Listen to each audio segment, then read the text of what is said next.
So it looks like on 4/8, he picks up a weed, and now he gets charged about a week later with an aggravated robbery with a deadly weapon. All right, go for it.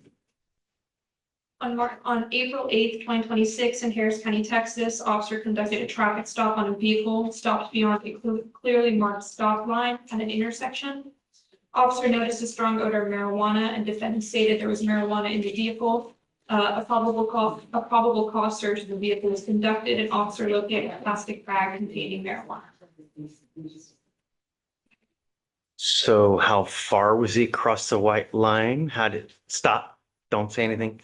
How far is he across the white line? I mean, is it against the law? Just it's very conclusory. The defense states, Your Honor, that the defendant's vehicle was stopped beyond the clearly marked white line of the northbound lanes. Yeah, all right. I'm going to find no probable cause. All right. I have to take you into custody, man. You've got an open felony warrant. I can't let you go. I'm going to find no probable cause in your case, but get the warrant. So that's, I don't know. You're going to hit felony court and then they'll make that decision. That's not mine to make. Please. All right. Good morning, ma'am. Ma'am, you're charged with fleeing a police officer. You're facing up to 6 months in jail and or a $2,000 fine. Anything aggravating that we need to know about with this case? Taking a look at it, officer noticed the strong odor of marijuana from the vehicle. And also located a plastic bag of marijuana under the rear passenger. She's the driver? Passenger? Next to where the driver's light would be, Your Honor, the defendant was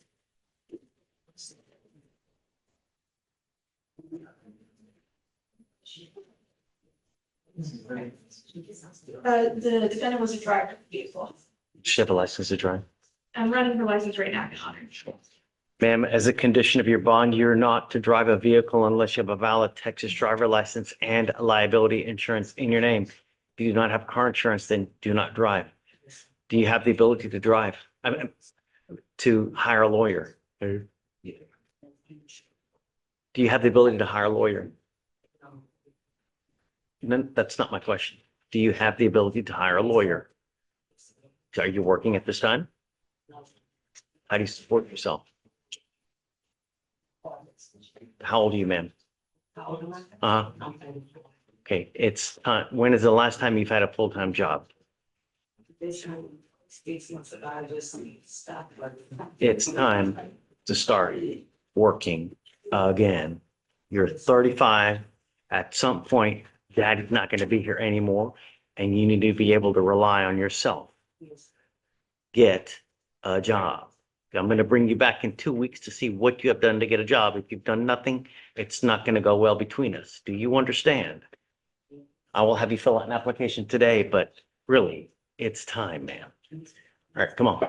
Mr. Edwards, you're charged with interference with the duties of a public servant. You're facing up to 6 months in jail and or a $2,000 fine. Shh. Do you have the ability to hire a lawyer, sir? You were facing 6 months in jail and or a $2,000 fine. I would say so. It's probably pretty important. Are you working at this time? Okay. And what kind of income do you have a month?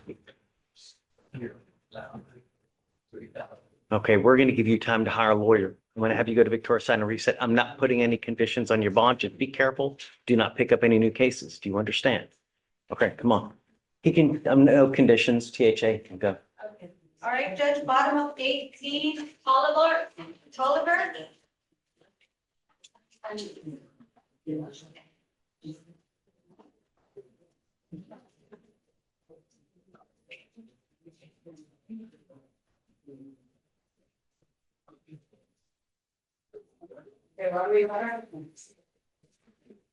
Ms. Tolliver, you're charged with assault of a family member. You're facing up to a year in jail and or a $4,000 fine.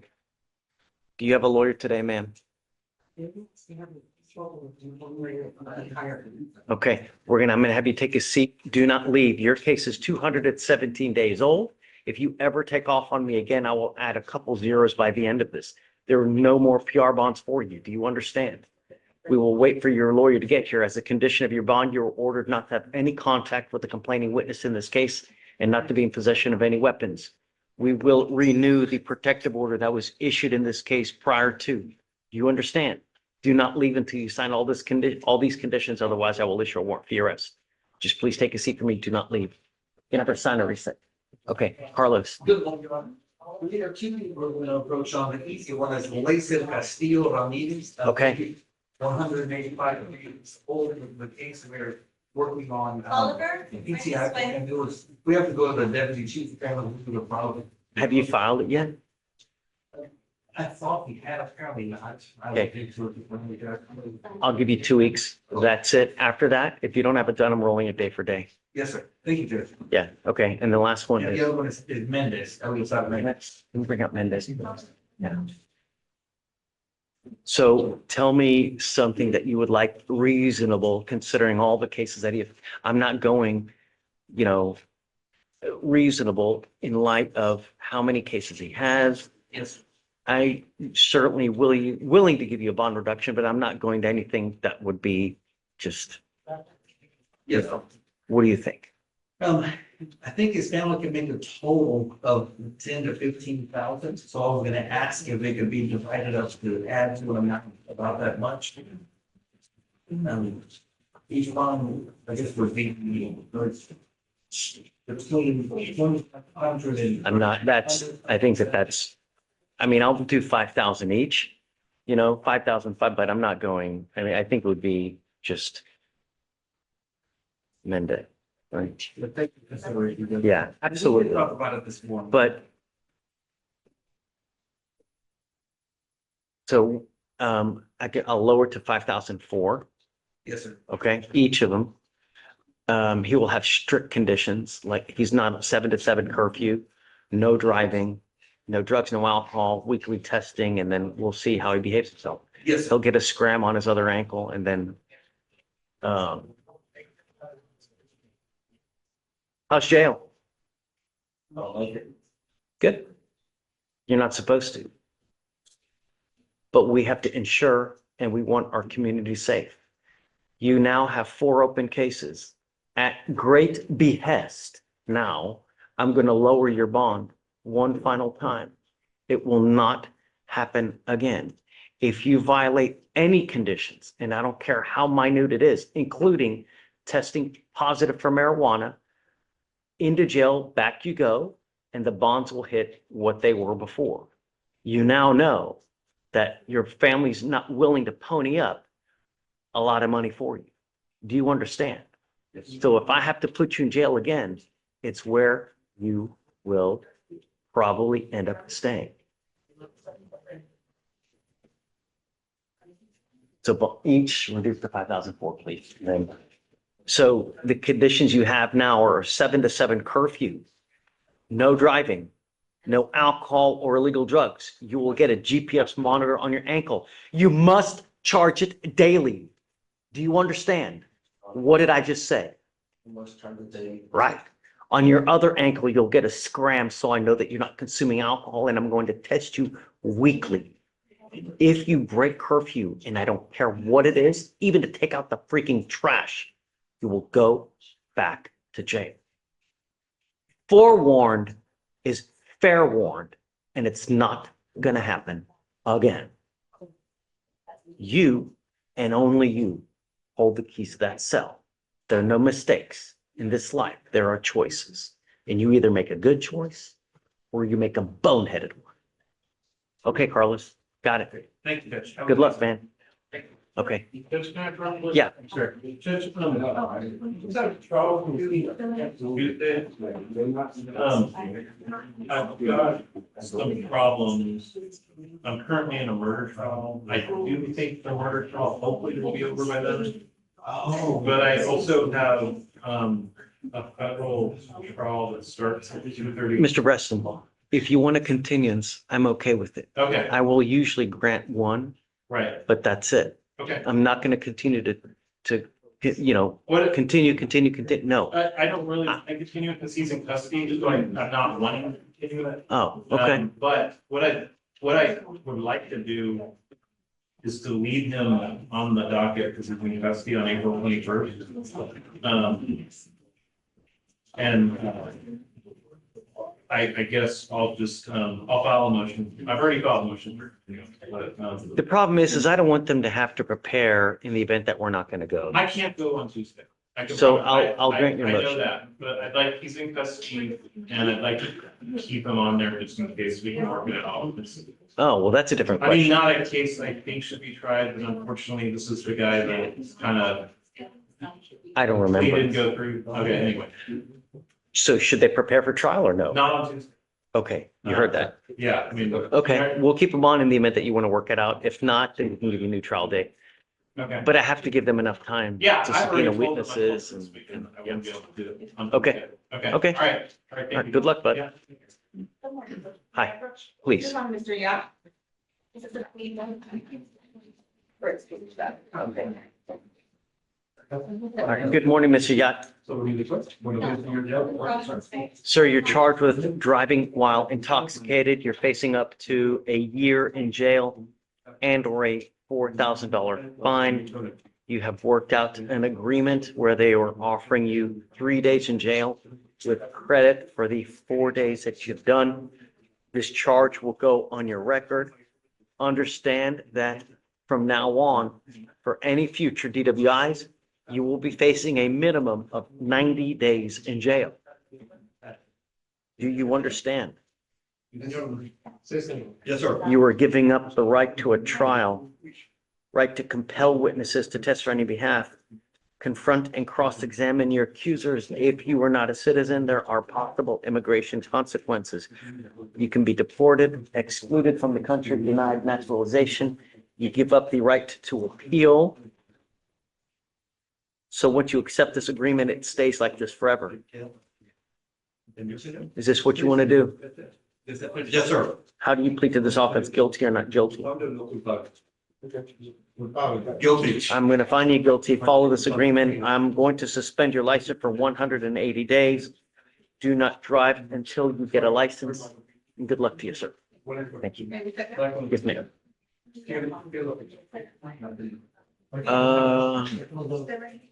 Okay, Sam, talk to Morning, me. Judge. Just the last name of your client. It's not on today, Judge. It's tomorrow. I'm a pallbearer and a funeral I have to attend to, and it's over 150 days old. So How old is it? I don't know the exact days. We What's just your did cause number? it. It is 2585390. We just did a TRADS on the 13th.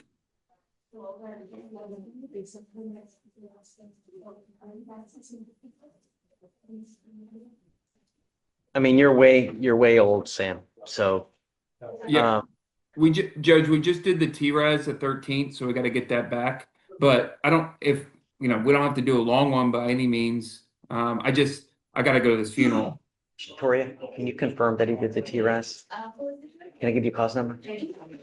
It is 258-5390.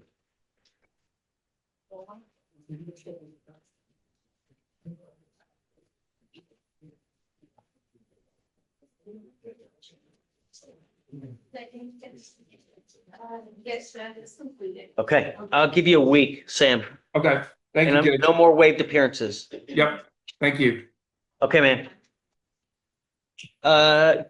I'm about to bring a jury in, so just email Victoria and we'll get you a date for a week. Hey, Angel Taylor had bond violation. She missed a drug test. It missed it this morning. It was negative. but it continues to happen. It's over and over and over and over. Is this Audrina Taylor that's picked up the DWI with the, This is the first time she's missed a test. Judge, the reason she missed a test is because the phone was off. oh, Angel, okay, I'm thinking of the other one. No. Okay. Yeah. All right. First BVR? Yes. Okay, just admonish her accordingly, please. Did, Judge. Okay, Thank all right. you. Where's Deputy Williams? Do you know if all the jurors are here? Okay, state and defense. Ms. Donald, can I talk to you? Good morning. Morning, Judge. Are you ready? Yes. Are you ready? Yes, Judge. Okay, hey. Guys, we are going on the record. Do not talk, please. Okay. Your client here? Yes. Got it, okay. You Um, don't need him, Judge. we're about to bring the jury in. So it's probably a good idea to start having him. So we're back on the record in 257-5213. It is now April 15th, 9:43 in the morning. Are there any pretrial matters that you'd like to take up before we bring the jury in to start with the trial? State? Nothing with defense, state? Nothing, please, state your honor. Okay, so we'll start with openings, 5 minutes each. Just don't take too long, and then we'll start with your witnesses. Anything else to address? There's been selections over the rule, Judge. Okay, if the rule's been invoked. Are there any witnesses in here today for the upcoming trial? Okay, all right, great. We're good to go. Yeah, bring him. All right, be seated. Ladies and gentlemen of the jury, thank you for coming back and not running away. We will try to be as efficient as possible. We'll start with openings and then we'll start with witness testimony after that. Okay? Ready? Yes, your honor. Okay. Good morning, everyone. Drinking is a offense. Driving is a offense. Driving while intoxicated is a crime. Today you will hear a case about choices. Specifically, the choice of the defendant to drink and then get behind the wheel, putting the lives of everybody on the road with him at risk. Today you will hear about how on July 25th, 2025, Officer Escobar observed the defendant in his vehicle. Apparently stayed in his lane while other vehicles were around us, putting their lives at risk. And we'll hear from Officer Escobar, as well as another officer, Officer Aurora, about what they observed that day, what their interactions with the defendant were like. You will hear from them what signs of intoxication they saw on the defendant, signs that caused concern for his ability to safely operate this vehicle. You will hear how the defendant refused to perform the standard field sobriety test and how combative he was with the officers. You will hear from the officers what conclusion they reached. The conclusion that the defendant was intoxicated and that he was unfit to be operating the vehicle. You will hear testimony from other witnesses as well that will illustrate the series of poor choices the defendant made that day. The decision to drink, the decision to drive, the decision to get behind the wheel. A series of poor decisions that put our community in danger. After you hear all the testimony today and all the evidence has been presented to you, we're going to ask that you return with the verdict of guilty for driving while intoxicated, because that is exactly what the evidence is going to show you. We ask today, when the witnesses take the stand, that you listen to what they say, what they observe, what they analyze. We ask that you analyze all the evidence you are shown. You analyze the decisions the defendant made that day. We ask at the end of the day that you find the defendant guilty of driving while intoxicated, because that is the exact decision he made. Thank you. Okay, thank you.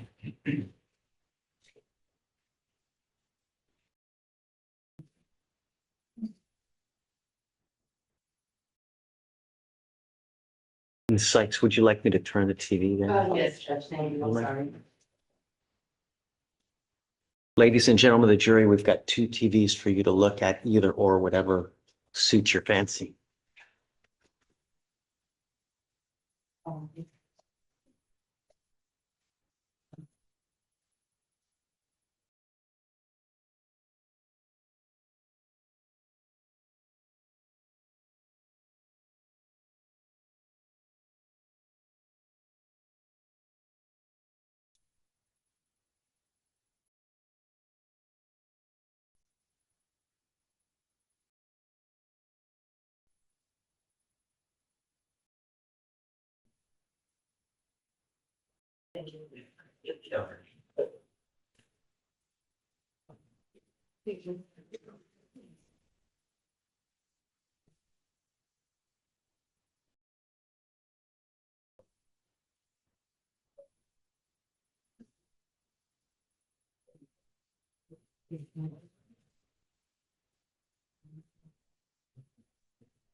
Wanna try?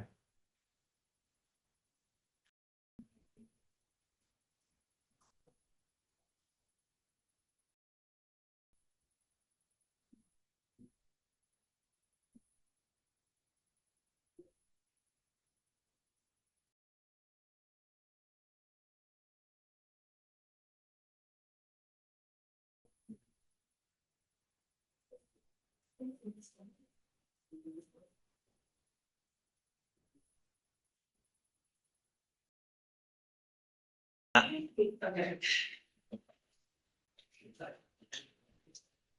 Good morning, guys. Sorry about that. My name is Kiana Sykes, and I'm one of the attorneys who have the pleasure of representing Alejandro Gonzalez today. You met me yesterday, but you didn't get to hear from me, so hello. Thank you for being here. I'm here to tell you about a story of the piece that didn't fit, okay? Yesterday, Sean talked to you guys about this case like it was a puzzle, right? He told you correctly that they, the state, are under no obligation to present every single piece of that puzzle to you for you to get the picture, right? But what he didn't tell you is that what pieces they do provide to you need to fit. They need to make sense, they need to be a part of the puzzle, right? If it feels forced, if it doesn't feel right, then the piece shouldn't be considered. And you have to believe every piece beyond a reasonable doubt, okay? Now, spoiler alert, in this case, I anticipate you'll learn that the blood test is the piece that doesn't fit here. It's the piece that doesn't measure up with reality.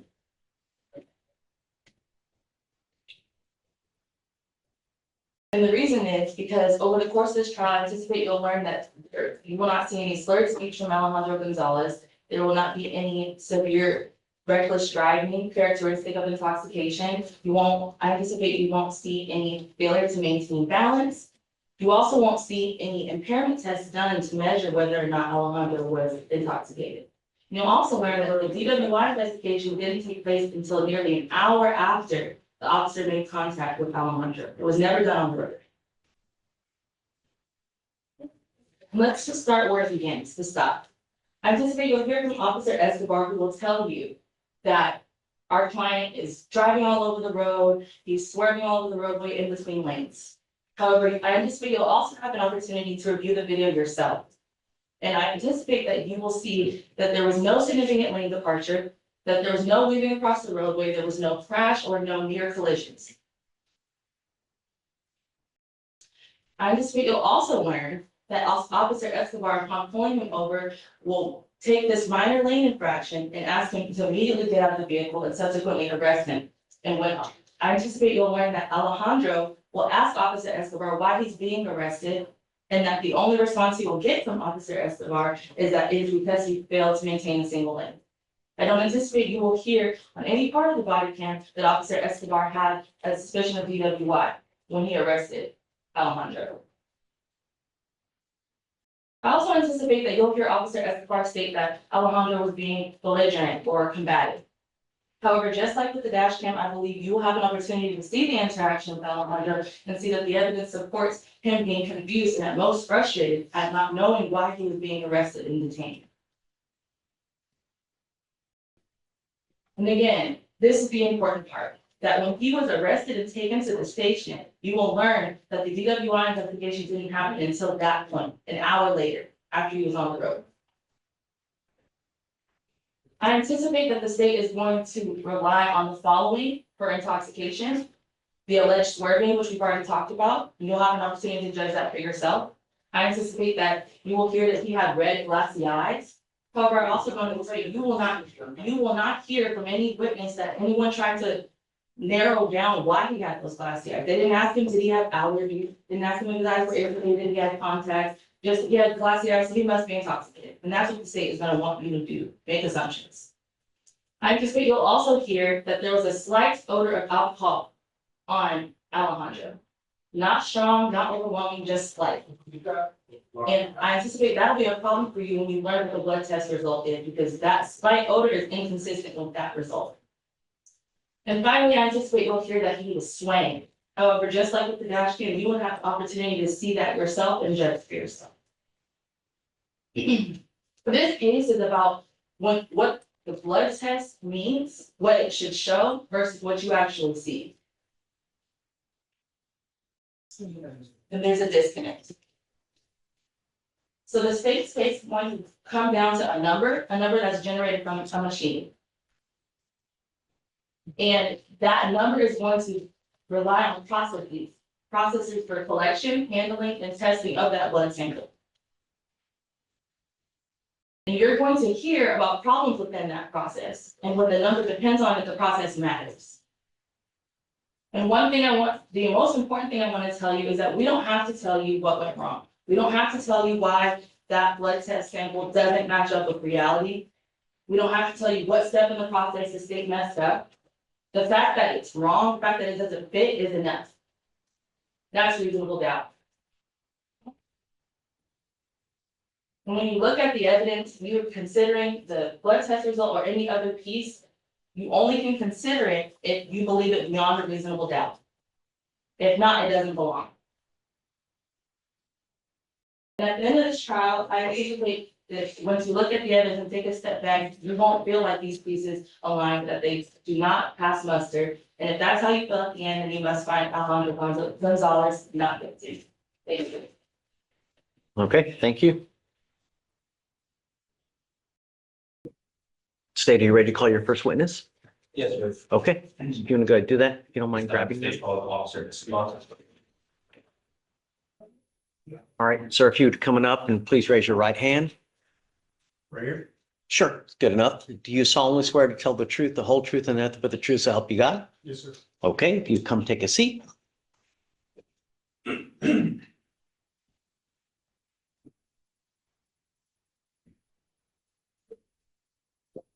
Officer Escobar, if you don't mind testifying loudly, clearly, if you hear the word objection, just stop, wait till we address it, and at that point you may continue, okay? Yes, sir. Okay, please. Good morning, officer. Morning. Can you please introduce yourself? My name is Officer Oscar Escobar. I'm 32 years old.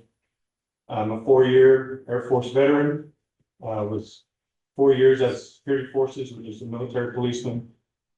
I enlisted in 2013. I got out in 2017. And in 2019, I got hired by the Pasadena Police Department. I'm still currently employed. I've been there for 7 years. I'm a night shift officer. I'm a full-time FTO, SRT, and I've been on nights my entire career. Thank you. And to break down some of that, what is an SRT? SRT is just special response team with this crowd control, large groups, gatherings, and events. Okay. So just to be clear, you're a certified peace officer in the state of Texas. Correct, yes, sir. After I got hired in January of 2019, and then in August of 2019, I graduated BPOC, which is the Basic Peace Officers Course, which is the police academy, and then became licensed and certified. I currently hold my advanced license through TCO. Thank you. Their commission was on. And so where are you currently assigned? I'm currently assigned to night shift control, And in what police department? Pasadena Police Department in Harris County. Pasadena. So what are your current assignment, the duties on your assignment? I'm just night shift patrol, so I respond to calls for service, any 911 call, or drive around and be proactive and look for other offenses occurring. Okay. What does a typical day look like for you? Checking service, get gas, sometimes I wash my car, and then pretty much I eat my lunch every day at 2, but on patrol, you kind of just drive around, look for suspicious activities, burglaries. There are some robberies that happen at night, but burglaries, a lot of stolen cars at night. And just drive around and look for crime. And if anyone calls 911, my main job is to go show up and take those reports or, make those arrests or what have you. Thank you. And so before you became an officer, let's talk a little bit about your training that you had to go through. What police academy did you go to? Well, technically, I believe it was a 343rd, it was a federal law enforcement, training through the Lackland Air Force Base. I think that was 559 hours. I had the certificate at home. And then the BPOC at Pasadena, which is like, I forget how many hours, but it's like 7 months long. Okay. And for that training, was that field or just classroom? Okay, so that's just classroom before you're licensed. So once you become licensed and graduate the police academy, you, it's like 4 months or 3.5 months of field training. They didn't do that in the military, but on the civilian side, they do have to do FTO, field training, and there's phase 1, phase 2, phase 3, and then there's ghost phase, and then there's 2 ghost phase. And every phase you learn a little bit more. Ghost phase, you're by yourself. You're not by yourself, but you're supposed to do everything by yourself. And they're just observing you. Did you receive any kind of training for the enforcement of traffic laws when you're on patrol? Yeah, you go over everything, both criminal, transportation, penal code. And what kind of training did you receive pertaining to DWIs? In the police academy, they teach you SFSTs, how to work on different signs to look for, what signs of intoxications are. Get certified, At Pasadena, we have a DWI unit, so we have our own officers who, we can call on our scene to work the DWI for us. Okay. And let's break that down for the acronyms. SFSTs, what are those? Standardized field sobriety tests. Okay. And those are pretty typical in DWI investigations? Correct. Now I want to talk a little bit about how those investigations are conducted. When you come across a vehicle, can you walk us through what kind of behaviors or driving patterns you're looking at? Okay, so I mean, the main one would be, fail to maintain single lane or swerving. Some people fall asleep at the wheel when the light's green and they're still stopped at the green light. Happens in a lot of drive-throughs for the restaurants too. Pretty much anything that would find PC or find, and then you stop the car. Sometimes they're called in by other passerby. Well, hey, this car's swerving. I typically always like to still find a PC. I don't like to just rely on the third-party driver because I have and sometimes pull somebody over that somebody else thinks is intoxicated and it turns out that they're not, so we can release them. So I always try to find my own PC. And then, yeah, you pull them over, contact the driver, look for signs of intoxicated in the car. And then, or on the person, and yeah, if you think they're intoxicated, you call the DWI unit. That's the standard way we do things at Pasadena. That DWI officer will come conduct his investigation and we'll go from there. Right. Now, taking it step by step here, when you're looking at someone that's driving, and you're seeing something like swaying or swerving, what does that typically indicate to you, or why is that a flag for a possible DWI? For swerving? Well, just because when you're intoxicated, it's my assumption. I've never driven drunk, so I don't know, but it would be my assumption that you swerve. You can't walk straight and stuff, so. Okay, so when you're seeing them drive and they're swerving between lanes, what about that is making you think it's a possible DWI? Well, normally cars don't swerve, I do a lot of traffic enforcement and they don't usually sway back and forth between the lanes. Okay, and so then after you pull them over and you make contact with the driver, what happens then? I contact them, I introduce myself, try to talk to them. This is typically, most of the time, right? It doesn't always happen, but depending on the circumstance, I'll ask them where they're coming from, where they're headed, and then I'll conduct my stop, go back to the car, run for warrants or whatever, and then I don't usually write tickets. Okay. Now, when you're speaking with someone who's a driver, what are some signs of intoxication that you're trying to look for here? slurred speech, slow delayed speech, there's red watery eyes, there's the smell itself. You know, those are pretty much the main ones right there. Now, in your experience, does every intoxicated driver have every single one of those signs? Not every one of them. Sometimes it's just red watery eyes, sometimes it's just the smell. Then do you need every single sign to be present in order to have someone be potentially be intoxicated? To potentially be intoxicated, no, but again, I'm not the DWI officer, so if I see signs that, make me believe that they are intoxicated, I'm just gonna, what we call CYA, and call the DWI officer to arrive to the scene and let him make that determination. Most of the time, we'll do that on scene Okay, and those signs that you're looking for, those are taught to you where? at the police academy. Okay. And There those, are, I'm sorry, No, go there are times I will ask people to step out the car and I'll try to do what's called an HGN test form. It's horizontal gaze nystagmus. Nystagmus is the involuntary jerking of your eyes. You move it left or right. We've probably all seen it on TV or seen it out on the road. And nystagmus is a sign of intoxication itself. okay. Now, we'll get into all that kind of stuff in a minute, but I want to talk about the investigation that you conducted for this case. Now that we know about your training and your experience, let's focus about how you got involved here. Were you working on July 25th, 2025? I believe so, yes. Okay. And what shift were you working? Night shift patrol. Okay. Where were you patrolling?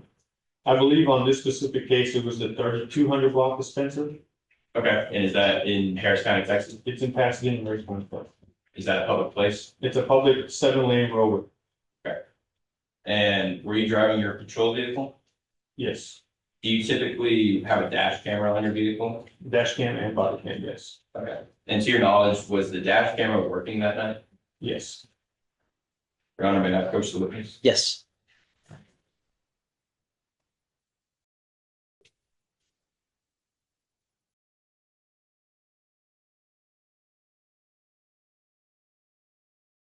Officer Escobar, I'm handing you what has been marked as State's Exhibit 1. Do you recognize it?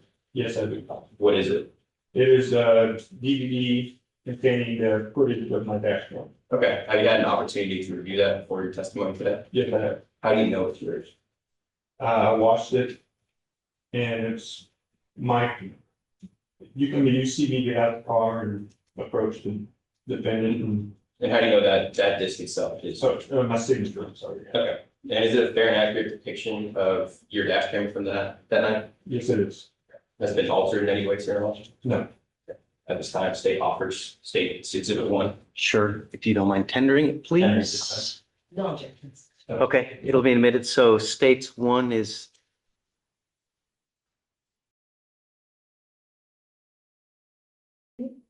It's Officer Escobar dash cam. Yes, sir.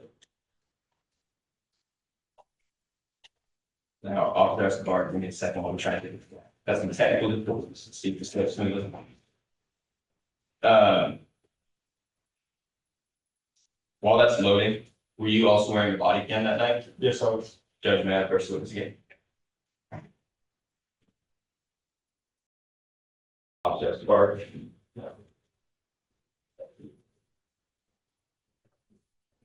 And you have been marked as State's Exhibit 2.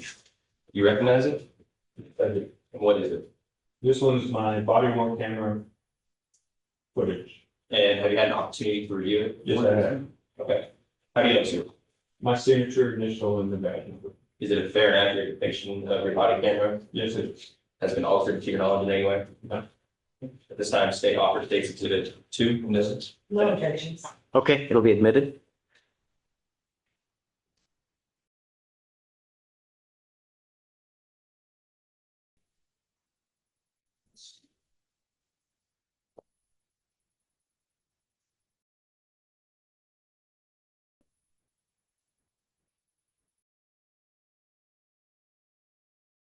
So Officer Escobar, while you're on duty that night, did you come into contact with someone by the name of Alejandro Gonzalez? Yes, I did.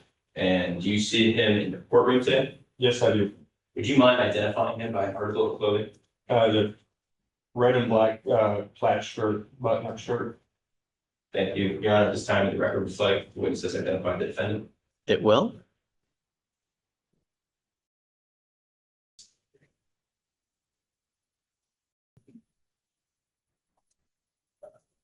That may have published states. Yes, of course.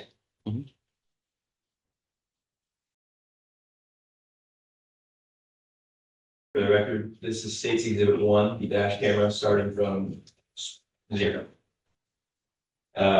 So officer, let's talk about how you first met the defendant in this case. When did you first notice the defendant's vehicle? I would assume that it was because, Judge, I would object to the witness assuming if he doesn't have knowledge of speculation. Right. Sustain, testify to what you know, please. okay, there was a Chevy truck driving, and I just happened to get behind it. I like to go behind Chevy and GMC trucks because they're highly common, or they're commonly stolen vehicles. Now, what did you observe about the vehicle that night? I got behind this vehicle and the vehicle started failing to make single lane and started going between the left lane and the center turning lane. So what did you do next after you saw that? I followed it and tried to make sure that it wasn't just a one-time swerve into the next lane. And so I followed it to observe it swerve a few more times. Okay. Right, this time we're I probably ran the plate in between there too. I probably ran the license plate to check if it was not stolen. Okay. Now, I'm gonna play a little bit of this dash cam for you here, and we're gonna talk about it. For the record, we're playing from 0. So.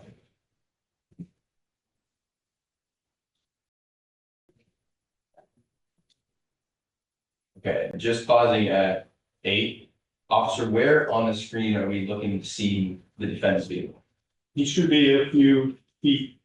I don't know exactly how many feet, but he's that car I'm driving right behind in the left lane. Is it this one here? That one right there. Okay.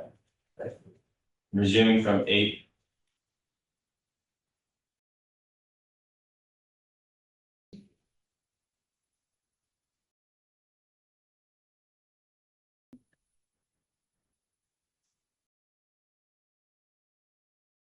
Okay, so stopping at 23, officer, what are we seeing so far? It's kind of far from here to TV itself, but he is failing to maintain single lane. Oh, okay, there's one right here to the right. And he's hitting the right lane into the middle lane of the westbound lanes of the whatever 100 block of Spencer that is. That might be Lafferty or Herman. And resuming. Then at that point, you're stopping at 28. Have you seen anything else? Yes, now he's hitting the lanes to the left of the center turning lane on the. Okay. And at this point, are there any other cars on the road that night? Yes, so there were some cars approaching us going eastbound, and there was, from what I see on the video, there's 2 cars going westbound alongside us. Okay. And is that something that you look for when someone's swerving on patrol? Now I do, yeah, since most recently, yes, I do. And why is that?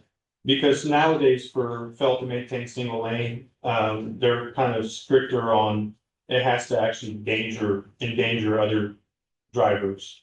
And so if they're just failing to maintain a single lane and there's no other motorists on the road, then I'm gonna look for stronger PC to conduct a stop. As far as what we see on the camera today, were there other cars on the road that night? There were other cars on the road and he's actually going into the center turning lane. Okay. And so resuming from 28.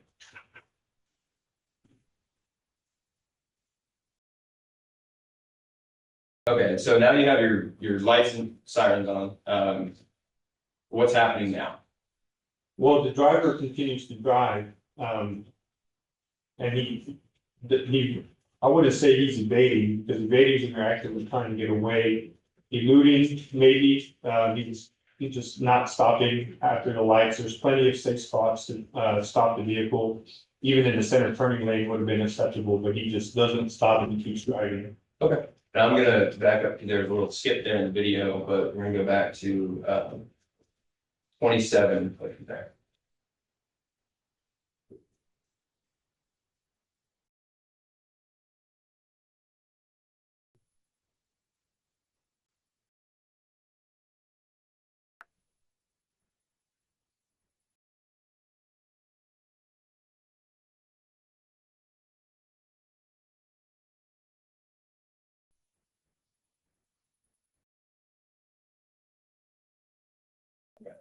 Stopping at 51, now after you turn your lights and you start the traffic stop, does the defendant pull over right away? He does not. Typically, that's when I start to chirp my siren.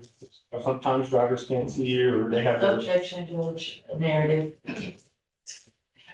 Your Honor, he's just answering the question. and he's already. Well, what's with regard to this case, not other, please? Yes, sir. So off that part, with regard to this stop right now, how long did he continue driving to turn your lights on? Approximately 0.6 miles. Okay, and was there anything standing out to you about how he's driving after you turn your lights on? Yeah, he continues to bounce left and right in his lane. Okay, and was there any other place for the defendant to pull over after you turned your lights on? There's plenty of space. I mean, well, yes, there's other cars, not heavy traffic, still able to pull over to the right. I mean, there's a driveway right there that we're looking at on the camera. Right. Okay, now resuming from 50 here.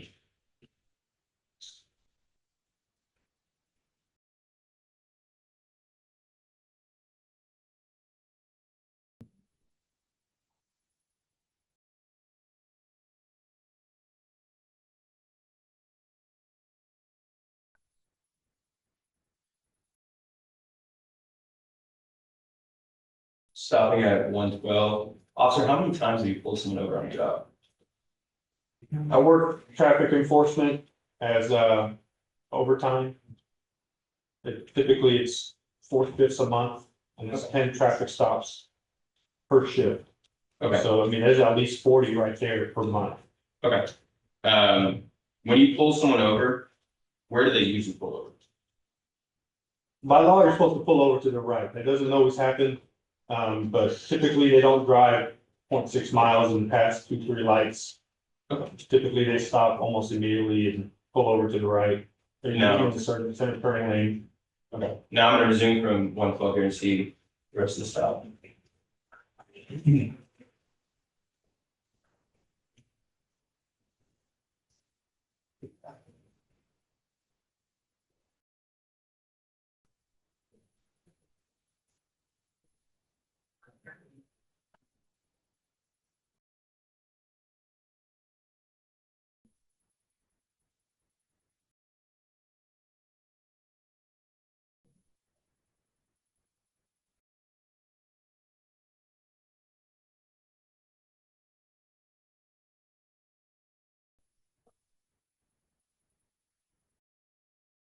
Okay, stopping at 155. At this point, we pulled the vehicle over. When did you end up making personal contact with the defendant after this? I get out my car and a few seconds after this, I go and I approach the car, Okay, and who's driving that car? the defendant. Were there any passengers in the vehicle? No, And how would you describe the manner that the defendant pulled over that night? as far as his, like his demeanor or the vehicle, Let's do the vehicle. How would you describe how the vehicle pulled over? I would say it's not usual, it's unusual. Now, when you approached the defendant, did you advise him the reason for the stop? I can't recall right now. Okay. I know he asked, and I eventually, after a few attempts, I did. Objection, Judge, not responsive after I don't call.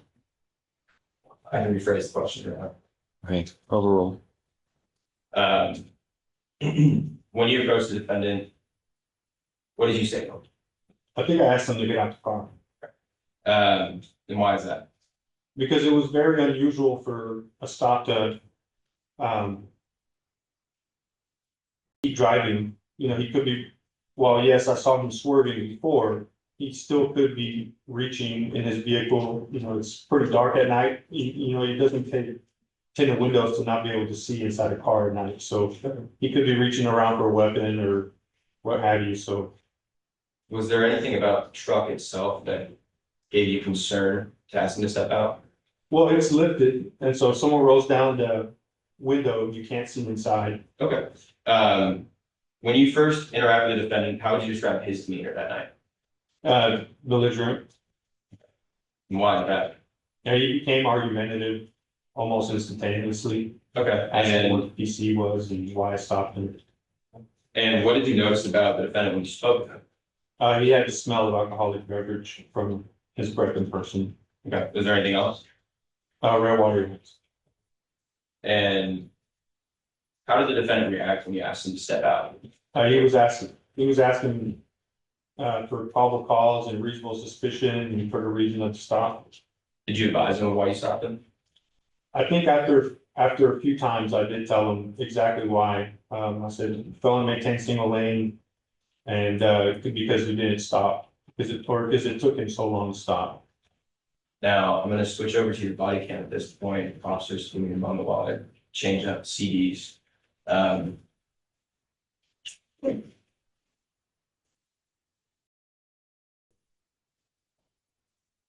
you're on patrol, how many times are you pulling someone over at night? Not often, but sometimes. Okay. And when you do that, sorry. I said not every time, but it does happen. Okay. And when you do pull someone over at night, what do you typically ask them to get out of the car? No, not typically. Okay, and so what about this defendant's vehicle made you want him to step out of the car right away? Well, it was lifted, Okay, and then for sure, because of how long it took him to stop. let's see. Your Honor, may I publish some state's exhibit? Yes.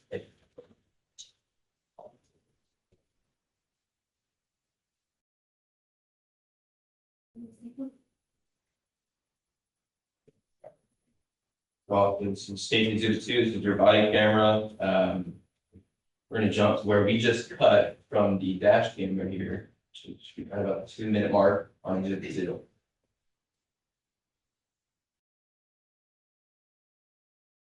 Okay, so now that you've spoken to the defendant and you're walking us through what you're observing, what observations did you have at that time? I'm sorry, can you ask the question? Now that you've spoken with the defendant, what observations did you have? Yeah, the rare water guys and the smell of alcoholic beverage from this fucking person. Playing from minute 2 on exhibit 2.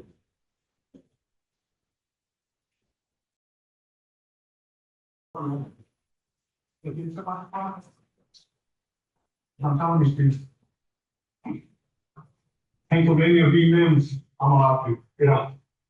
The Pennsylvania v. Mims, it's the case law that says I'm allowed to actually get out, so get out. I'm not arresting you, am I? I'm not. I'm asking you to get out. Okay, step out the car. Yes, I do. I don't report that to you. We don't play court in the street. We don't play court in the street. Okay, you can either get out the car or I'm gonna force you to get out the car. Get out of the car or I'm gonna force you to get out the car. Because you took a long time to stop. What took you so long to stop? Step out the car. Why are you taking? Okay, this is your last chance. You can get out the car or I can force you out the car. Pennsylvania? Stopping at 305. And the other times that you have asked people to step out of the car, how often do they comply? Objection relevance. Your Honor, we're asking you about the defendant stepping out of the car here based on his training experience. You can answer what happens on a normal DWI investigation. Sustained. Just let's talk about this one. How many times at this point do you think you've asked the defendant to step out? I haven't counted, but at least. Objection speculation. Would you say it's more or less than 2? More than 2. Thank you. Resuming from 305. Hey, V. Mims, I'm allowed to go ahead. Okay, because you're swerving all over the street. So you can step out. You were swerving in the street. It's on body camera. Step out of the car. Step out of the car. Step out of the car. Well, how else are you gonna get out if I don't move, right? Step out of the car. Why am I being taken? Step out of the car. Why am I being taken? Because I already told you. Why? You're swerving all over the road. Okay, you or I'm gonna force you out the car. Okay, I already told you, you're swerving in between lanes. Get out of the car. Okay. Get out of the car. Don't make me force you out the car. Get out of the car. I'm not retaining you. Get out of the car. Now you are gonna be detained. Because you're swerving all over the road, and then you should go on stop. Fail to maintain single lane. Why do you think? Why do you think? Fail to maintain single lane. Stopping at 4 minutes and 2 seconds. Based on your training and experience, why is him not stepping out a concern? Because there could be weapons in the car. And he could take off. And we heard you cite a case law in there. What was that? Pennsylvania v. Mendes. And what is that? It says that officers are allowed to ask motorists to step out of their vehicle for officer safety. Have you ever done that based on your training experience in other investigations? I have. Now, at this point, you're taking him out of the vehicle. What do you do next? I put him in handcuffs Why? because he's already uncompliant. Okay. And based on the signs that you've already told us about, what was your next step in the investigation? Well, right now, at this point, I was placing him under arrest for failed to maintain single lane. Okay. Is that an arrestable offense? Yes, So after he steps out and after you have him in handcuffs, what do you do next? I radio dispatch and have them send a DWI officer, because I also observed the rare watery eyes and the smell of alcoholic beverage. Okay. Playing from 4 minutes and 2 seconds. I was told you, stay right here. Fail to maintain single lane. Oh, can I get a 416? Now, stopping at 411, what was that radio? I said 12, which is, our radio numbers are based off seniority, so Okay. there's 31, 32, 33. 31 is days, 32 is evenings, 33 is nights. I don't usually say 33 because we're already on night shift, and 12 is who I am. I'm actually I'm on 9 this year. But instead of saying 33, 12, I just say 12. They know it means me, and then I say, can I get a 460 unit? A 460 unit is a DWI officer. And after you radioed that, what was the response that you received? They said negative transport. What does negative transport mean? There's not one available to come to the scene. Had transported to the DWI investigation room that we had. Okay. And based on your time at Pasadena Police Department, is that typical? It's more or less. It does happen occasionally. And at this point, why did you call that in? Because it's just easier for the DWI officer to arrive to the scene to do the DWI investigation on scene. Okay. Now, resuming from 411. Go back to my car.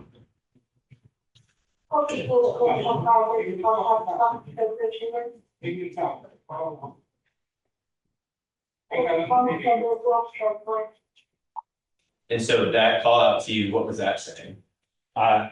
You'd have to go back so I can. Oh. That might have been someone else being dispatched to a different call. Yes, sir.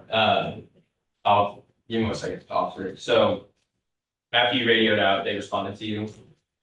Correct. And what was that response to you? Again, it was just to transport them to we call it room 2. What's room 2? Room 2 is where we investigate the DWIs. The DWI.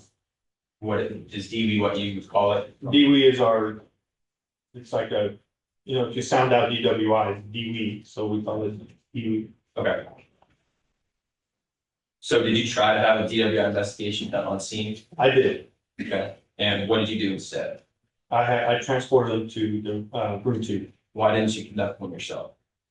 Because we have designated DWI officers. It takes several hours to do a DWI investigation. And so to, I guess, maximize the manpower, we have DWI officers. That way I can just give it to him and I can go back out on the street and major call drops. And so at this point now, you're putting him in the back of your patrol car, where did you take him? Room 2. Okay, and then where is that at? That's located at the Passman jail. And at this point, what did you believe was the appropriate next step for the investigation? Well, we have to tow the car. So the defendant's going to the station, and he's in your patrol vehicle. say it again. The defendant's going to the station, and he's in your patrol vehicle. Was there anything about the defendant's behavior, at this point that stood out to you? Yeah, he was still very belligerent. Okay, and would that be an indication of anything for your investigation? I mean, working nights, we deal with a lot of intoxicated people and they're very belligerent, yes.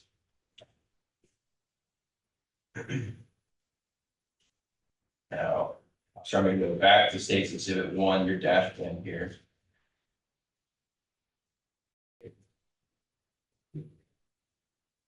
So was the defendant talkative in the patrol car? Very. And after you placed him in the back seat, what did you do next?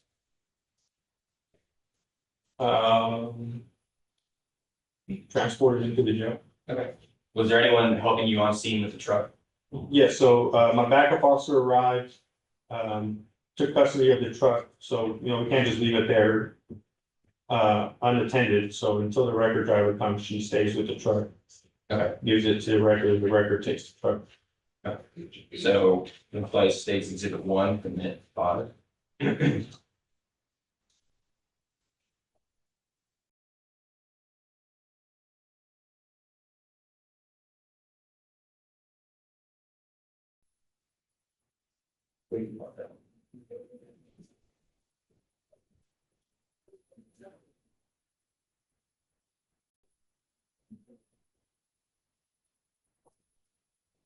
From 454, close.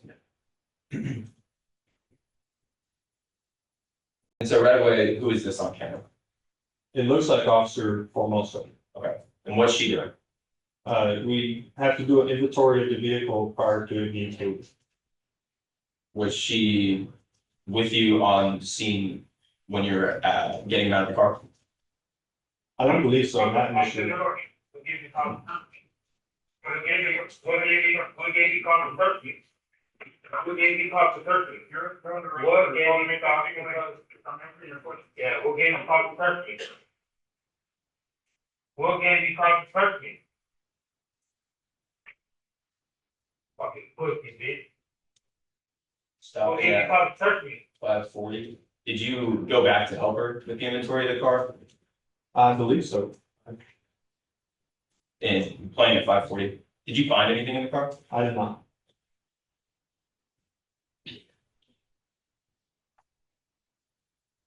Then this is you Yeah, going he back got to no search. cost search. That's why It's it's fucking. Got no cost search, nothing. No probable cause search, nobody. Yeah, pussy ass fucking custody in a cop. That's what y'all like to do. Like a bunch of pussy. Like to do that. Like a bunch of pussies, y'all like to do that. Search people shit. Thank you, y'all fucking right. Fucking pussy ass bitch. Stopping at 6 minutes and 26 seconds. On the way to the station, did the defendant say anything that made you think he was intoxicated? I don't recall. Was there anything standing out to you about how he was speaking? I don't believe so. Now, playing from minute 8.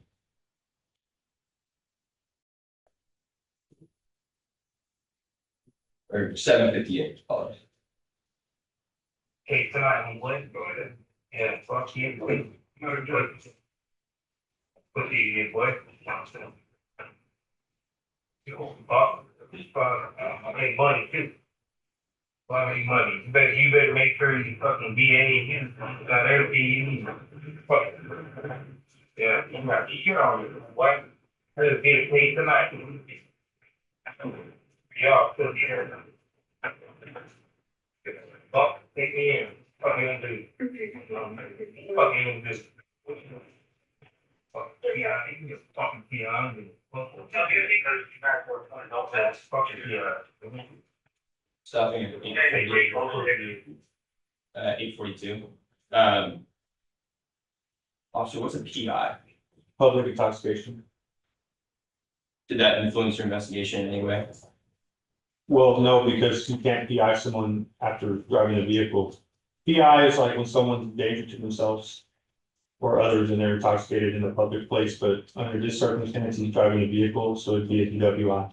Okay, and so the defendant, what about the defendant saying public intoxication stood out to you, if anything? You mean nothing? At this point, what were you doing? What was your next step in your investigation? Just getting them down to room 2 so that Officer Rohr could do the DWI investigation. Okay. And did Officer Gore meet you at the station? He was in room 2, correct? Officer, based on your training and your experience as an officer with a number of investigations and everything you saw that night, did you reach a conclusion about the defendant? In what regards? About the defendant's state that night? I mean, I was just arresting them for, failed to maintain single lane. Okay, and then your next step was to take him for investigation about what? For DWI, so that Officer Rohr could be the one to determine if he was intoxicated or not. Thank you. That's the witness trial. Okay. Floor is yours. Good morning. Good morning. Okay, so let's take a couple steps back. You said you're not a part of the DWI unit, right? No, ma'am. Okay, and the only formal training you've had for DWI would have been in the police academy, right? Yes, ma'am. And when did you go to the police academy? January 14th of 2019 to August 9th of 2019. Other than that, no other trainings or anything like that? No other trainings other than what we experienced on the street. Okay, and with the DWI unit, they receive more trainings, right? Correct. Okay, and that's because they need to be in a better position to assess whether or not someone's intoxicated. Correct. And I heard you earlier say that sometimes you observe things into CYA, you send it to the DWI task force. Is Correct. that accurate? Correct. What does CYA mean? Cover your ass. So that, would you agree with me that that means that sometimes you would send things to the DWI unit, not knowing or having an opinion whether or not they are intoxicated? I'm sorry, say it again. Sure, my apologies. So you would agree with me, that would mean that sometimes you send cases to the DWI unit, not knowing one way or the other whether they're intoxicated. Correct. And we release them when they're not. Okay, and when you send them.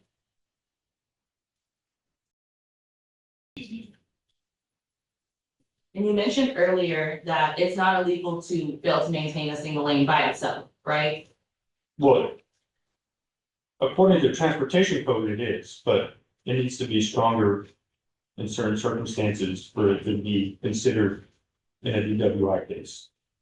Well, outside of DWI, when we're talking about a traffic violation for failing to maintain a single lane, right? As written in the transportation code, it's illegal, yes. Sure, and courts want you to find that something stronger, right? And what is that something stronger? It could be anything. Well, earlier you mentioned that it's posing a safety risk to somebody, right? Correct. And not a hypothetical risk, right? An articulable one, yes. Okay, so one, okay.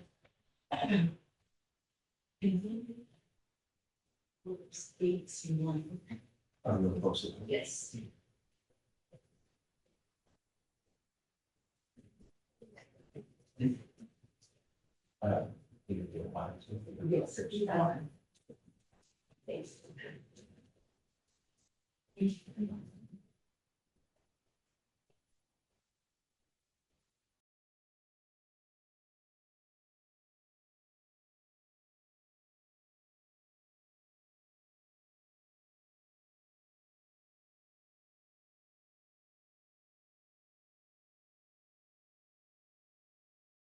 And also, just to clarify, when you're saying someone's failing to maintain a single lane, you're looking for them actually departing from their lane, right? Correct.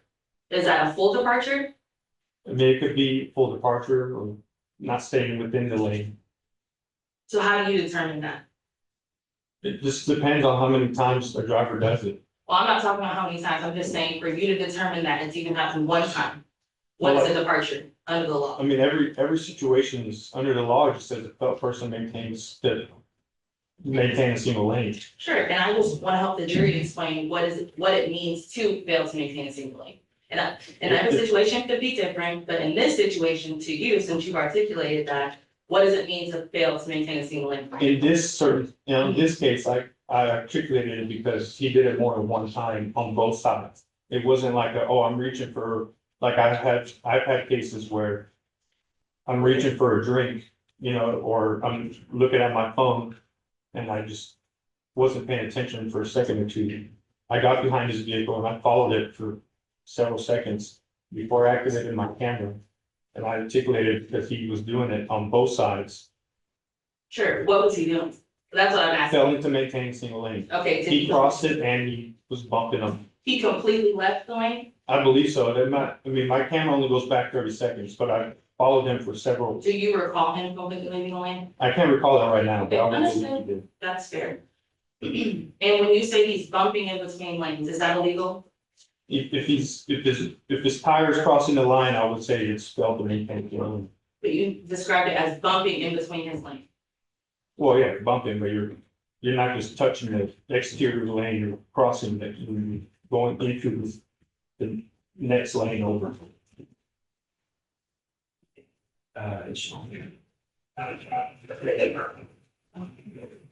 Yes, if it's not amazing. For the record, we're in State's Exhibit 1, we're going to around 8 seconds. Okay, you can pause. Okay, I want you to stop me when he fully exits his lane, okay? It looks like he's across the lane right here. Which lane? We have a The left and right lane. center turn lane. You would agree with me, there's a light right there, right? That's on the right side of the vehicle. Center turn lane. Okay, on the start. Uh,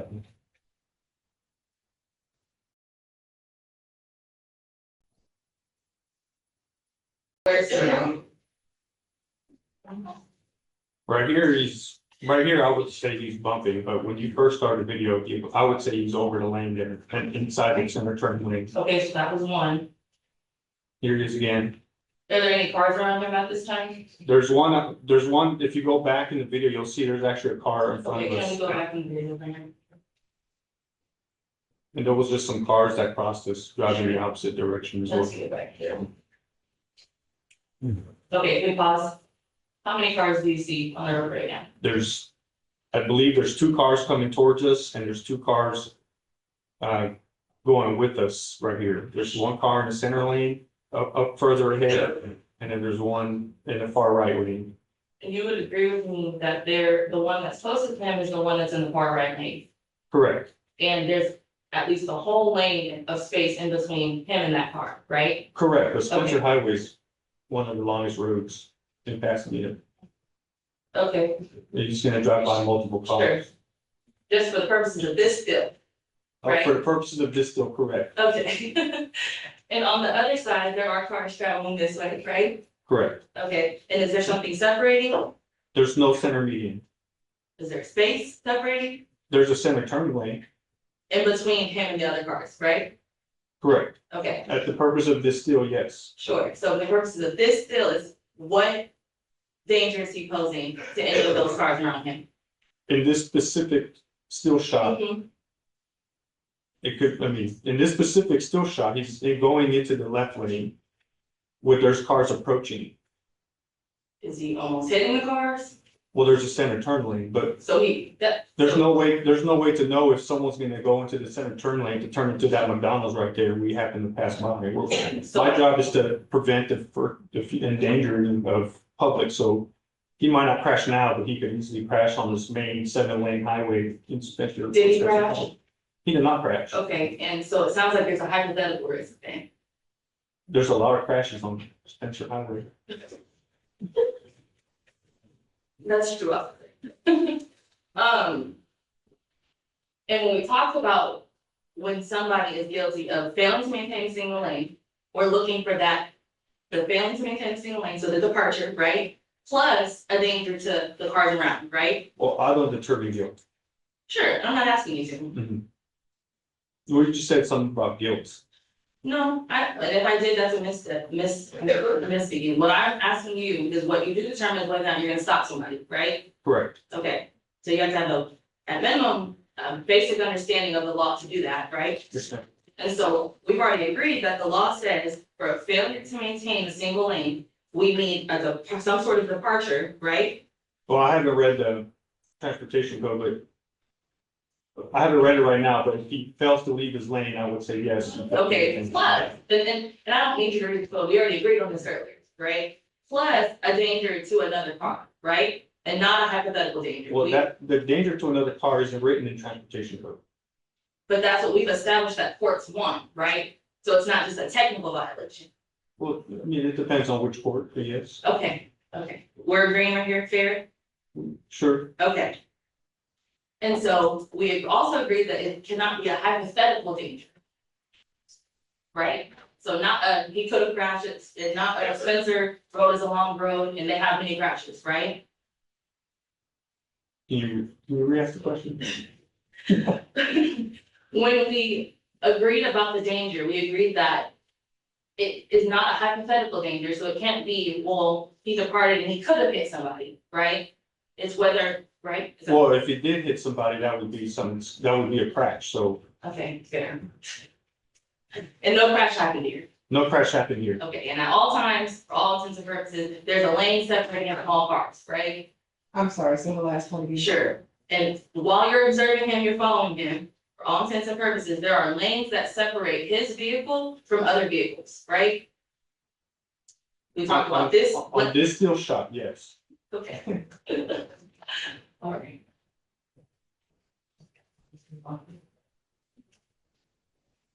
Okay. Let's switch to, can we switch to things exhibit two, sorry. Yeah. And when you finally get him pulled over, right, you make contact with him, Same. and it's your testimony that he was immediately belligerent, right? I walked up to the car and I said, step out the car, he became belligerent. Yes or no, I'm sorry. Yes, Okay, what does belligerent mean? uncompliant, yelling, argumentative. So immediately when you asked him to get out of the car, he was yelling at you? Well, I wouldn't say yelling. You asked me the definition of belligerent and I gave Sure, it. and because you called him belligerent immediately. So I'm just trying to get a good idea, and Well, he became argumentative. And so maybe not belligerent, and uncompliant. but not belligerent. Well, I would say with a combo of the two, I would say belligerent. And so your definition is that belligerence includes yelling, right? Well, I mean, it's case by case, so yes. Okay, and so in this case, was he yelling at you? I wouldn't say in this case he was yelling at me. Okay. And what does it mean to be argumentative? When you argue, I mean, I don't, I know, that's a weird question, but we need the jury to understand when you're making these assessments of people, how you're coming to those conclusions. if I say, hey, step out the car and you're saying no, and I'm giving you multiple chances to step out and you just keep arguing with me back and forth, telling me, trying to play court in the street, I would say that's argumentative. Okay, fair, when you asked me to get out, did he tell you no? He refused. Did he tell you no? He implied no by Okay, so he refusing. never told you no to your request to get out. Not literally saying the word no. Okay. He did What not. did he ask you He instead? said, why did you pull me over? And what's the reasonable suspicion? What's the probable cause? And before he asked that, you talk about playing court in the streets. What does that mean, playing court in the streets? That means we're not gonna play court in the street. We're not gonna, I'll tell you why I pulled you over, which eventually I told him. But we're not gonna go back and forth on. If I've already explained to you, I'm not there, like I said, I'm not there to prove guilt in the street. So and you cited a court case to him, right? Pennsylvania v. Mendes is case law. So you were playing court in the streets. Well, he asked me, why do I need to get out? And I said, Pennsylvania v. Mendes. So what was the function of you telling him that case if you didn't want to play court in the streets? To know that it was a lawful order to get out of the vehicle. Okay. And Yes, it's up. do you usually, when you pull someone over, tell them why you're pulling them over? I sometimes do, most of the time, yes. And does that help smooth things over with the It- traffic stop? It does. Helping people feel more comfortable It with what's does. going on? Yes, it does. Okay. And you also stated, I'm sorry, you also stated that Pennsylvania v. Mendes allows you to pull someone out for officer safety, right? Correct. What about his vehicle made you feel unsafe at Well- that time, or him? The vehicle, it's hard, like I said earlier, it's hard to look inside. He had already continued driving for Mhm. approximately 0.6 miles. And like I said, he could be reaching for something, he could be not looking at the road to, look inside his glove box or center console, or he could be reaching over. And, it's harder to stay straight when you're reaching over. Sure. Could be a number of things. Did you see him doing any of that? His windows are tinted too, and as I said earlier, it's hard to see already at night. Sure. But did you see him doing any of that? No, Okay, so there's nothing you can articulate here that would have made you fear for your safety as an officer well, from his behavior from the argumentative, before you pulled him over. from before I pulled him over, it was taking a long time to stop, because it's very unusual, it's not normal for that to happen. Okay, and when you pull someone over, do you think it's normal for people to feel nervous? I would say, I get nervous when I get pulled over, And you're an officer, right? correct, And so could that have contributed to why it took him so long to pull over? He Him was- trying to find a safe spot? in my opinion, he was more upset than he was nervous. How would you have known that before you pulled him over? I'm sorry, I know we're before- jumping around a lot, let me, okay.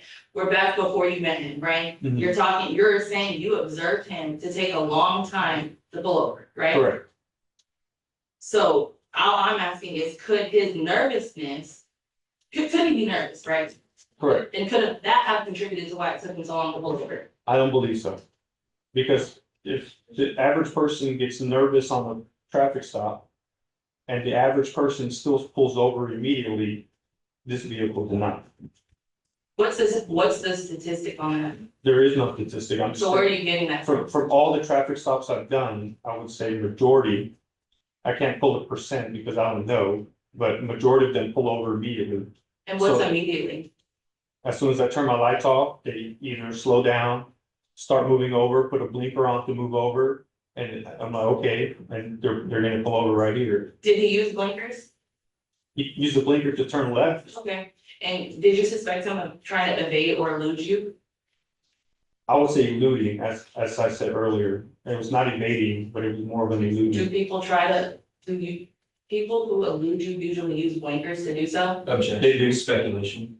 Sustain. Did he speed up when you got behind him and let him out? Just, if he sped up, I would say that would be more evading. In this case, like I said, he wasn't evading, he just wasn't stopping, it'd be more of an eluding or just not stopping. Did you charge him with eluding or just not stopping? Me, I only charge him with fail to maintain single lane. Do you have any personal knowledge of him being charged with that at all? With eluding or Or- evading? Yes, I don't believe so, no. okay.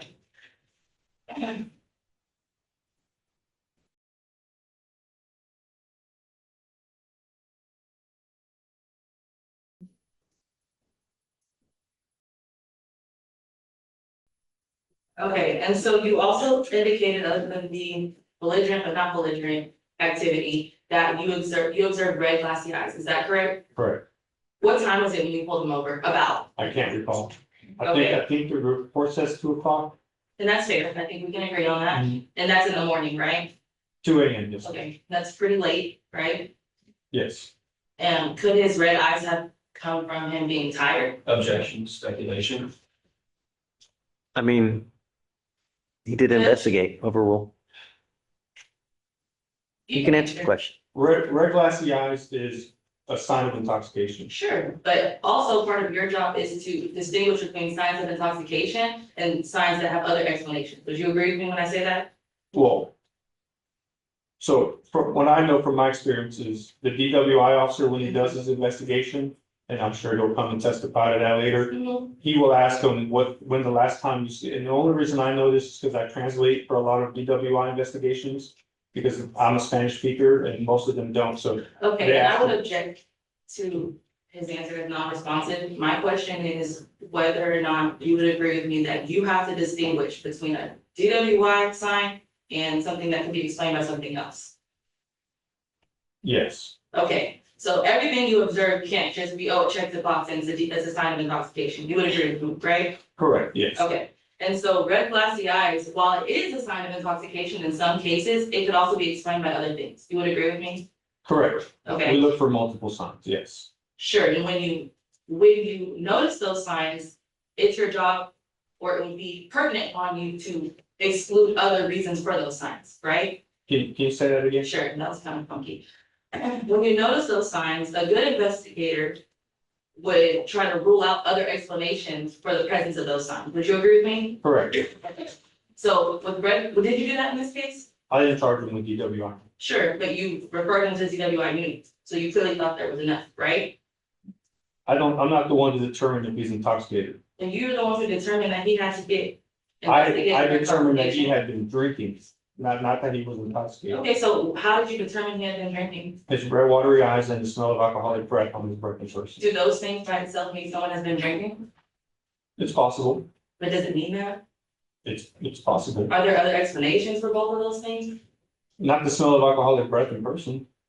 So someone can't spill alcohol on you? And you smell like alcohol? I mean, I guess, yeah. Could Okay, so happen. that's another explanation, right? Yeah. Okay, and also, is it illegal to have a drink and then drive? To drink and then drive? Mhm. No, you have to be over .08. Okay, sure. So what about Alejandro at that point made you believe that he was intoxicated? Well, like I said, I didn't charge him with that. I charged him for failure to maintain single lane. Well, I'm not there to determine if he's intoxicated. That's what the DUI officer is for. That's why I don't charge people with DWI. I have never filed a DWI charge in my career. so does every person that you stop who admits to having, or who you determine has alcohol in their system, do they get referred to DWI unit? So typically, Yeah, yes or no? I mean, it's case by case. I have pulled people out, I have suspected of drinking and then let them go. It's just case by case for traffic stop. So with red glassy eyes, you didn't ask him if he was fatigued or tired, right? He didn't give me the opportunity And to. I'm just asking about what you did. Did you even ask him? I planned on it. Did you ask him? I did not ask him. Okay, did you ask him if he wore contacts and maybe that could have contributed to the red glassy eyes, the irritation? I did not. Did you ask him if he had allergies? I did not. Okay.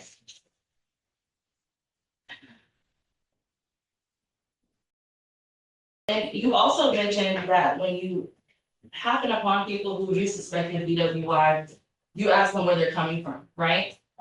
Typically, I ask them to step out the car and I check their eyes for HGM. Did you check his eyes for He HDN? did not give me the opportunity to. Did you check his eyes for HDN? I did not. Okay. And HDN would have at minimum confirmed your suspicion that he had alcohol in his system, right? Correct. So when you sent him to Pasadena jail to be investigated for DWI, you didn't even know whether or not he had took alcohol, did you? That's why I arrested him for failure to maintain single lane. Killing two birds with one stone, huh? It's PC. Okay. Pass the witness, Judge. Okay, anything further? Yes, Judge, briefly, you're right. Brief. Yes, sir. So, let's go back to failing to maintain single lane real quick. Is it a traffic violation to drive on the left side of the road?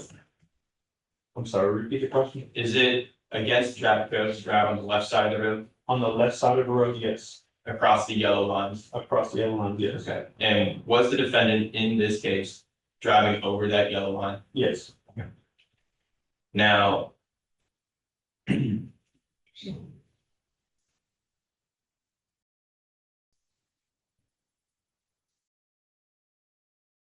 Why is driving over that yellow line a concern for you when you see his vehicle? Well, there's cars approaching. Is it your job to wait for a crash? It is not my job to wait for crash. No, it's not. When you send cases to the DWI unit,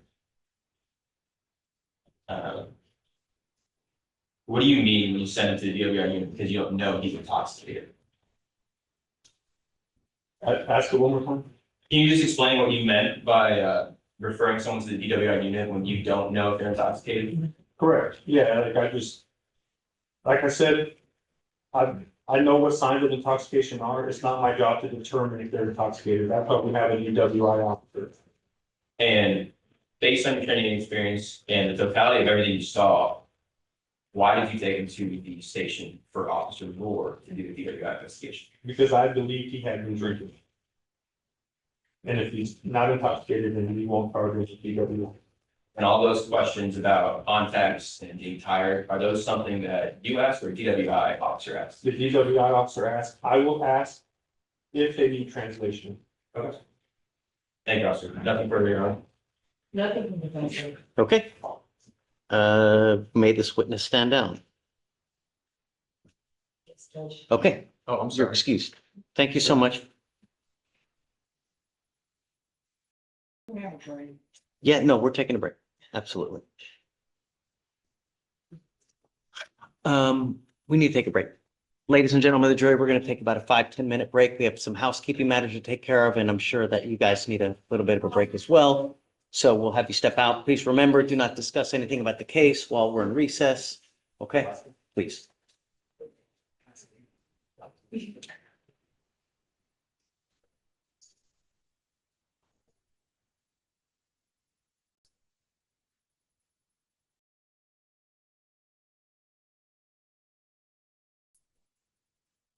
Okay, guys, come on.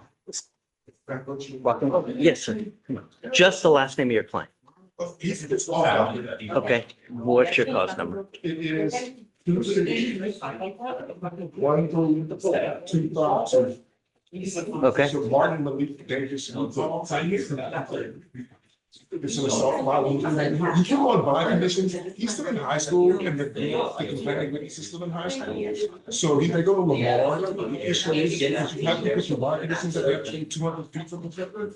There's an issue with them trying to withdraw, making him off from school. He's a senior, he has a scholarship. There's like a month left in school. With the current bond conditions, they're trying to basically expel him from the school because they're saying he can't be in the school according to the bond conditions.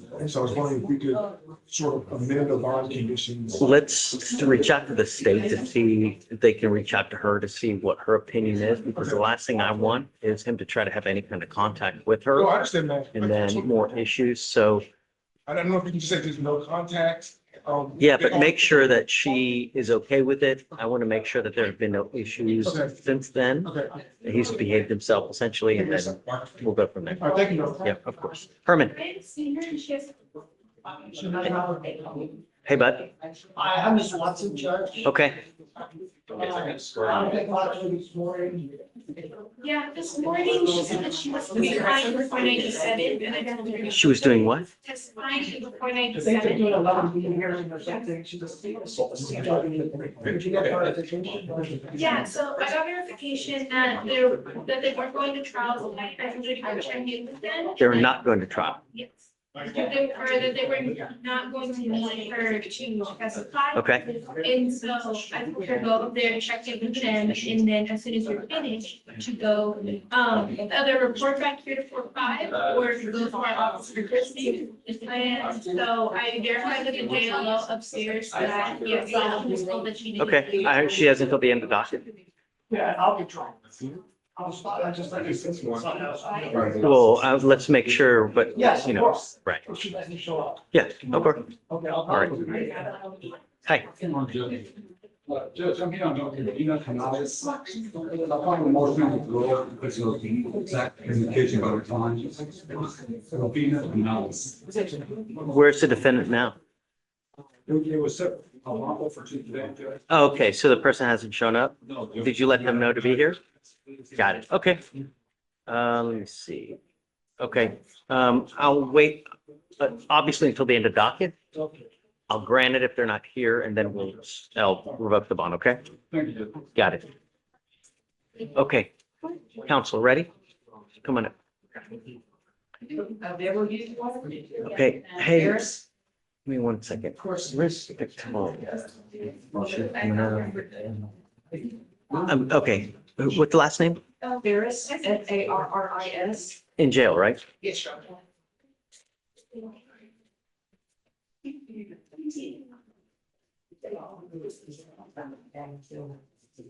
Yes, Judge. Hey, we have a lawyer that was trying to do a plea here earlier. Yeah. Your Honor. Oh, there you go. Okay, great. I wanted to make sure that we found. Okay, Would you like me to refresh your memory on this? no, tell me. Yes, sorry. It's been a long morning. This is one, he has been in for a minute and he's got back on bail. You were pushing on whether or not to get behind housing because it's an AFN. Do not have any of that. So just, you can have a couple days or whatever you want. I'm not gonna just let him out for the sake of, for the Just wanted to streets. do it so we can put it on docket. Yeah, have me take a day, a week, a weekday, whatever you want. Yeah, Well, Dave, I'm also pushing on Florida. Okay. Yes. The reason we're approaching is because the UNC is old. okay, what are we doing with these cases? We have an offer Okay, to dismiss the UNC and plea on the possession. I've only had the possession since February, so I'm like, one more setting to be able to decide what we want to do. okay, I'll give you 3 weeks, but at that, he's gotta be here to make a decision. He's here today too. He's gotta, does he have a bond violation? He took- I have a bone violation. He took a UA this morning and he came out He came what? negative. Okay, great. All right, well, you're good. Yeah, okay. Hi, Sebastian. Good morning. B, okay. Or it might be VA already, depending.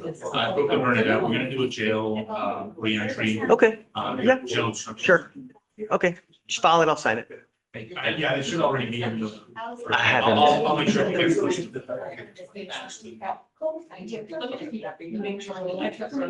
Yeah, I'll sign it for you. I've got it.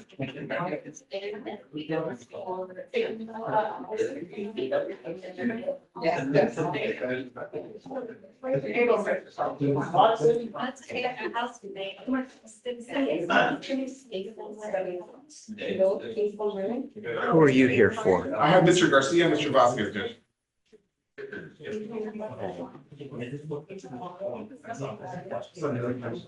All right, good morning, gentlemen. Good morning, gentlemen. Who is Mr. Garcia? You're Garcia, and so you are Mr. Vasquez. Yes, sir. Each of you are charged with criminal offenses. Each of you have worked out agreements to resolve both of these cases. Both of these cases will end up on your record. Both of you will also be facing minimum time in jail for future offenses. Mr. Garcia, you're charged with theft. You are facing up to 6 months in jail and or a $2,000 fine. The agreement that you have worked out is 15 days in jail with credit for the 4 days that you have done. Is this how you understand the agreement? Yes, sir. Mr. Vasquez, you were charged with driving while intoxicated, second offense. You are facing up to a year in jail and or a $4,000 fine. You have worked out an agreement. They are offering you 30 days in jail with credit for the 4 days that you have done. Is this how you understand the agreement, sir? Yes. Both of you are giving up the right to a trial, right to compel witnesses to testify on your behalf, confront and cross-examine your accusers. If you are not a citizen, there are possible immigration consequences. You can be deported, excluded from the country, denied naturalization. You give up the right to appeal. Is this what each of you want to do? Yes, sir. Yes, sir. How do you plead to the offense of theft, Mr. Garcia? Guilty or not guilty? Guilty. Mr. Vasquez, yours is quite a bit more serious. What happens if you pick up another DWI?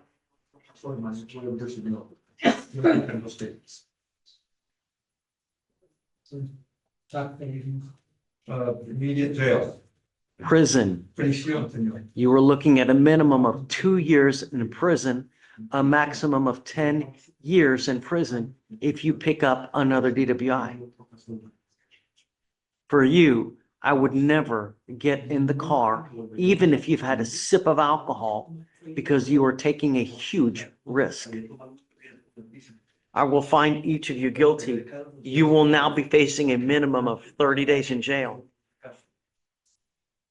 Mr. Vasquez, you will now be facing for any other cases other than a DWI, a minimum of 90 days in jail. I am going to suspend your license for 1 year. Do not drive. Good luck to both of you. Mr. Lyons, over 200 days. Okay. CTI, he's done everything, but he mailed in the money order, and he sent me a picture of the money order, so. Great, but how do we know he mailed it in though? Do you have any proof? Well, we sent him the money order copy to, but he mailed it in because it was last week. When did you mail it in? Last week. Do you have? They don't have it. Okay, so let's roll it 2 days. I'm not gonna just, it's over 200 days. 2 days, and he's got to be here. Okay. What is the gentleman's last name? Okay.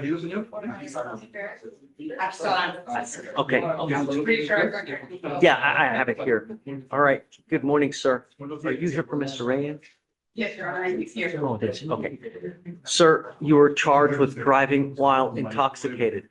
You are facing up to 6 months in jail and or a $2,000 fine. The agreement that you have worked out is 3 days in jail with credit for 2 days that you have done. You need to understand that this, you need to understand that this charge will go on your record. It will be there for the rest of your life. From now on, you will be facing a minimum of 30 days in jail. You understand? You are giving up the right to a trial, right to compel witnesses to testify on your behalf, confront and cross-examine your accusers. If you are not a citizen, there are possible immigration consequences. You can be deported, excluded from the country, denied naturalization.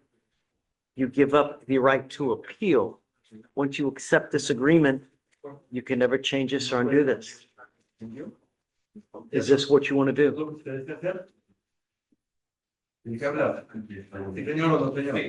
How do you plead to the offense? Guilty or not guilty? Guilty. I'm going to find you guilty. Yeah, well, follow this agreement. I am going to suspend your license for 90 days. Do not drive until you get a license. For you, it's going on your record. I would never get in the car, even if you've had a sip of alcohol. Because if you get pulled over, it very well may not go well for you. Good luck to you, sir. Thank you. Thank you, Your Honor. Good to see you. Hey, you ready? Mr. Riley from yesterday. Okay. Testing. Yes. How did he do? Veronica? Mr. Riley, come up. Counsel.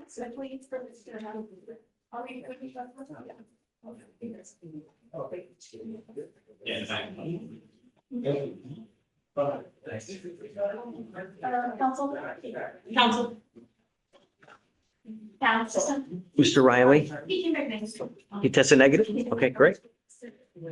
One more time. 3 strikes, you're out. I don't care what your excuse is. Do you understand? Okay, all right, we'll continue it. So we're now at 4.5 months. Where are we going with this case? I'm going to back to talk to the state on this case and one more. We'll have a resolution. Do you have an offer on this case? I believe there is he's got to be considered. Okay, this is way too much drama for me. So you've got 2 weeks. Figure out what you guys want to do. Sometime after trial. Did you talk to Bernadette? Initially. Well, take your time, but I mean, it's just way too much drama. It's bond violation after bond violations, just really. I'm up to here. Do you understand? Any further issues, it's not going to go well between us. Please take a seat. Oh, I'll talk to you guys. Okay, Can I have Ms. Flag- okay. She was denied ATI. I'm going to get an offer, just needs some time for her to get the offer. We'll give you a week. A week? You're 190 days old. Yeah. And it's a first, usually it's pretty.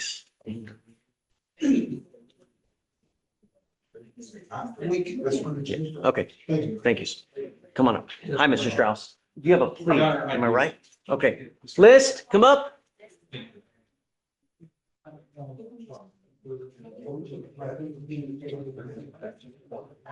Mr. List, you're charged with driving while intoxicated. You're facing up to 6 months in jail and or a $2,000 fine. You've worked out an agreement. They're offering you 3 days in jail with credit for the 1 day that you've done. This charge will now go on your record. It will be there for the rest of your life. Is this a PTI that's been kicked out? We talked about it, no, it's not PTI, no, we just said we wanted. How does it, 500, nearly Well, he was a 600? bond officer for 180 days. Got it. You are giving up the right to a trial, right to compel witnesses to testify on behalf, confront, and cross-examine your accusers. If you're not a citizen, there are possible immigration consequences. You can be deported, excluded from the country, denied naturalization. You give up the right to appeal.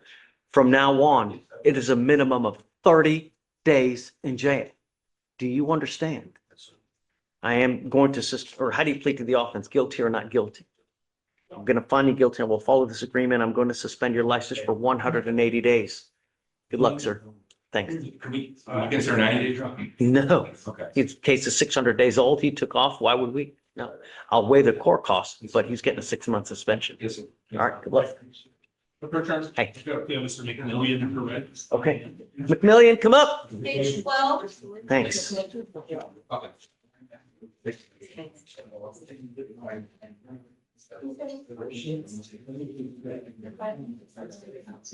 Mr. McMillian, charged with theft. You're facing up to 6 months in jail and or a $2,000 fine. You've worked out an agreement. They're offering you 3 days in jail with credit for the 2 days that you've done.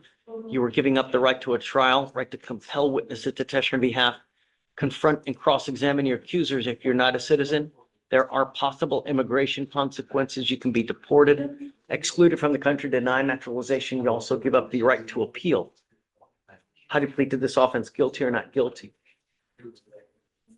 The UCW is being dismissed. As part of the plea agreement. Your Honor. Okay, what about the weapons? Is it being forfeited? I was not. Every time we have something like a UCW, we always need to consider what's going to happen with the weapon, please. Okay? So I mean, what do you think? We'd like to have the, It's being forfeited. Your Honor. yes, you're right. Got it. The weapon is being forfeited, Mr. McMillan. You're not going to get it back. Do you understand? How do you plead to the offense of theft, guilty or not guilty? Yeah. If you're not guilty, don't say guilty, because once you do this, it is a lifetime decision. You cannot unring the bell, as they say.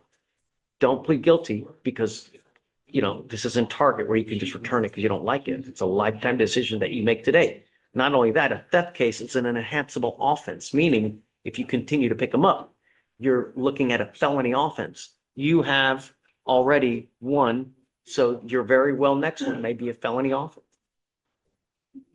What would you like to do? I want to know why I'm not offered this bird. Why wasn't I offered this bird? I cannot give you the reason, but many times DAs take a lot of things into account. And you cannot continue to pick up criminal cases and expect good things to happen. It just doesn't work like that. You don't get your way in the criminal courthouse. Here we are, this is 1, 2, 3. You've now picked up 4 and 5.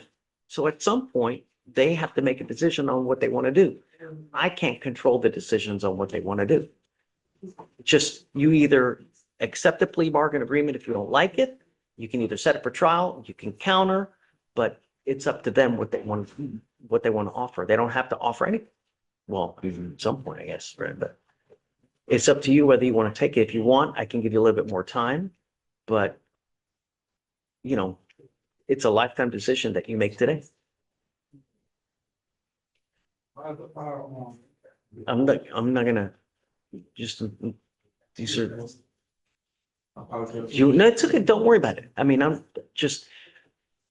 I want you to be informed or be able to make an informed decision so that when you walk out of here, you know exactly what's going to happen, because I don't want you to come back and complaining, well, this and this and that. No, you need to know exactly what happens with every step of all the cases that you have. criminal history, circumstances of the offense, how much, all these things go into consideration when they make plea bargain offers. So do you want a little bit more time? Do you want to continue with this? You tell me. I'm happy to give you, if you want more time, a little bit more to talk to Mr. Reed. If you want a week, I'm happy to give you a week, but you tell me. And I'm not offered I don't get the privilege to get probation for. That's not my decision. It's their decision, and they're the ones who make the the agreements, whether they want to offer,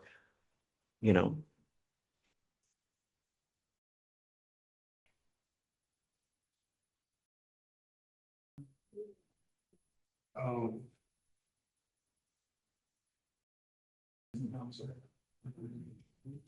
right. The offer is time served, meaning that you're walking out of here today. You will end up with a theft conviction. They're going to dismiss the unlawful carrying of a weapon as part of the agreement. Also, forfeiture of the weapon is also what they would like as well. So.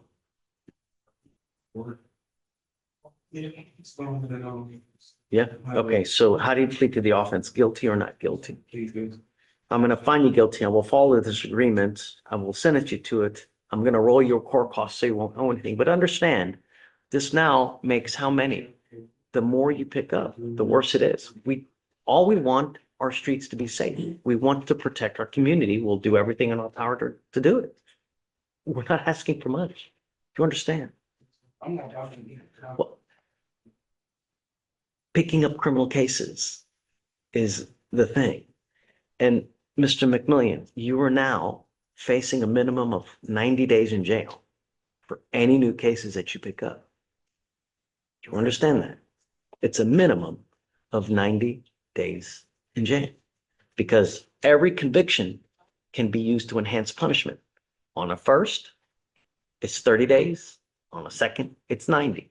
If you pick up a Class A and you have a prior, it's a minimum of 90 on one. Do you understand? Good luck. Thank you. All right. Hi. I got 400 rows of yeah, but Lindsay should also be soon. Yes, I have Lindsay here. Oh, actually, hers will be really fast, Judge. Okay. It's an uncomplicated, and this is a pre-signed waiver. I've already provided her a copy. Got it. Hi, Ms. Scheibel. Good morning, Your Honor. I don't know what happened, but I'm back. I see it. We're good to go. I'm signing the remand now, and then I think that's it, right? Okay. All right. Have a great day. Thank you. Okay. Hi. Good morning, Judge. I have two fugitive cases. I explained the process in my recommendation, but for Mr. Charles, okay, he would like a bond. So we are asking for a $15,000 bond.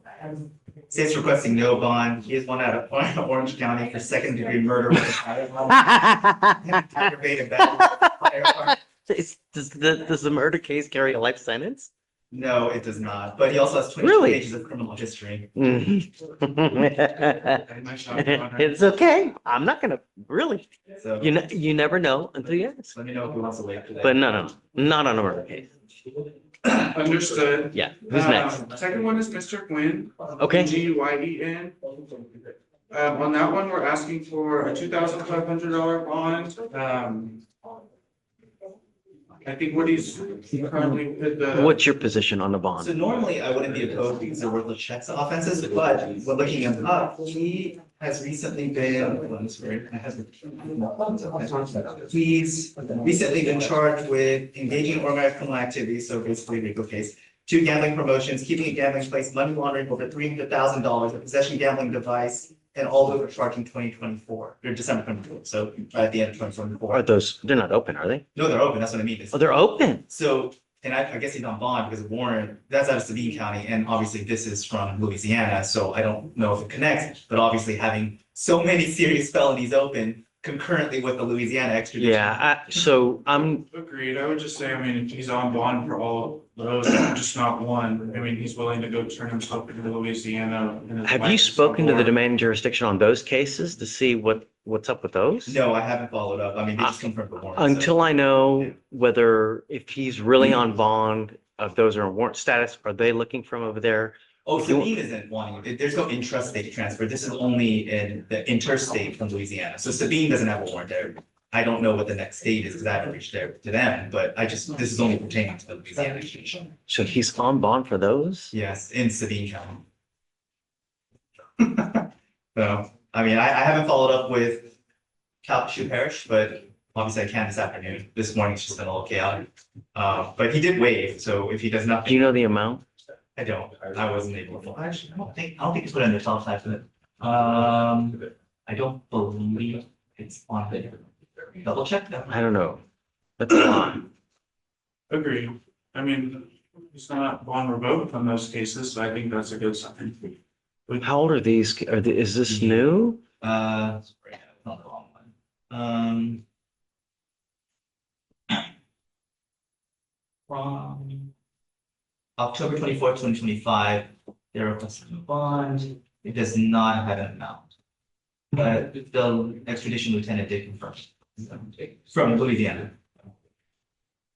So I can check the Sabine County, but I would. Can you just, so you don't know the amount of the worthless checks, do you? I do not.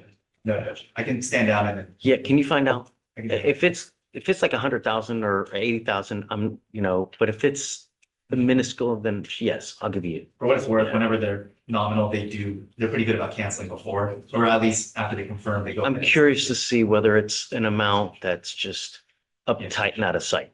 Okay, let me do Yeah, that. just let me know. Okay. Herman, Judge, Hey. Ms. Watson, the prosecutor before that, the seventh was, had her waiting there. She wasn't like anywhere. That day was on her earlier. They still haven't, they don't know if they're having a hearing or not upstairs, but she's here. I wanted to make sure that there wasn't any issues with. well, let's go send her to test now. Okay, well, let's send her to just Yeah, now. but it's so late now that we'll have to roll it till tomorrow. So She's in, yeah. I get She's in it. from out of state. I understand, but I mean, And they kept her there. It wasn't, how about if we get a negative test today, that she doesn't have to go tomorrow, come back tomorrow? Is that okay? what's the last name? Watson?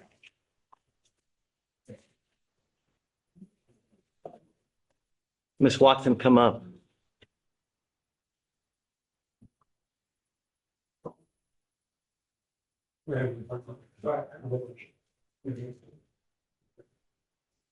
She didn't miss a test. She just tested positive and now we're doing this That's my understanding. confirmatory. Okay. Yeah, I'm down. If she's negative, then yeah, we're Okay, good. cool. Yeah. All right. Okay. Well, If not, then she'll have to come back and we'll talk. So tentatively, what I understand to go, is as long as she tests positive, we'll give her a date for tomorrow tentatively. And then if she tests negative, she will not have to come tomorrow. Correct. Be able to be sent. Yes, absolutely. Thanks, sir. Yes. Judge, bottom of 6, how much? A week, week, 1 week. Hi. Hey.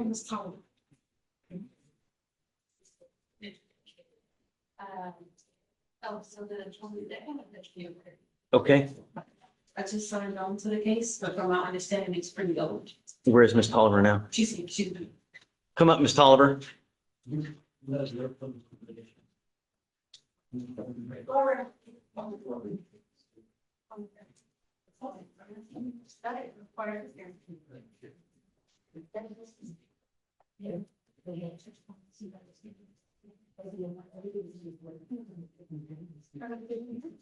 Is discovery complete on this case? Yeah. Okay. You have missed court multiple times. If you miss court again, I'm going to add a couple zeros to the end of your case, ma'am. Your case is 220 days old. You're Miss Tolliver, correct? Charged with assault of a family member? Right. This case is 220 days old. We set cases for trial at 180. I'm giving you one setting to determine what you guys want to do. At the next setting, you must be back and let us know whether you want to accept a plea bargain agreement or I will set your case for trial. If you miss court again, I'm going to revoke your bond and I'm going to go bananas on it. Do you understand? Okay. You are not to have contact with the complaining witness in this case, not to be in possession of any weapons. The MOA will be re-entered in now. Do not have any contact with this person. Otherwise, likewise, I will revoke the bond. For now, we'll have you sign all the documents, and after that, you'll be free to go, and we'll see you in 30 days. I do have a question. She Shoot. did let me know that the plaintiff witness does stay with her mom. We don't know anything about the complaining witness. This case is super old. There have been multiple FTAs.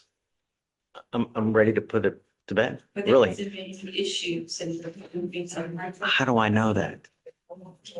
All I know is that she's been gone. It's now 220 days old. There are multiple non-appearances. I don't know anything.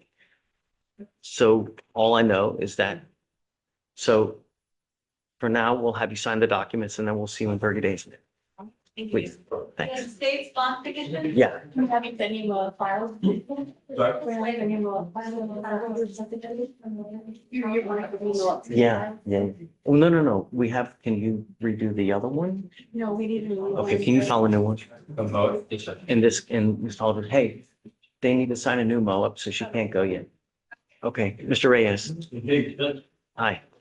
I have Eduardo Garcia, you are back on the docket again today, You got it. and,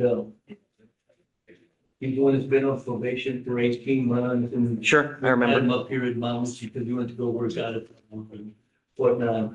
Luckily, he had a strand divide, so last time we were here approaching because he stopped at a gas station on the way back from Beaumont. So you admonished him about that, not to stop anywhere.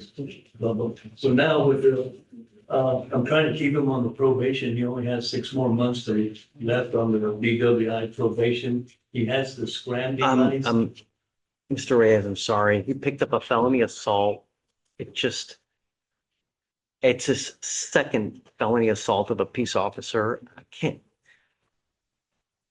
just don't think it's a good idea. To keep him on probation. Correct. After the 6 months. Correct. Well, Right. we can unsatisfactorily terminate him and. No. I understand what you're saying, right? But DWI, fleeing and eluding, interference, assault, DWI, and now another assault. At some point, we become an enabler. If we continue to, there has to be a consequence. I am all about trying to be as nice as possible. But when you're working 1, 2, 3, 4, 5, 6, 7 on 8 violent, Well, is there something? I understand you're doing what you need to do to the best of your ability, but I just don't think it's a good idea. Well, looking at, I mean, this is a facility that he has to be there. We did express with him, and the results came back that she wanted for him to go to this year. Great. If you want it to continue, then I think that's the right thing. Okay. I was hoping we could be getting some program with an outpatient treatment as opposed to the inpatient treatment. Okay. Every time we deviate from the TRAS, we pay for it dearly. So if he wants to, we can do that. Otherwise, it's, What would you consider doing? I don't know. I need to think about it, but it's gonna be, In jail, what? 30 days in jail? No. No. What were you thinking, 60? 90? 120? Equal, 4 times 4 is 60, 4 months is It's 160. gonna be considerate, because he needs to understand that really, it's just, yeah. 60 days. Mm. Talk to him here, Oh, no. It's like What- more. Oh, more than once, more than 4 Yeah. months. Yeah. Like 5 months. Remember, whatever happens, they usually give him 3-for-1 credit regardless. So, Still 5 times. Would you- no. Let me talk to them and then we'll figure it out. Okay. Okay, All right. All right. Thanks, Judge. Ms. Jones, are you ready? May I approach? Please. Mr. Delasco? Yes. So on Mr. Delasco, Judge, we got this new PRAS, okay, and they are recommending that But Mr. Nolasco is already poised to do the sober court. I've spoken with the state and the alternative would be obviously a jail plea. We both agree that sober court would be a better option, Judge. I just would ask that the court leave status as a tool for sober court to use, so that Mr. Nolasco could be transferred to sober court, be given the resources there to, become sober and obtain sobriety. And if he's non-responsive with all those resources, they can use status. And that was my suggestion, Judge. Like, that was, But my concern is if And- we put him in status now, he is going to have too much credit in status that sober court will not be able to even use him. Like, they won't be able to even help him because there is no punishment on the backside that if he violates, that they have anything to use. Well, jail time. Well, status will count towards his credit, and so he will run out of time for them to use before they can get into the substantive part of the treatment. So if they put him into sober court and they say, hey, here's what we've got to get you to start following, if he violates, then they get to start using things like status. If he's already doing that before he gets into sober court, he's already exhausted all his jail. But let me ask you this, though. What about the 5 bond violations that he's had? I don't disagree, but I think that's part of his addiction. I think that's what has to be addressed. Until he can get into sober court and start getting those resources and people start helping him, I don't think he is, I don't wanna say can't be held accountable for that. That's ridiculous. I'm just saying that I think that we've got to give him the opportunity to show that he can do it. And if he can't, then they get to use status at their will. And then I mean, we can do jail offer, which has already been offered. No. which I think I is the easy way no, out. but I don't think that's a good I idea. agree. Yeah. I just, we know what's gonna happen. I mean, it's a slow plea to felony court. The bond violations, I don't want to discredit that at all. I just think he's at that age. And his addiction is making him not have the life skills to be able to start addressing that. And until we can get him in the sober court to get those resources, I just don't think he's gonna be productive. How do we work it to where, because one of the issues is, He has to be the orientation. right, that's what I was about to, I was going to see what your appetite was for what we were, proposing, Judge, but he. I mean, I guess I'm down, but the problem is that, I'm not gonna give him a PR bond. Okay, Judge, but we consider lowering his bond because. Yeah, I mean, we have to, but what do we do if he, right, okay, great. Do scram, get him in to see how quickly we can get him into the orientation. It's 21st. That's the soonest, so. I mean, that's around the corner. I think it probably needs to be I don't want to say an admonishment, so don't take that the way I'm gonna say that. I think we should probably bring the defendant out, have a come to Jesus meeting with him, have a conversation. Done that 4 times I know, already. but Yeah, but the rubber has met the road. yeah, this is what we're doing. You're gonna go. No, okay, right. I'm not letting him out today, though. If orientation's on the 21st, what day's the 21st? It's 6 days, yeah. Okay, so we'll let him out Monday, the day before. The I'm not jail- gonna trust him to be over the weekend and, Well, the jail takes 8 to 12 hours to out process it. Yeah. So if he's released on Monday, that he gets spit out either late Monday night or early Tuesday morning. And then. what time is orientation? 11. You can make it. Okay, Bond violation after bond violation after bond violation after bond violation after bond violation.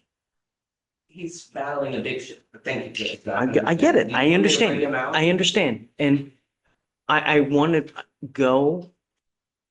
I want to be with you, but I don't want to give him any more leash than's absolutely necessary because I don't want him to violate conditions again. I understand, Judge, and that's why I actually discouraged him bonding out while I worked out this Guys, can you bring him out? arrangement, Judge.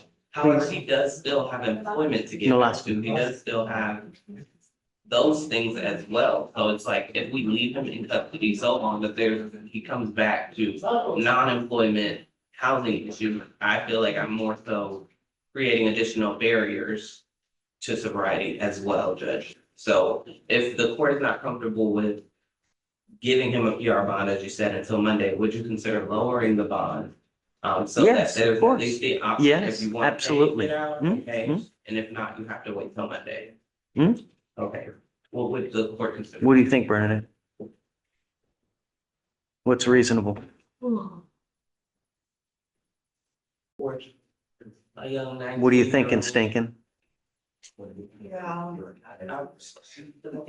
50 right now. What do you think? I was gonna ask if you would set it in half, Judge. Oh, it's gonna go a lot lower than that. Yeah, I was I gonna- was gonna say 10. Yeah, yeah, Yeah, I was gonna say 10. Okay, that would be better, thank you. You get all the reasonable discount. how's jail? It's awesome for everyone else. We want our streets safe. And the last thing that we want is for you to make an irreparable decision, digging yourself such a hole that your butt will never crawl out. When you're 18 or 19 and you continue over and over and over, it is a recipe for disaster. And it's, you are literally running to prison. That's what you do. What we have now is we're trying to prevent that from happening. And you're your own worst enemy, right? If you want to do things, stay home. If you've got to go out, take an Uber. Life is not hard when you make the right decisions. And when you do over and over, we as judges, as defense lawyers, as prosecutors, we see the writing on the wall. How many intoxication manslaughters are happening right now?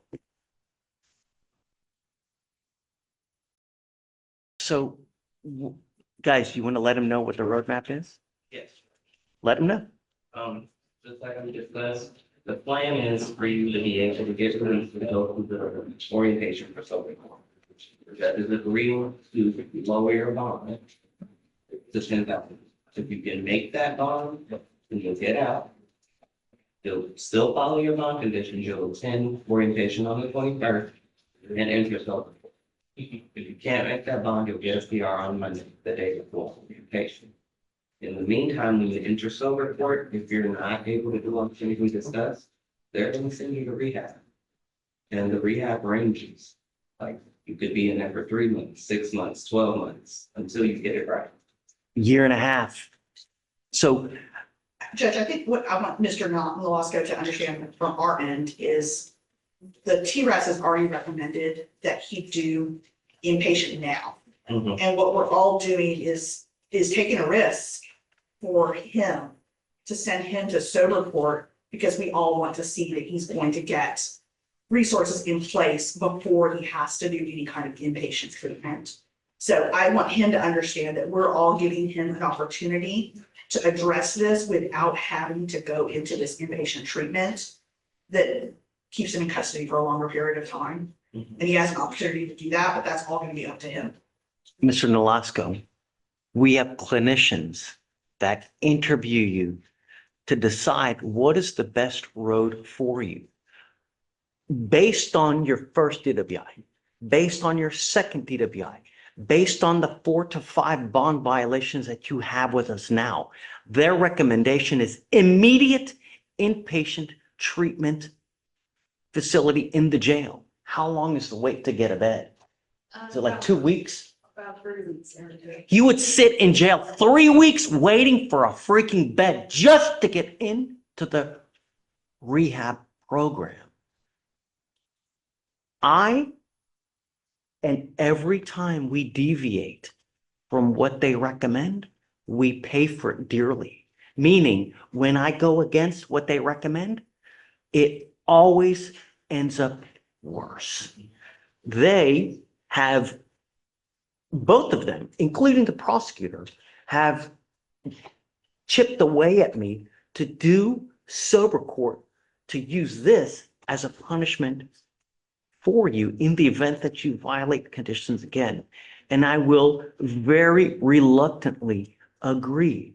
But if there are any more violations, and I don't care how minute you think it is, this is what you will be facing. It's a 3-week wait just to get a bed in the facility. And if you respond well to treatment, it could be a minimum of 9 months to a year and a half if you don't respond well to treatment. You and only you hold the keys to this cell. Do you understand? So when your friends start coming around and, hey man, let's go hang out. And you know that they're going to do something crappy. Don't go, because you know it's not gonna end well. Do you speak Spanish? No, sir. My mom used to tell me, dime con quien andas, yo te digo quién eres. Tell me who you hang out with, and I'll tell you who you are. They will lead you down the wrong path because they don't care. They're not the one facing a year and a half in a facility. Do you understand? Yes, sir. We will not have this conversation again. One more violation, that's it. All the same conditions will continue. So he gets a scram on one ankle. He gets an ankle monitor on the other with a curfew of 9 p.m. to 6 a.m. No drugs, no alcohol, weekly testing.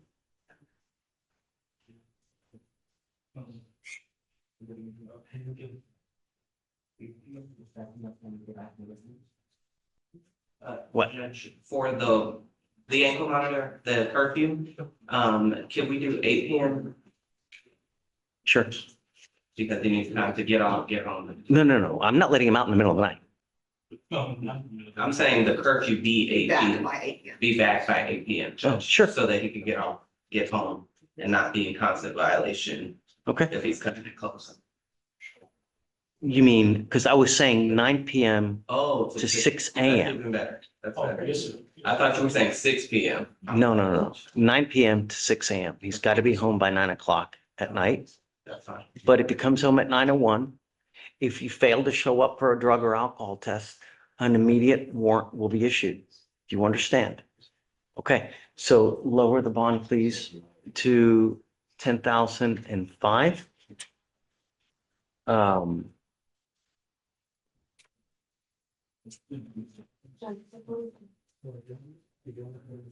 So, yeah, let them have it. Yeah, let them have it, please. Okay, all right, are we good? Yeah, Judge, thank you. Okay, all right, thanks, guys. Thank you.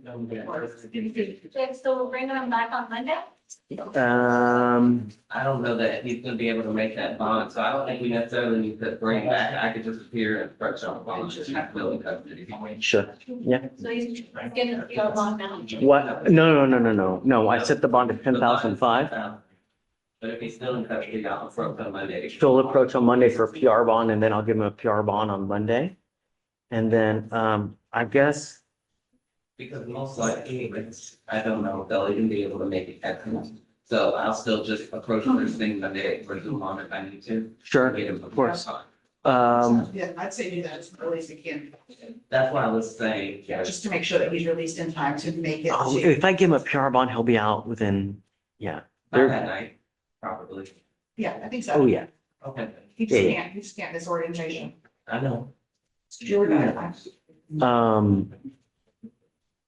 Should we set the case for Wednesday, just to make sure that he showed up? Sure. Yes, that. Yeah, what do you think? You okay with that? Okay, all right. Thanks, So, Judge. all right, okay, guys. I really appreciate your grace. Hey, get your brother, man. Get your boy. Really? Ready? Hey. I'll leave on docket. Okay, jail or bond? I'm searching for a PR bond judge. He currently has an AFM and he has an interference charge. The dad is the complaining witness and the AFM, and he has reached out to me through email, through phone, stating that he does not want to move forward with the charges. He's also reached out to the DA's office and spoke to Giselle Perez and communicated that he did not want to go forward with the charges. She emailed him back on April 6th and said that she has forwarded that email to the DA. I spoke with the DA on Monday. They were supposed to do a RIF call. That has not been done, so his case was reset to today. The RIF call has still not been completed. As of right now, we have a treatment plan in place. He has benefits and they expire on Monday. Right now, he has a confirmed appointment with Quest Diagnostics for April 18th. And then he also has a confirmed appointment with Gulf Coast Center for further mental health help on April 21st, which is a Tuesday. He would need a PR bond to be released and so that he can make those appointments and so that he does not lose his benefits. And the state is not opposed to dismissing. However, his mother, the only other person he would be able to stay with is his mother, and she is currently in North Carolina right now. And the order of protection is against his mother.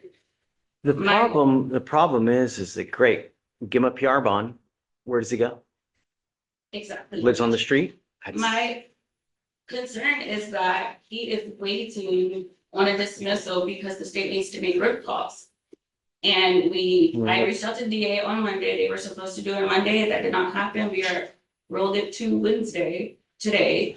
Still no RIF call. He contacted Giselle Perez at the DA's office and communicated that he did not want to go forward with the charges. And she said she forwarded that to the DA on Monday. So my issue is that he is waiting in jail on a dismissal because we're waiting on a RIF call. We can't move him down the road. We did give him a PR bond once, failed to appear. If I give him a PR bond now, how's he gonna do anything? If the state makes the RIF calls today, they're not opposed to dismissing the case. Their holdup is that they Why don't want we- to speak with the complainant. Why don't we roll it till tomorrow? Or Are they going you to tell move the me. RIF call tomorrow? Because I moved it already. Well, let's, Well, Judge, what I did tell her was that there was a couple of options, so you could have gotten a MHPTI to go to the hearing committee this day. And That's a she great did tell idea. us- She did also tell us that there was the option of him staying with his mother. So there were a couple of places for him to go while the state did get a RIP call out to the defendant's father. So there were a couple of options. I'm not sure which one she's had what chance about to the call. release to the Harris Center? Because of the AFM, I do not think that they will take him underneath that charge. They will, And they also, will. We he do has it all the time. appointments scheduled that he can get more comprehensive care through because he has benefits. He's going to Quest Diagnostics to get blood work done. So that on Tuesday, when he goes to Gulf Coast, they will review Ms. his blood Strong, work. how is he gonna get anywhere? If the cases are dismissed, the state is not opposed to dismissing the cases. My position here is that we're waiting on a dismissal for them to make a RIP call, and their office has already been notified that the complaining witness does not want to go forward with charges. They were supposed to do it Monday. Imagine how many thousands of cases they have. I have You a lot know, of we cases too, have Judge. given him the opportunity and just, I understand. Monday, the RIP call was not made. They said that they will make it. I rolled get it. Till Wednesday. but she offered an alternate reasonable resolution, getting him to the Harris Center where they can provide him with resources and can provide him with a bed as well. They can provide him with temporary shelter. I understand, Judge. However, in the long term, he needs to get his induction through the Gulf Coast Center. If we're doing a workaround, he's just gonna go to the Harris Center, for a couple of days to give them time to make a road call, then dismiss? Or If we they, let him out now, he's going to the street. if they dismiss today, then he will be able to go to his father's home. So again, Judge, even with the PTI, he still goes to a bed and he still has access to his mom. And Well, I so- guess his mother, I just found out, his father just confirmed that currently, right now, his mother is in North Carolina. Can you think you can get it done later today? Why don't I step out at each case, I can do it while they're trying. Right. Can you give them a little bit of time? We'll try to reach out today. Okay, if they reach out today, it's just. You guys are gonna dismiss.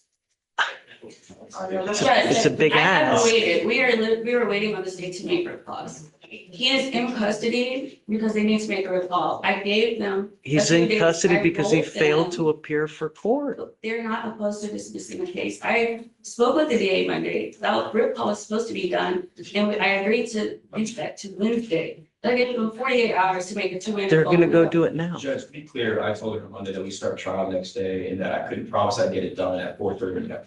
And I told the defense as well, I said, let us finish with the trial and we'll get it done. I just needed the time. They'll get it done today. The reply will be done today. At what time? Yes, Are you? that's a yes. At what time, Judge? I cannot promise you what time, but we can get it done. Ariel, it's gonna get done today. It'll get done today. It'll get done I got told today. Monday. The DA's office, the victim services was already made aware on April 6th that his father did not want to go through with the charges, and it was sent to the DA. I will make you a deal. If it's not done today, I'll give him a PR bond tomorrow. Thank you, Judge. All right. Thank you for your zealous advocacy. You're doing great. No, thank you, Judge. Yes, ma'am. Well, we'll see what happens. Hey, come on. Hello again. Hey. Back on both cases, Judge. Okay. So on Mr. Nguyen, I think my ask was 2,500. We left off wondering how much these checks were. $30,000 from the Golden Nugget, and obviously in context with the gambling, washing checks. It's not great. The OCA. It's not gonna be that, with all the stuff that he has open, no, it's gonna be high. Because there's a big, yeah, it's, And for what it's worth, it is Calcasieu Parish, so they're gonna be becoming a speech. It's Louisiana. do you want to let him know? Is he gonna, spend all this money to get out when they'll probably pick him up within the next 2 days? I have tried to explain that to both of them over and over. Perhaps it would Sure. land differently. Can you bring them both out? That's, Wow, what, the other one is Charles, but Lynn is the one you said went back. It is, why is it back? So Dang. You were kidding and stuff, and you just. If you want to meet in the middle, if you want to talk to your client after, docket it, and if you want to see each other tomorrow. You can do that? Charles, it's not gonna happen. He's wanted for second-degree murder and then some other, that's just, We're pushing for that for a different reason. It's one of those where he wants to keep the refusal for the governor's warrant. He wants to stick it out for the 90 days. So I think it's worth admonishing at least for the full range of consequences if we go that route. okay. You wanna roll him to tomorrow? Sure, Do we'll it. roll in, Yeah. and if you could please admonish Mr. Charles. Right now? Uh, Is he here? Did they Yes, say he's he still is. here? I just didn't know if you were about to start right now. No, yeah, I want to. Just Can you, real quick, bottom of 2, yeah, counsel called and said he was in the hospital with his dad. How much time do you want me to? on bottom of 2, Yes, Judge. The Is- veteran is here. the defendant's here. A couple days? Monday? Let me, well, bring him out. All right. Mr. Charles? Sir, you were wanted out of the state of, Print this up. several things you have to understand. All right, I'm sure you do, but, here in Houston, every single day someone's dying. There's just so much drama on our streets. And it really scares me what happens, what's going on a daily basis here. And I just, you're wanted for second-degree murder with a firearm and attempted battery with a firearm. I just don't think it would be a good idea to give you a bond. Do you understand? No. Okay, well, that's okay. You don't have to. But the reality is you kind of scare me. And so I don't think, well, the charges are pretty, and so, and what else? Does he have any other criminal So he history? has 22 pages of criminal history. He's convicted in 2019 of possession of a weapon by a felon, a firearm by a felon. He's convicted of having possessing ammunition by a felon. He was recently bond forfeited and had a warrant out for his arrest in 2023 for an indecency with a child. That case was later dismissed, but I'm only pointing out that obviously he was supposed to comply with bond conditions, and he had a warrant out for his arrest in 2023 for not complying with court conditions. So among those, he was charged with multiple domestics, burglaries, and again, I can read you the whole 22 pages, but a significant number of them have been dismissed, but based on the timing, I don't know if it was in consideration of the pleas, and I can go through it if you like, but 22 pages. Understand? 22 pages of criminal history. At some point, we just got to say when. We can't just. So you have multiple options now. You can waive extradition. If you waive extradition and Florida doesn't come get you, Harris County will release you. However, those warrants will always remain in effect until you take care of them. The other thing you can do is refuse extradition, which in that case, they can get a governor's warrant from the state of Florida, and at that point, force you to go back to Florida. Do you understand? So the 90 days that we talked about, that process would essentially. So, right, they get a warrant, a governor's warrant from Florida, remanding you to the custody of marshals from Florida, and then they will take you back. No, they will. Have they indicated?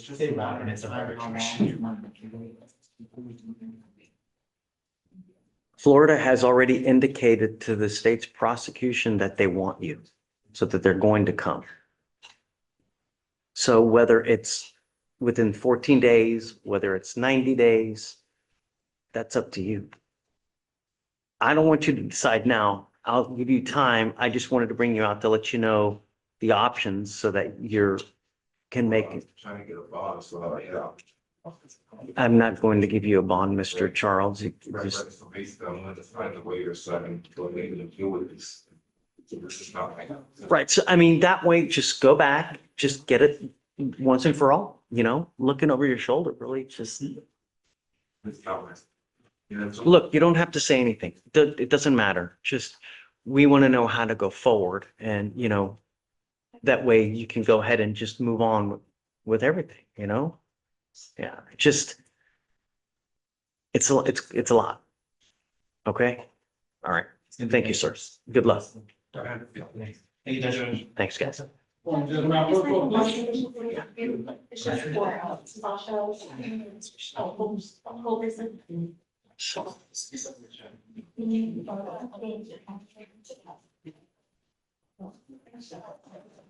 Judge Fleischer. Yeah, Quick question on bond conditions for Colton. I did get a note of the bond conditions.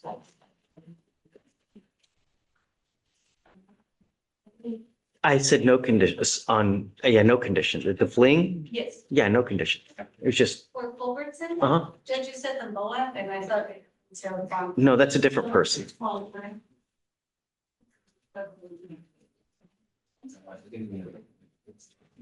Do you have a plea? Yes, please, Judge. You ready? Yes, we're ready. Come on, bring it. Jackson.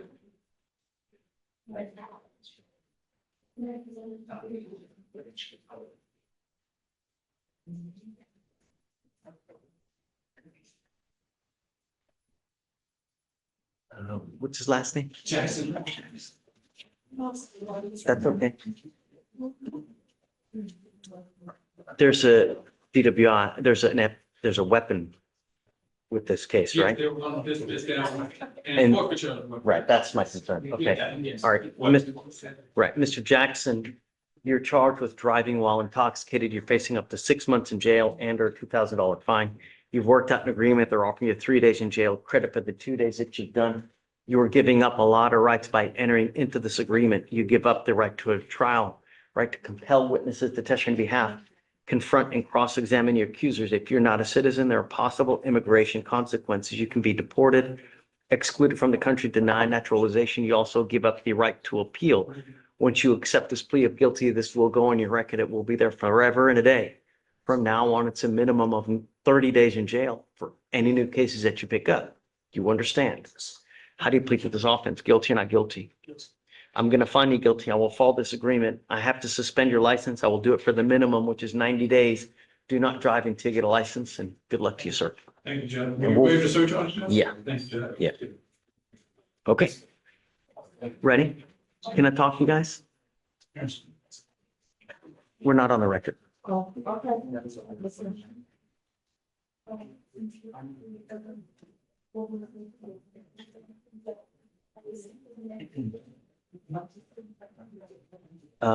How many witnesses are there left?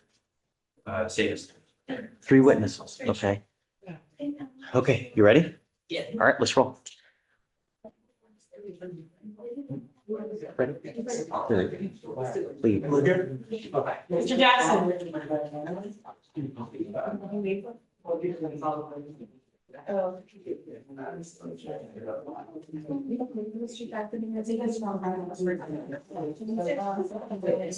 Is this probably on for teams? It's 1 day more. Favorite house on there. I'll be extended on tomorrow. We're already. I have a limit to. Okay.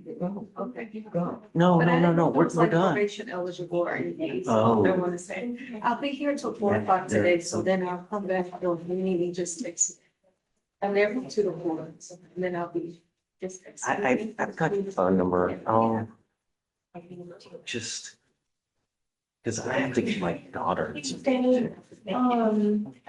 know who you said was gonna file it, but I haven't filed both MOA and conditions for tolerance. I think Oliver was just filed and then Bernadette.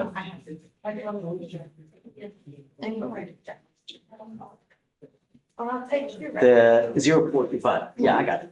So I mean, we've touched before. Judge, can I go over like three? Yeah, come on. Top of 16, you were both here yesterday for VDR. 5,001.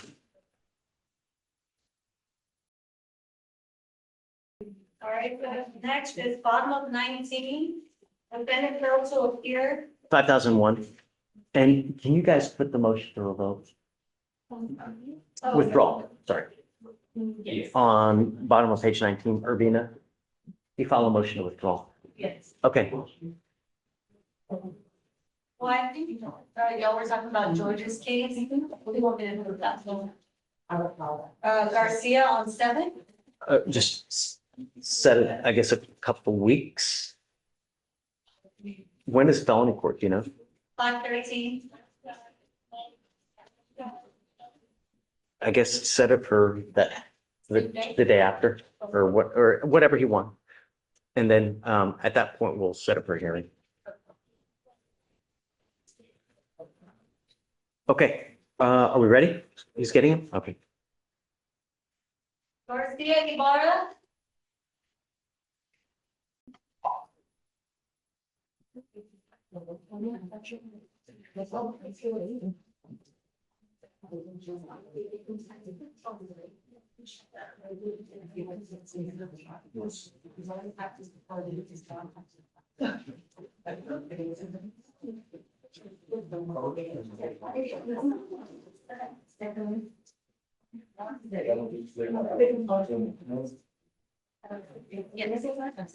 Judge, we're trying to do one plea before you run the jury out for lunch. I mean, I've got to. No. Maybe. They're literally right at the door now. All right, for the jury.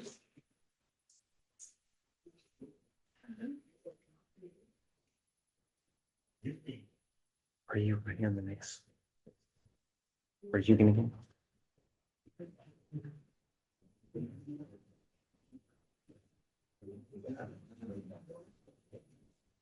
Sorry to keep you guys, please be seated. I'm so sorry to keep you guys waiting. We have quite a bit of, we still have other business that we still attend to while we're in trial, so we'll try to be as efficient as possible. Okay, State, are you ready for your next witness? Yes, sir. Okay, do you mind calling him up? Yes, sir. And this time, state calls Officer Roy. All right.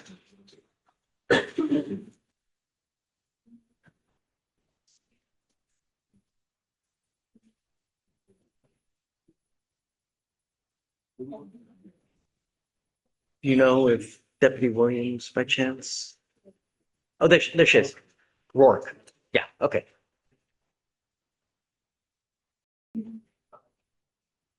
All right, come on up, officer.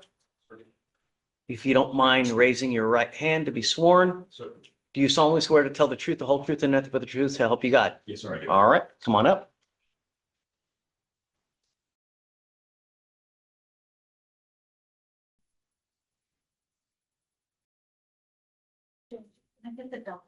All right, Deputy, I'm going to ask you, please, if you don't mind, speak clearly, loudly. If you hear the word objection, just stop.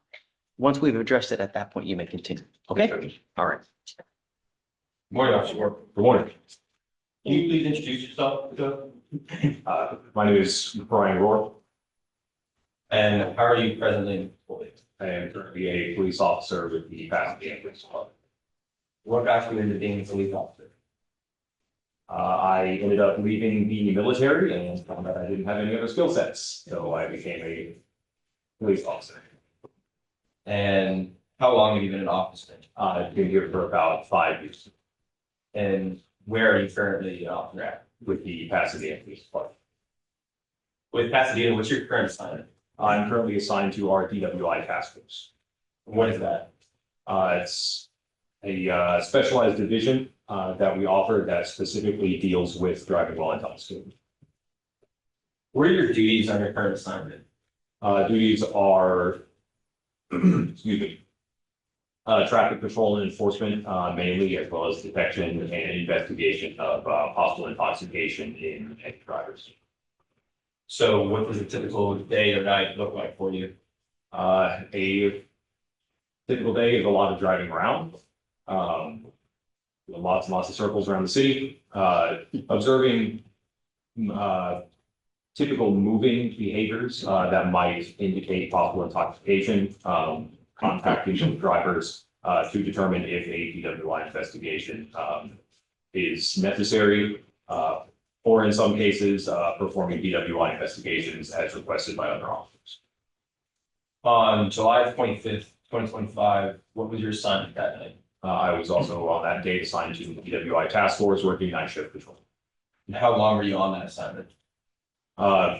My division works 10-hour shifts. Okay, so now I want to talk a little bit about the training that you had to undergo to become a police officer. So what kind of training did you have to go through before you ended up at Pasadena Police Department? So the basic police officer course is mandated by the overarching TCOL, which is the Texas Commission on Law Enforcement, which requires so many hours to be completed to obtain a basic police officer's license.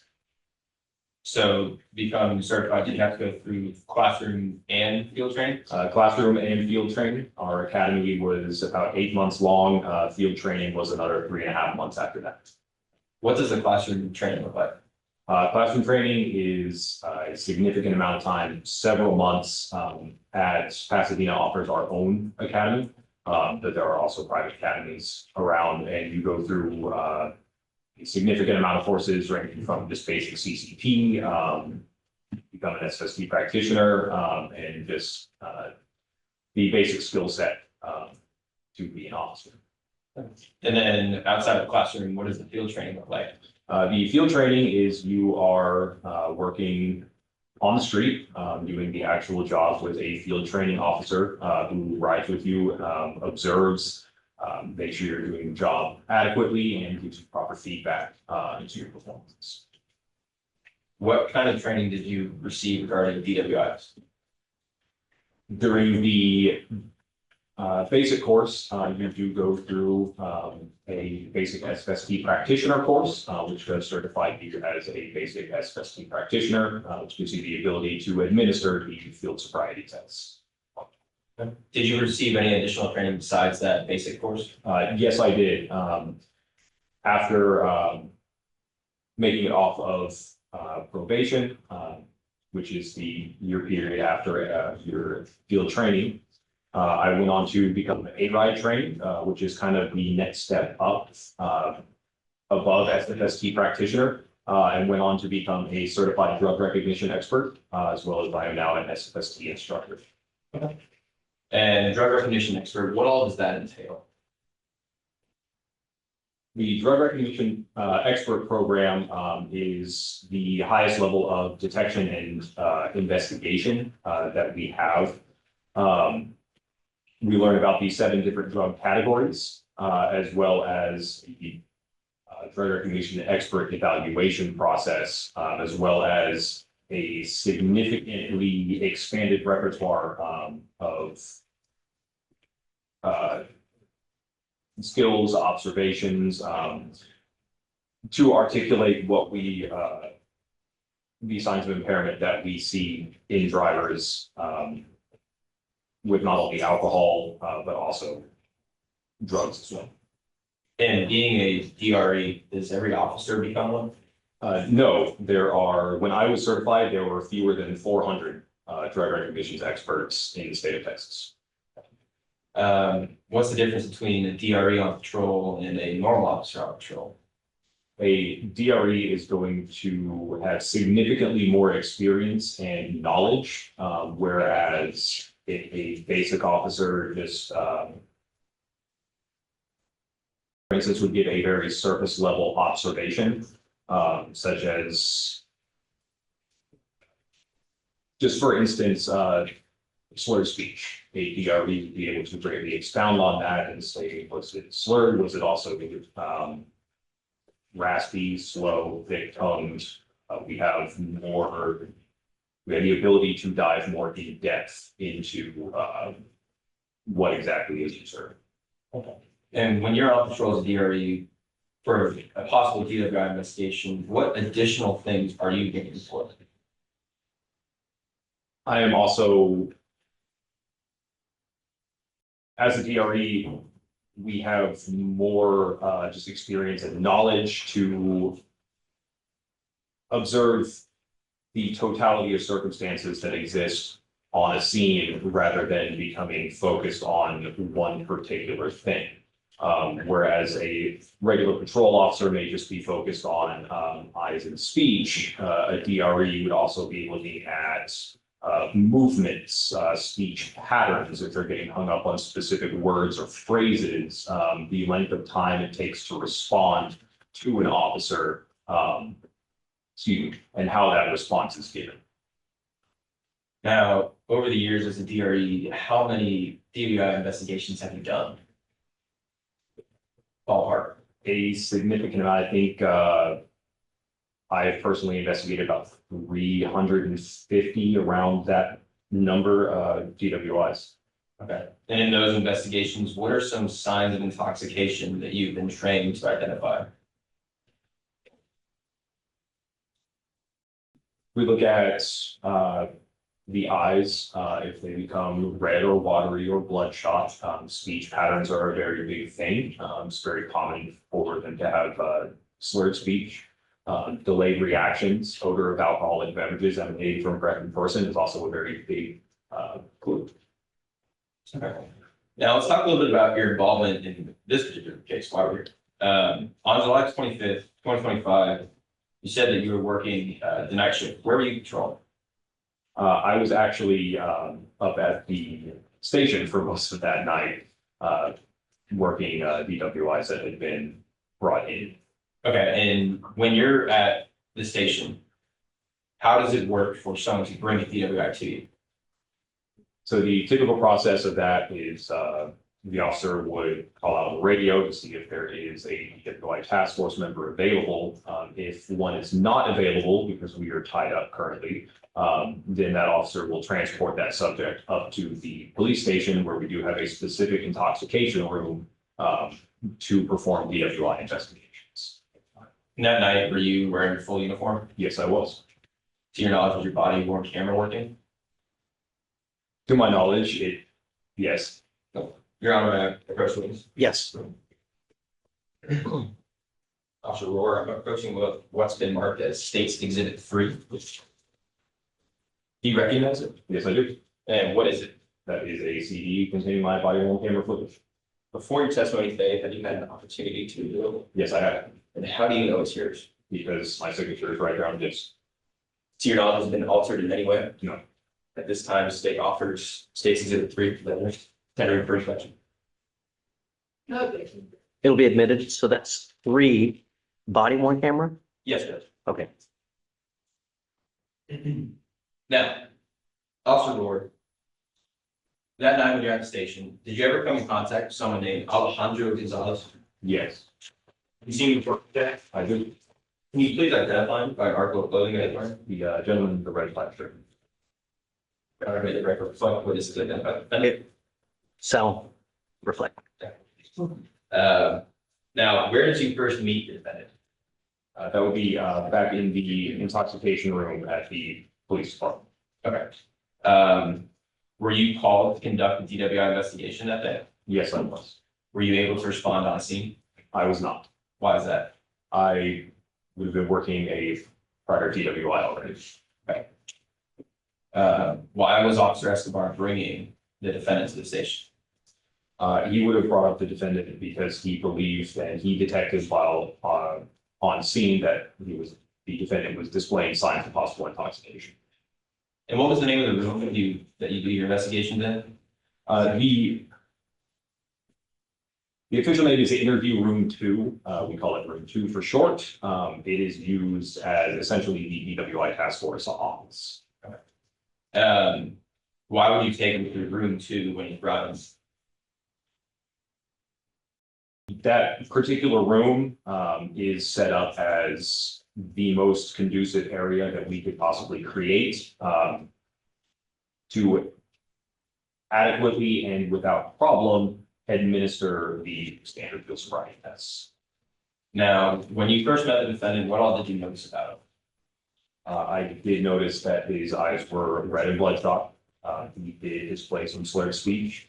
I noticed he also had a sway in his stance, and I could detect an odor of alcoholic beverages emanating from his breath. And as a TRE with 350 prior DWI investigations, what do those signs typically tell you? Those signs would tell me that a DWI investigation would need to be conducted. Did you conduct one? Yes, I did. Now, the whole time that the defendant or you were speaking, how would you describe his demeanor? I remember he was irate when he was brought in. He was not particularly cooperative at the time. He did refuse to answer questions or follow any instructions that I gave him. Now, while you're at the station, is it a common practice of the Pasadena Police Department to make a video recording of all persons brought into that room? Yes, it is. Your Honor, may I first witness? Yes. Officer Rohr, I'm handing you what's been marked as State's Exhibit 4. Do you recognize it? Yes, I do. What is it? That is a recording of the camera system from the intoxication. Was it made at a given time of the conditions of this incident? Yes, it was. And was it kept in the regular course of business of the Pasadena Police Department? It was. And have you had a chance to watch it prior to your testimony today? Yes, I have. To your knowledge, has it been altered in any way? It is not. This time, state offers states tentative defense through inspection. Okay. It'll be admitted. Thank you. States 4.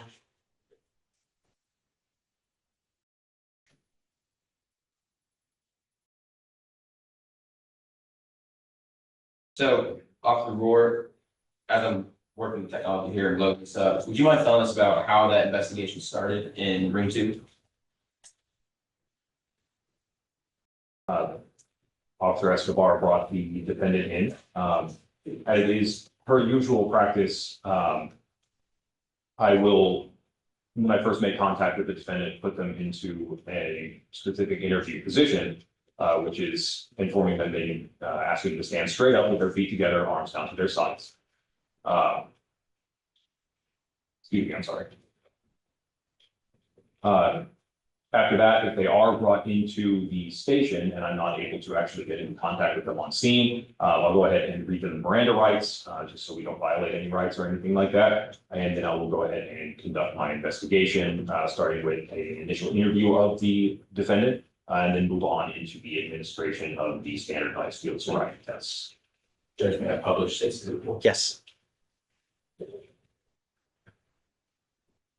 So. Purposes of the record, just starting at 0, I'll say to the.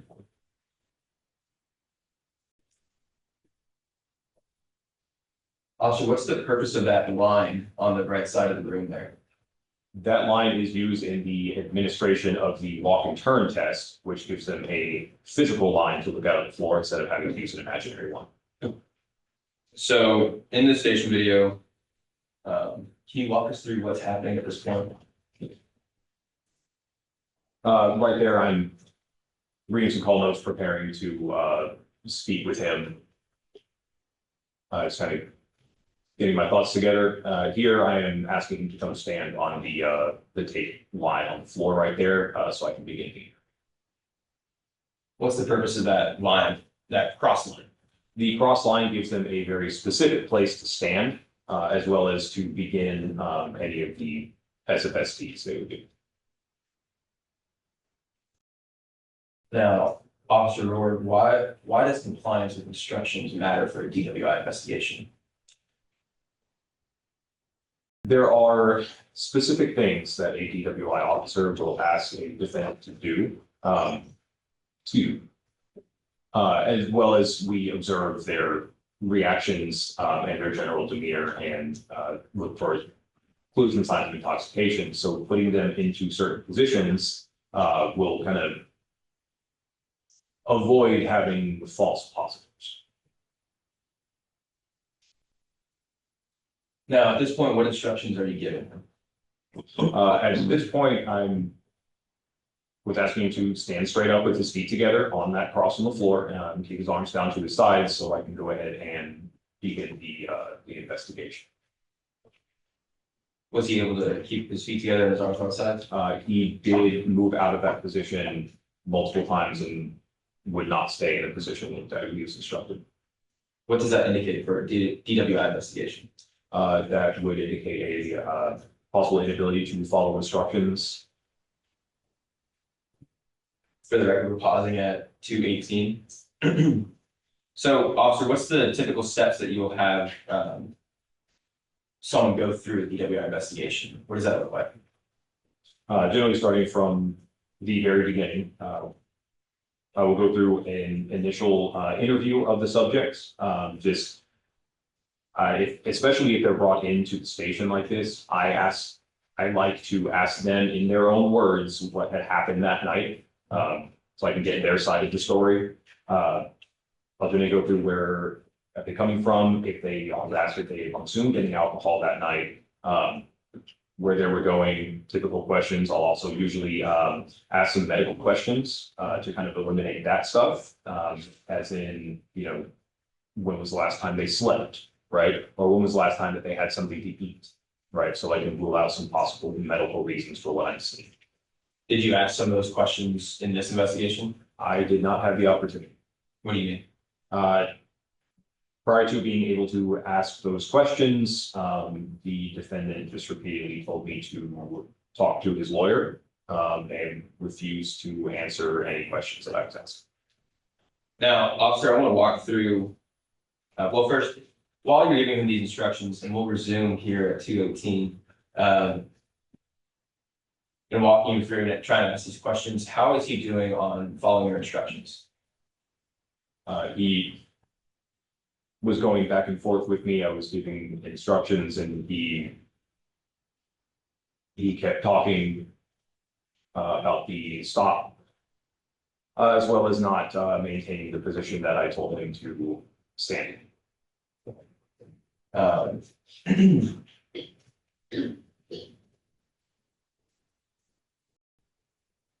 When he's talking to you, do you notice anything about his breath? Yes, I I could detect from where I'm standing, which is a decent conversational distance, that there was a strong odor of alcoholic beverages emanating from this present person that I could detect from about 5 feet away. And from that distance too, did you notice anything about his eyes? From even in that distance, the room is very well lit for that particular reason. His eyes were very red, watery, and bloodshot. And now, right here, what does he do with his feet? So he has moved his feet apart. He was moving them as well before, but he is now very far out of the position that I placed him in and asked him to remain in.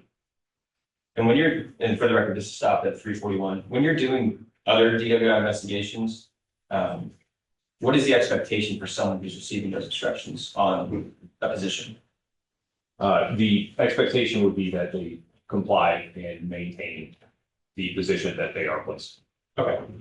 Now, so we kind of hinted around SFSTs for a while here. Let's talk about it. What's the purpose of SFSTs? The purpose of the standardized field sobriety test battery is excuse me, for the administrator to observe validated clues in the defendant that would, to a high degree of accuracy, indicate intoxication. How many SFSTs have you performed over the years? If I haven't passed 1,000 times administrating these tests, I'm getting pretty close. Okay. What does standardized mean in that title, standardized field sobriety test? The standardized in there is that there is only one way to administer these tests, and that is the standardized way as dictated by NHTSA. And how many validated tests are there for standardized field sobriety test? The standard SFST battery includes 3 tests. What are those tests? The first test is the horizontal gaze nystagmus test, which is the one we're probably all familiar with, where the officer waves something in front of someone's face. Then we move on to the walk and turn test, and then the last one is the one leg stand test. And you said that these were all administered or approved by NHTSA. What is NHTSA? It's the National Highway Traffic Safety Administration, the overarching national governing body for traffic. Okay. And back to HGN, horizontal gaze nystagmus. What's the nystagmus?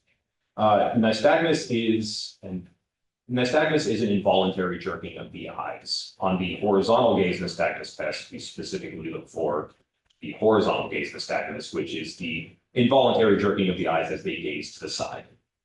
And what can cause nystagmus? Nystagmus in general can be caused by quite a few things. There are several different types, but it could be induced medically. It could be artificially induced, and it can be caused by intoxication. And why is a nystagmus induced by intoxication concerning for driving? So the nystagmus caused by intoxication is a disconnect or a lag, if you will, between the information processing received from the eye to the response from the brain. So as you're driving, if you are looking at, let's say, a stop sign, and your eyes look and they see a stop sign, and then it takes your brain a little bit of time to actually process that, hey, there is a stop sign, to send the information to your feet that says, well, stop at this stop sign, then you will more than likely overshoot that stop sign, which can be a significant problem if there is a pedestrian in a crosswalk. And you mentioned that there were a bunch of different kinds of nystagmus. How do you eliminate other kinds from the one that you're looking for? The position that I place people in for the interview process, one of the instructions that I give them is to stand straight up. So they are standing straight with their head straight up, and their arms down to their sides. In our particular interview room, there is nothing but a cinder block wall behind me. There is nothing moving on a horizontal plane for them to focus on. The only thing would be for them to focus on my stimulus. And before that, we do medical checks for arresting nystagmus, see if there is any type of involuntary jerking before we move the stimulus. as well as we are only checking for nystagmus on the horizontal plane. When you're administering an HGN test, what's the first step that you do? The very first step is the medical qualifiers.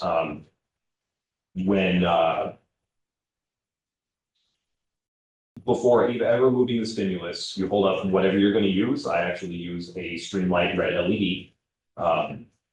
I'll hold that up, I'll hold it still. I will check the eyes for equal pupil size to make sure there is no possible head injury or possible concussion that may cause jerking that I'm using for. And I'll also check for resting nystagmus, which would indicate that there is a medical condition that may possibly cause jerking that could be misconstrued is what we were looking for.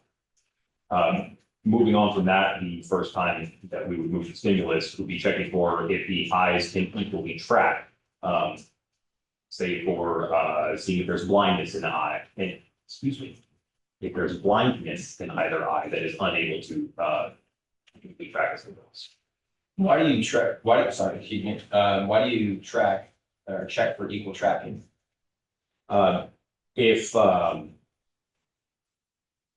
If there is any type of blindness in either eye, or one eye moves, or one eye just doesn't, if someone has a false eye, then I would know that, okay, I don't need to be looking for clues in this particular eye because they can't see. In the case of possible blindness or anything such, if that eye cannot smoothly and accurately track a stimulus as it moves across the plane, that could give a false positive as that eye is now jerking, but it's because of the blindness that it can't accurately track the stimulus. Okay. And when you're administering an HGN test, how many components of the test are there? There are 3 parts to the test, which do coincide with the validated clues of the test. Okay. And what are those 3 parts? The first part is checking for a lack of smooth pursuit in the eyes. The next part is distinct and sustained nystagmus at maximum deviation. And the last thing we check for is the onset of nystagmus prior to 45 degrees. Now, because that's a lot of big words for me even. Let's start with the lack of smooth pursuit. How do you check for that? So the lack of smooth pursuit, this particular part, if you will imagine just a very hot day here in Houston that's very, very dry, and we've probably all gotten in our car and accidentally activated our windshield wipers. Those wipers do not go smoothly across that very hot windshield. They skip or they'll bounce. That is exactly what the eyes will do when attempting to smoothly track an object because of the delay from the eyes to the brain. And what is maximum deviation? The distinct and sustained nystagmus at maximum deviation, we will move the eye to maximum deviation, which is as far over as it can look. And what we're looking for is the continued bouncing of the eye. Now, it does have to be distinct and sustained. We hold it out for a minimum of 4 seconds, and that bouncing has to continue for the entire duration that we hold the stimulus to the side. Okay. And then what's the 45-degree mode that you mentioned? The onset of nystagmus prior to 45 degrees is we move the stimulus very, very slowly, and we are looking for the eyes to start and continue to jerk before we reach 45 degrees. A 45 degree. Now, when you administer this whole test, how many possible clues are there? There are 6 possible clues. There's technically 3 validated clues, but they can be observed in both eyes. Now, we've got a good understanding of an HGN. What is the second SFST test? That would be the walk and turn test. And what is that? Starting with the walk and turn, that is the first psychophysical test of the SFST battery, where it is designed to divide their attention between a mental and physical task, just like operating a vehicle. That has them standing in the same interview position that I put them in, straight up with their feet together, hands down to their sides, and then taking 9 heel-to-toe steps along the line, turning around in a prescribed manner, and taking 9 heel-to-toe steps back along the line. And based on your training and experience, is that a Is that test a good indicator of physical or mental impairment? Yes, it is a very good indicator of someone who retains or has lost the mental and physical faculties required to safely operate a motor vehicle.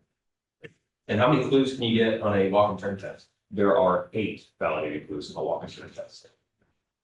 And what's the third and final SFST test? The last one in the battery is the one leg scan test. What is that?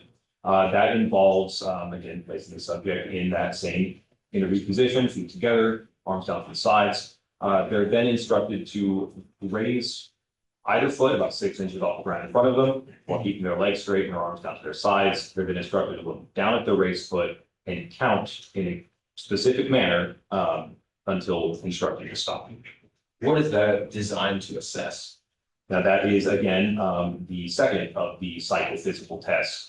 Again, is designed to split the subject's concentration between a mental and physical task, just like operating a vehicle.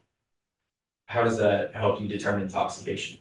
So that, again, will determine if they still retain or have lost their mental and physical faculties required to safely operate a motor vehicle. Okay. Now you mentioned diverted attention. Can you explain that? Just the psychophysical portion in each of the tests, they are instructed to count, which forces them to concentrate on something other than just the specific motor functions required to do the test. So just in the simple act of counting, in the walk and turn 1 to 9, counting their steps out loud, or the walk and turn, counting by 1/1000s, that does take away some mental focus and places it somewhere else, just as operating a vehicle as you're observing all of your surroundings and then acting accordingly. And based on your training experience, why is attention diversion an important thing for DWI or driving in general? Excuse me. I'm sure everyone in here has at very least been in a moving vehicle. We all know road conditions are constantly changing. I would say even down to the millisecond. Cars move, they come up, they go away, changing lanes, having to avoid a collision with stationary objects as well as other objects, looking at other drivers and how they're on the road so that we can make sure we don't hit them, as well as just something so simple as stopping at a stoplight at a designated stopping point so we don't, say, run over the crossing guard or something like that. Now, in this case, how many of these tests did you get to administer on the defendant? On that day, I administered 0 of these tests. Why not? He refused to participate and perform the tests. And based on your training experience and your investigations, is that typical? That is not typical, no. As a DRE, with having administered these tests many times, did that tell you anything about your investigation? That was a fairly large red flag to me, as I don't believe I've come into contact with a rational person that is going to refuse to perform those tests. At this point in your investigation, what was the source of the defendant's impairment? At that time, due to the strong odor of alcohol emanating from his person, at that point, I did believe there was possible intoxication due to the consumption of alcohol. Now, after you refused to participate in these SFSTs, what did you do next? The next step was I read in the DIC 24 statutory warning, which does explain their rights as the, excuse me, it explains how the investigation is going to proceed and their rights in consenting or refusing to provide a forensic specimen. When you read in the DIC, did he consent? So afterwards, he did not consent. He refused to provide the breath specimen that I requested. Your Honor, may I approach the witness? Yes. Yes.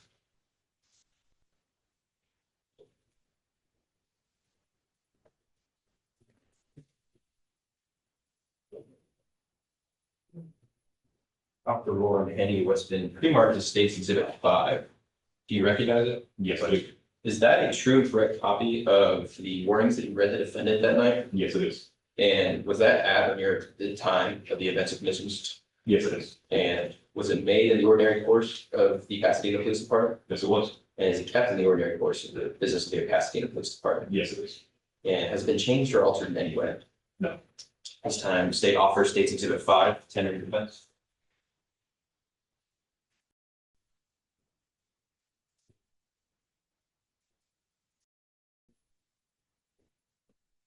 Okay, it'll be admitted. Judge, may I publish? Yes.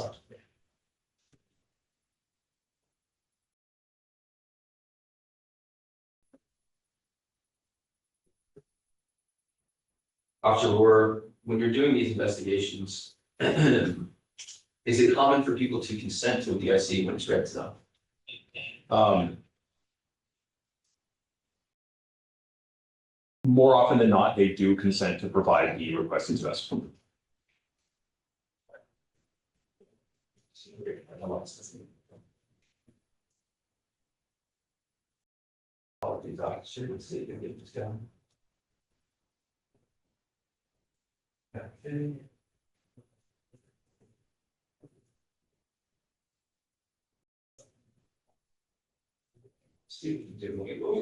Sorry.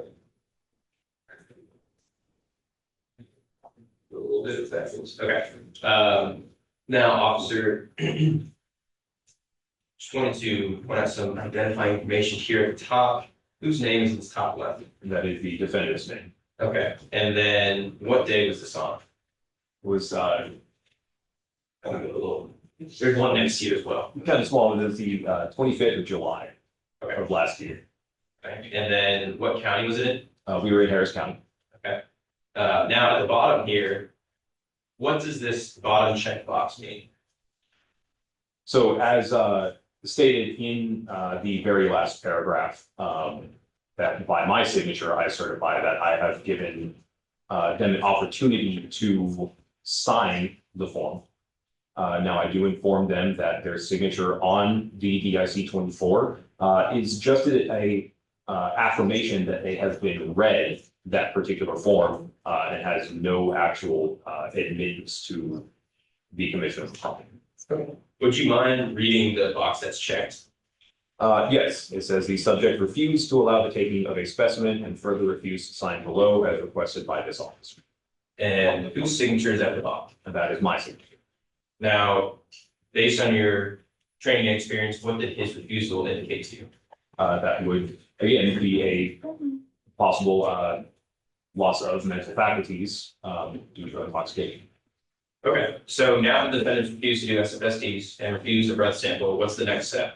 The next step in the investigation was I typed up an affidavit and I submitted a search warrant for the collection of a blood specimen. Start this off here. Speaking of the search warrant, let's get into that a little bit. Did you, at this point in your investigation, feel that you had sufficient evidence to draft an affidavit for a search warrant? Yes, I did. Why is that?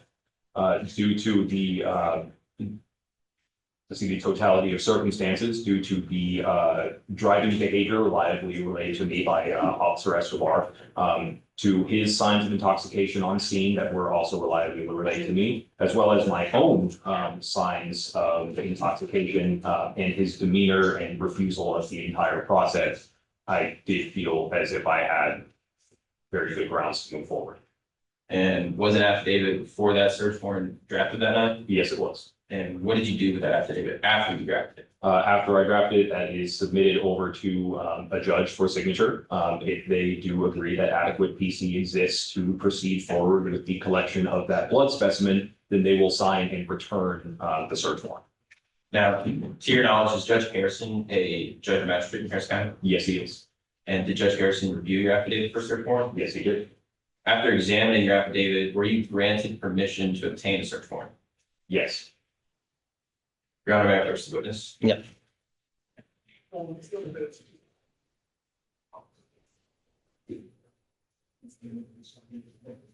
Officer Warren handing you what's going to be pre-marked as State's Exhibit 6. Do you recognize it? Yes, I do. Is that a true and correct copy of the blood search warrant that you obtained on July 25th, 2025? Yeah. And at the time it was executed, did you believe it was valid? Yes, I did. Thank you. At this time, the offer states considered 6. Okay. And the defense? Do I have permission to take this witness on board? Sure. Do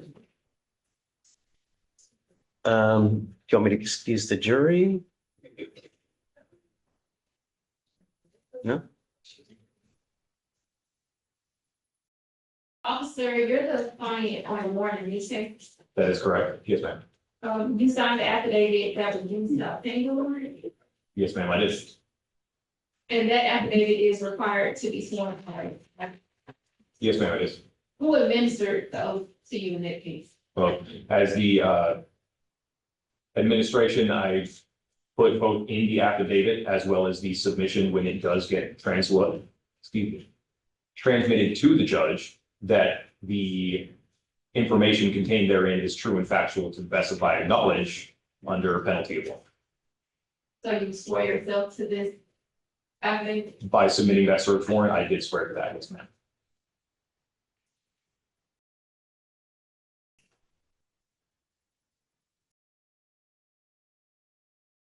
Did you record that oath that you administered to yourself?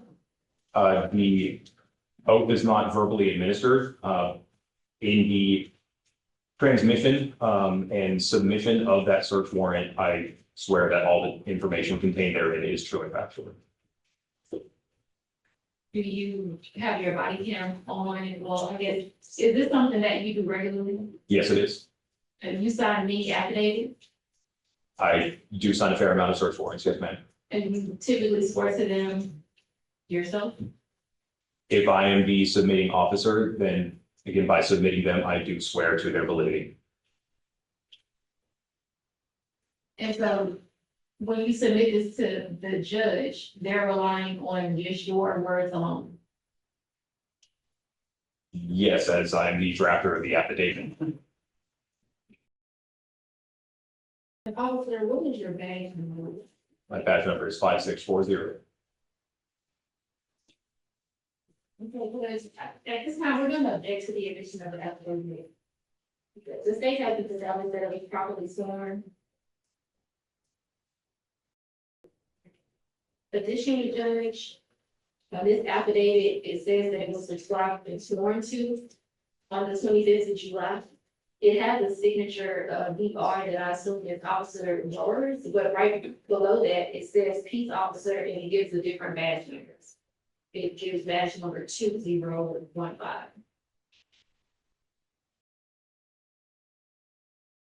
Yeah, Madam Coach. Sure.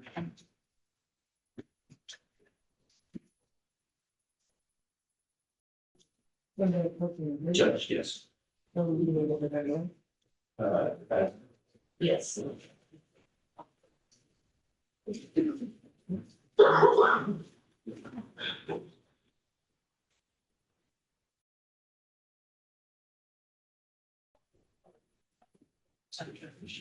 Is she referring to this page 13 of the warrant? Yeah, I would take cross-examining the signature of the bottom.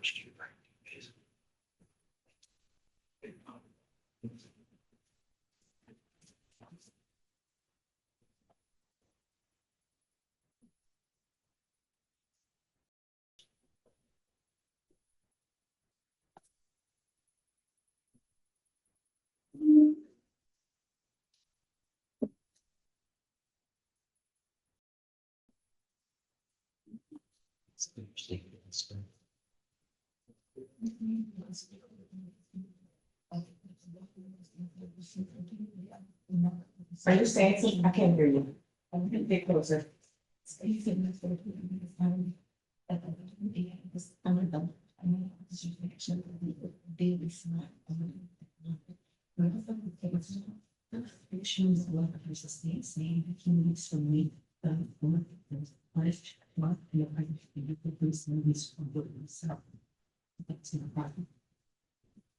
Judge, can you take this since the defense manager and the directors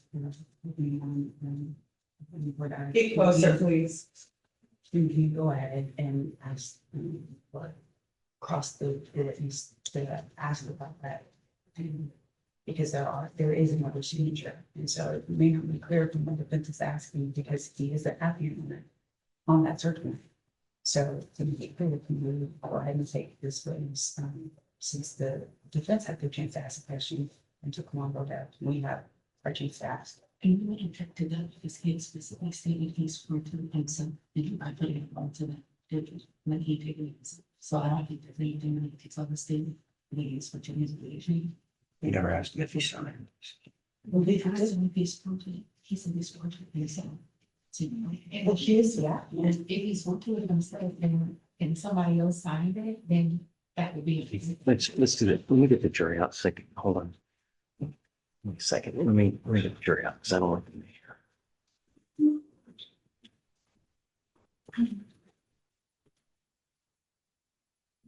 Hey, where the deputy?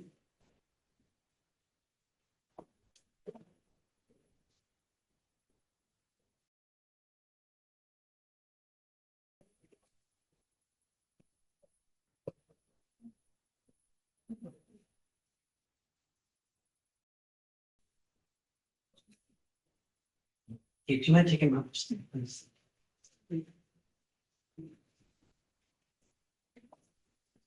I'm gonna excuse you for 2 minutes real quick so we can take care of housekeeping. All right, so jury. Do you want to get yours ready real quick?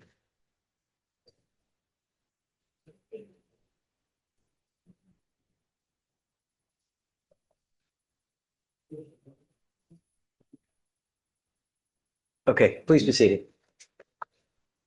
So I think that with the point that they're trying to make is they don't want you guys to be able to cure a mistake that there may be, right? So what you're saying essentially is that he's basically signing it and he's not swearing to it.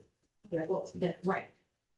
And then if it could take care of, if they could ask questions about the signature. Well, that signature is on the line that says subscribe this warrant for a new type of state, and though somebody is signing, he's already testified that he swore to it himself, if that will be improper.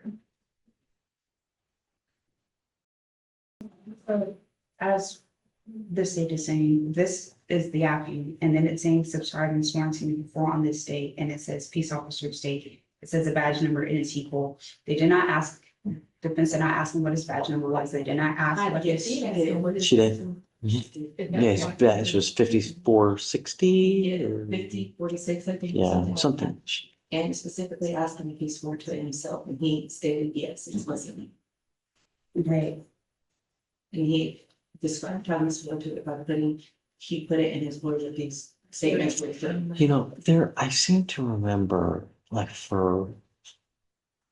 they changed the law some years ago where Officers cannot scribe or cannot state themselves. There has to be another, in the presence of another, which is why there is another, which is why there's another signature, which is why I'm saying that there's a clarification. So this officer, this warrant in and of itself is still valid with whatever this officer is saying and stand. So he's still the applicant, which is why he's saying it. What he's subscribed or what he's subscribed and sworn to is still valid, because the words in and of itself say further applicant asked for an issuance of this order. Yeah, here's the issue, Judge. That piece of paper just has somebody signing it, so I guess there's two different things going on. Whether or not that is his signature where it says sworn or subscribed to, that's separate from what he just said on the stand, which is that he swore to himself. So we don't know if he swore to himself and then just gave this to someone to sign, we don't know that. But what he just said was that he swore to himself and those words that are covered, and that's not true. And if that were the case, this warrant would not be proper, and then the magistrate would rely on this to issue the warrant to get his blood. So if this is not proper, then his blood shouldn't come in. Can I see it again? Yes.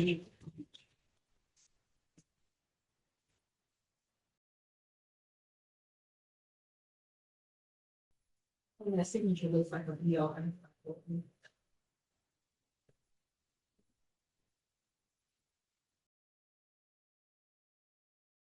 You say? What's your response, guys?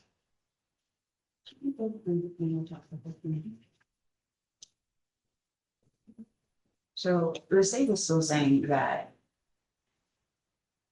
from what the testimony was, as far as this, this witness being the applicant and swearing, or saying on the stand that he was swearing that this is what, this was his work, that this was his product, or excuse me, that this is what he was subscribing or subscribing and swearing to, does not change the validity of this document, or that this was done correctly. When you say you self-swear it, to me, that means you didn't go in front of, put your hand up, I swear that this is true and correct to the best of my knowledge, and, that's what it would mean to me. That would be administering the oath which did not happen because he said he swore to himself. So I guess the question is, can an officer self-swear? I think we both just agree that they can't. That was just the exposition. I mean, he testified, like, I heard it. Take it off of this, yeah.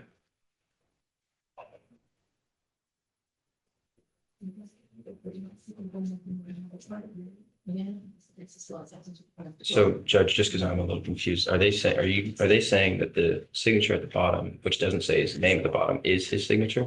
Well, I think that's even a separate issue. Well, they're claiming that what he's saying on the stand does not validate what is being, is not validating what is being, what we're trying to get in. So they're saying because he said he self-swore that this is no longer a valid document. And that's not the case whatsoever, because again, clearly what is being shown on this piece of paper is that it was sworn correctly, that it was a completely different.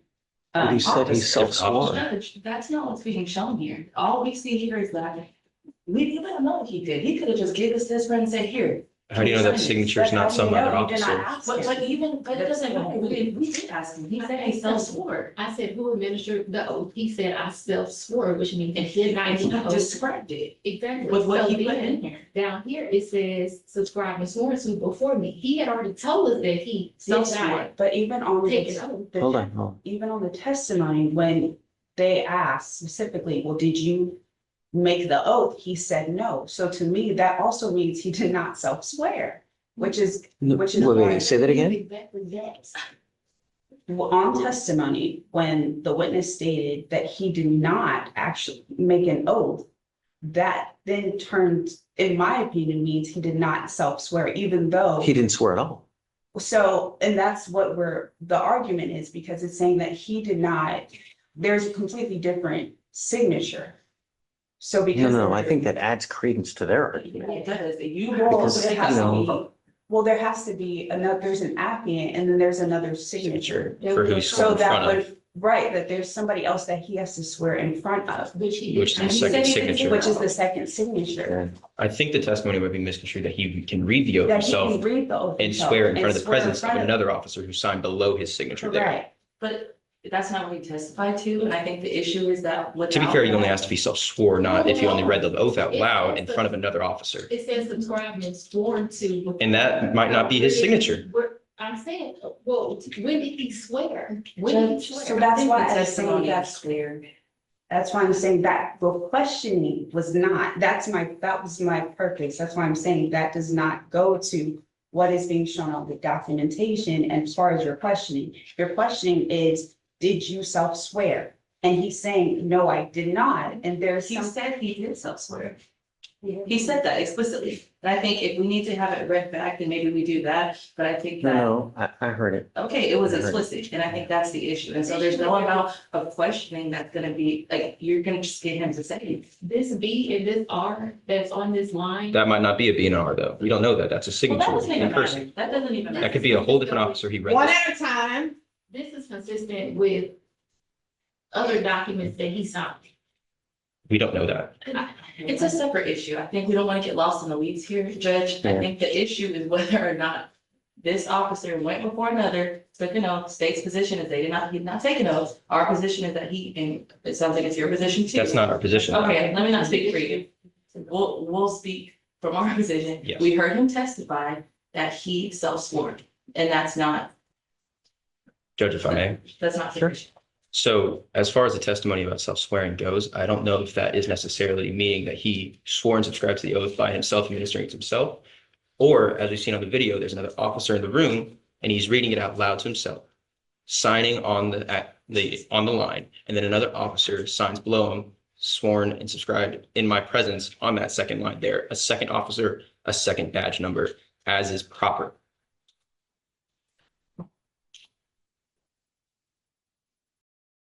Subscribe and sworn before me means that this person took your oath and they signed. That's what happens. But it's not his signature there. Wait, but you're saying now that he swore in front of another officer. I'm saying we don't know because the questions did not get to that. So the questions were only leading up to, did this officer swear? I think, to be fair, if you took them on voir dire, I think that should at least give them an opportunity to ask a question or two, I agree with you about the self-swear thing. I think that that's what he testified to. And I specifically asked, who administered the oath to you in this case? And then he went into his self-swore, which means nobody administered the oath. I was required by case law. And he's sitting here listening to our conversation at his own pace. So there's nothing I feel like that can remedy, like his testimony is his testimony. And so if they ask him whose signature it is, he could easily say mine and then. Or another That's what officer, you I'm want. sorry, he would say another officer's then what? There's no way. Is that sufficient anyways? Shouldn't it be in front of a magistrate anyways? Well. Is it sufficient that an officer can swear to the other officer? Is that sufficient? I think you have to look into that, but I don't think it's like the officer, I just see in the presence of another, but I also don't know that just reading the statement out loud in front of somebody else qualifies as taking an oath either. Right. So I just don't think this is sufficient.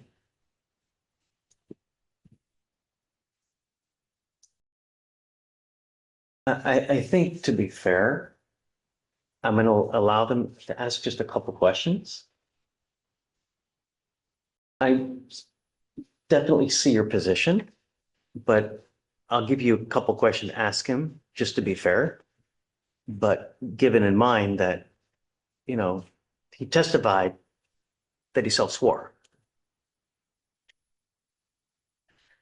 Okay, all right. Thank you, Judge. And then, so let him ask just a couple questions to try what you want. I don't know, and then I'll rule. And this is outside the presence of the jury? Yeah, right now. Okay. Right now. We're not gonna do it in front of the jury.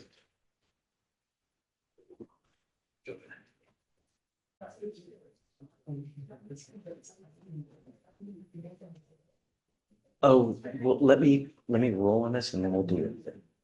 Okay, before we bring him in, I want to do a real quick session to get out. I'm gonna have to wait. So if you want to get your guy, bring him up to sign and get it done real quick. Okay, are you ready? Yes, Judge. Okay, go to it. For the purpose of this line of questioning, may I publish this warrant, this document? Yeah, whatever you need.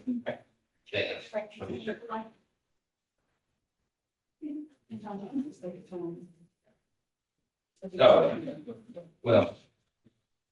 Sorry.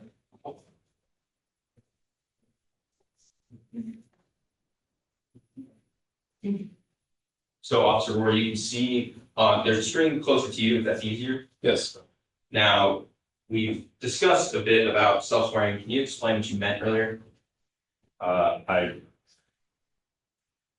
far as the self-swearing, I believe I was being asked if I swore to my own, if I swore that my words in here were true and factual for the submission of that warrant. If I swore to my words right here, not as in like I administered the oath to myself.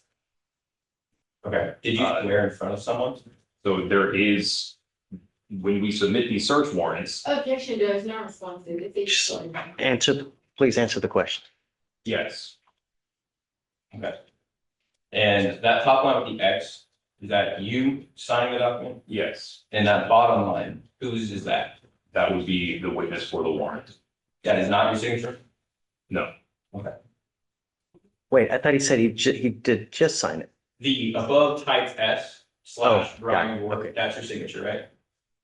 Yes, that is filled in by leaders. And the below S slash and then a cursive looking signature, that is your signature or not your signature? That is not mine. And so who is the witness for the warrant? The witness for the warrant, it would be also stated somewhere else as to who witnessed this warrant on that particular date, I don't recall. But that wasn't you. So these have to be signed by another officer before it will let us send them. So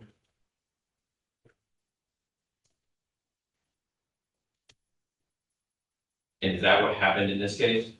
yes, Is that a proper protocol? as to my understanding, yes, it is. After this, yeah. What was your motion? So it's the blood judge. Well, no, your motion was to exclude the affidavit. Okay, I'm going to grant that.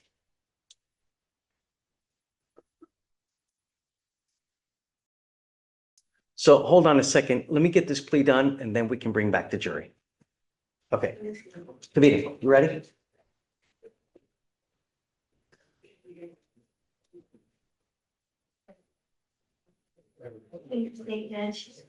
Sorry. Hey, can I borrow you for a second? Will we do this real quick? Ms. Taylor, you're charged with driving while intoxicated. You're facing up to 6 months in jail and or a $2,000 fine. You have worked out an agreement. They're offering you 6 days in jail with credit for the 2 days that you've done. You need to understand that this charge will go on your record. It will be there for the rest of your life. You're pleading guilty to this offense. You understand? From now on, you will be facing a minimum of 30 days in jail. Do you understand? You are giving up the right to a trial, right to compel witnesses to testify on your behalf, confront and cross-examine your accusers. If you're not a citizen, there are possible immigration consequences. You can be deported, excluded from the country, denied naturalization. You also give up the right to appeal. Once you accept this agreement, you can never change this or undo this. Is this what you want to do? Sure.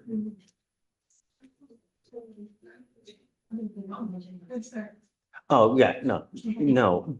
But my concern, Ms. Taylor, is this is going on your record.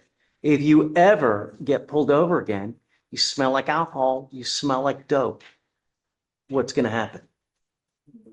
Well, I don't know, but they already see one DWI. You know what I mean? Just forewarned is fair warned. You need to understand that from now on, it's a minimum of 30 days in jail. You understand?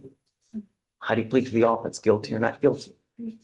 I have to suspend your license. I'm going to do it for the minimum, which is 90 days. Do not drive until you get a license. And remember, it's a lot of time in jail if you ever get popped, huh? Take an Uber. It's not hard. All right, good luck to you.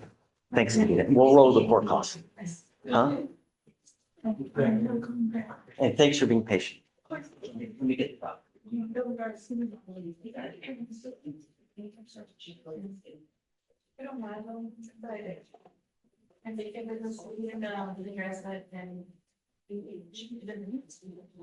Yeah, so, Ms. Taylor, you're gonna take this one out of the first part of the collection, so that you want to.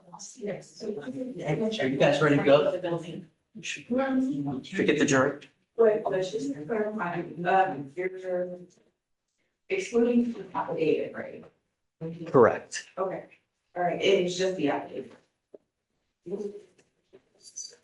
If the affidavit for the search warrant is being excluded, it's not a good affidavit, then I don't, the blood shouldn't come. Essentially. I mean, I don't know how else. So.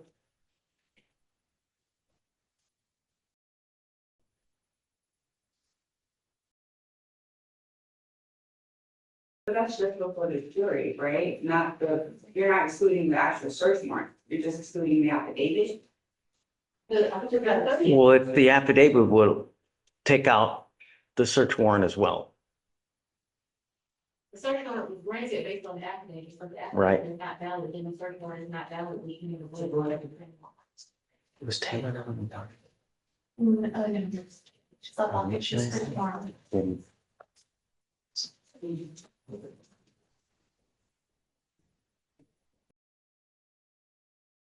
Yeah, you're still there wouldn't be any testimony about the blood draw as well, right? Okay.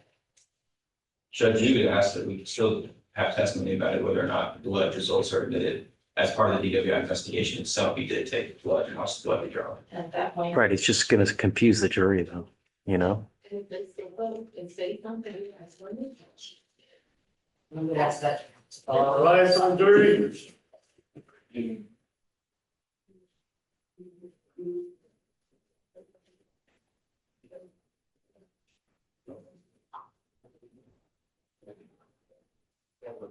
All right, please be seated.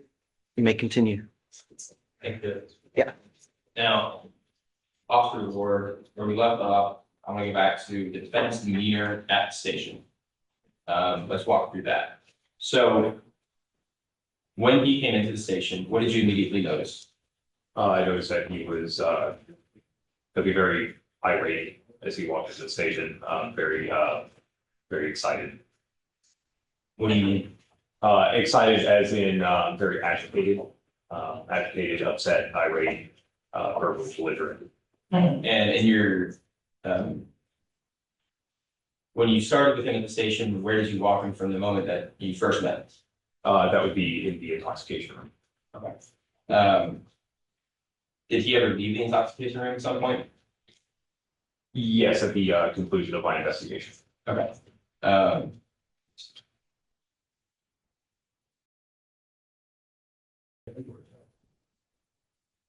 Or, yeah, published within previously, just to do the three. Yes, Okay. yes, of course.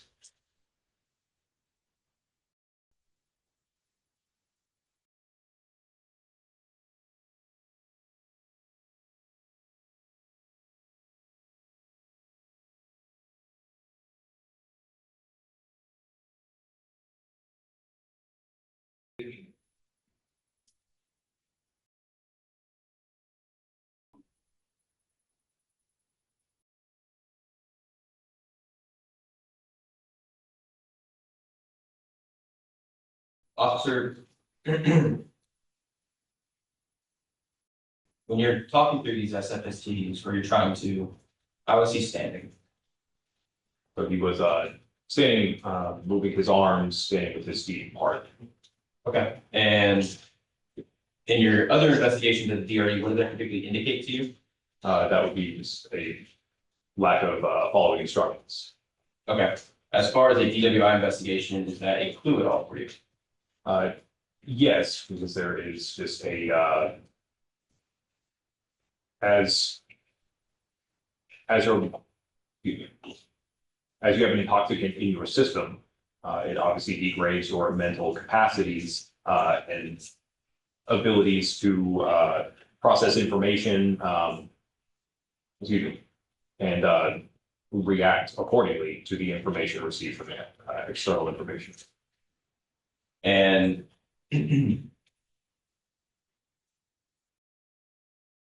how would you describe his attitude at the station? Very upset, irate, and uncooperative. And because we've taken a little bit of a break, when you're giving instructions for SFST, why does compliance with instructions matter? To ensure that both my observations are due to intoxication related stimulus, and to make sure that the both interview is conducted properly and the administration of the SFSTs is properly. So would the inability to follow simple instructions be a clue in itself? That would be a cue to me, yes. A cue of what? A cue of possible intoxication. Now, you mentioned that his demeanor was a little aggressive. Did he answer any of your questions? If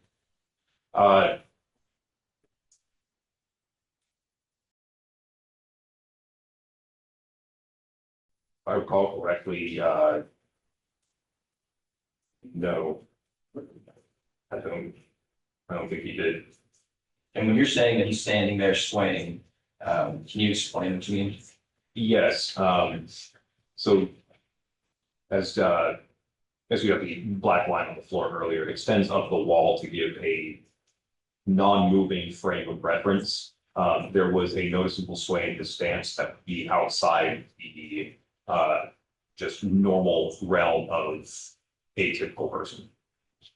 And when you're investigating intoxicated persons, is it normal for those that you find intoxicated to be swaying? Yes. And the odor that you said that he had, can you describe it? It was a very strong odor of alcoholic beverages.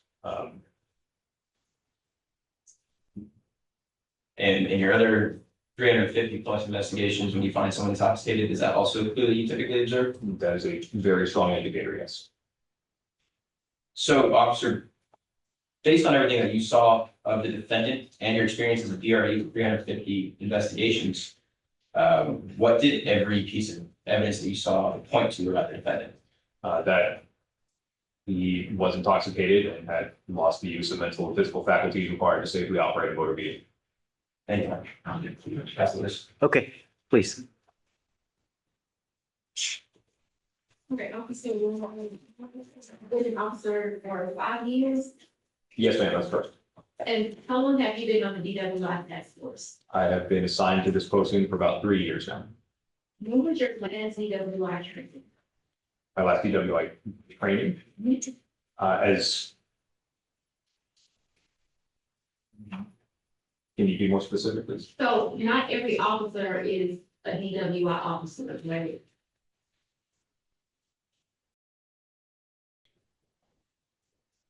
There are a lot of officers who are SFST certified. However, their specific posting and their specific responsibility is not solely related to DWIs. No. And so when officers have to call you to conduct an investigation because you have more specialized training than they do, basically.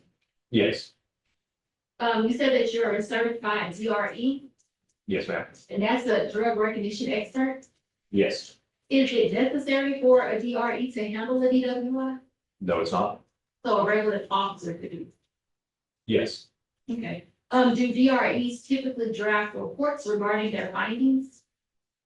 yes, they do. Was a report drafted in this case, Yes, it was a DRE report? a regular report from myself. So you draft reports in every case, right? Every case I am involved in, I do make a written statement. How many reports do you draft?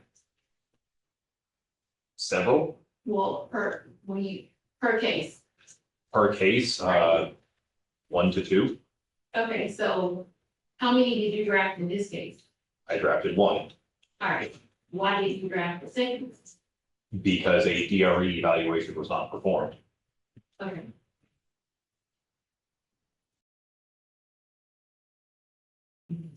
And on your rec, you stated that you smelled a strong odor of alcohol.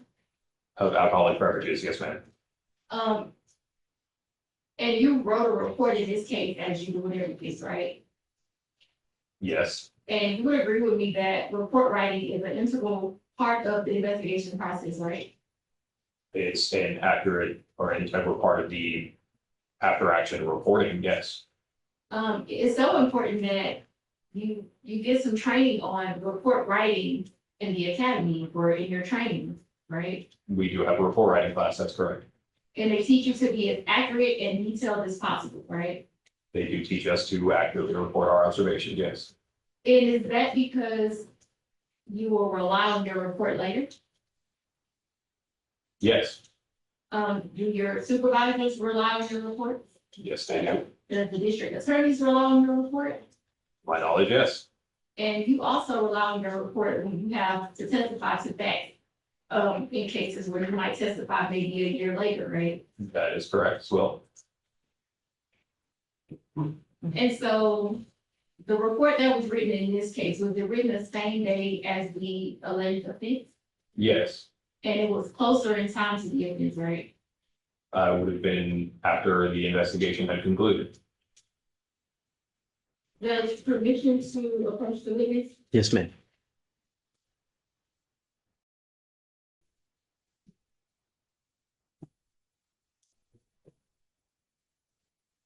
Do you know what this is?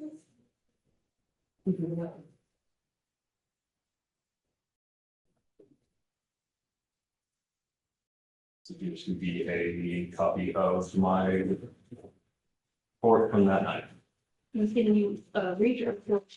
Don't read it out loud, but you read it yourself and tell me where you noted that there was a strong odor of alcohol. Yeah. You can find that portion. It's right here. Do I need to read it? Sure. Do I need to read the whole thing? Just the things related to the odor. It's, like I said, a slight odor of alcoholic beverages emanating from his breath and person. I'm sorry, what kind of odor? And odor of alcoholic beverages emanating from his breath and person. What did you can read exactly what it It says. said a slight odor of alcoholic beverages emanating from his breath and person. Okay, thank you. And you would agree with me that slight and strong is not the same thing? In the terms of the use of the words, no. I'm sorry, objection or response, yes or no? Is slight and strong the same thing? Those are different words, man. Well, you first specified that you smelled a strong odor of alcohol. And then you read your report and said that you smelled a slight odor of alcohol. So did you smell a strong odor or did you smell a slight odor? There was an odor of alcoholic beverages emanating from his breath and person. I understand that, but the question is, was there a slight or strong odor? I can only testify to what I had written in my report. If you don't So that would be a slight, man. understood. All right, you did not conduct the traffic stop on Mr. Gonzalez. Did you? No, ma'am, I did not. Did you personally observe his driving? No, ma'am, I did not. So your knowledge of the driving infractions is based on what you were told? That is correct information relayed to me by the officer. Well, you said that's correct information. Did you see him driving? No, ma'am, I did not, So how do you know it's correct? because I find Officer Escobar to be a credible and reliable police officer. When you first encountered, Mr. Gonzalez, he was already at the jail, right? That is correct. And you observed red bloodshot eyes Correct. and a slight odor of alcohol. Correct. Earlier you told the state that he had slurred speech. Yes. Well, you didn't put it in your report. Is there a reason that you wouldn't put it in your report? So that I would not recall it. Did you have any issues understanding Mr. Gonzalez? No, I didn't. Did he have any issues understanding you? Not to my knowledge.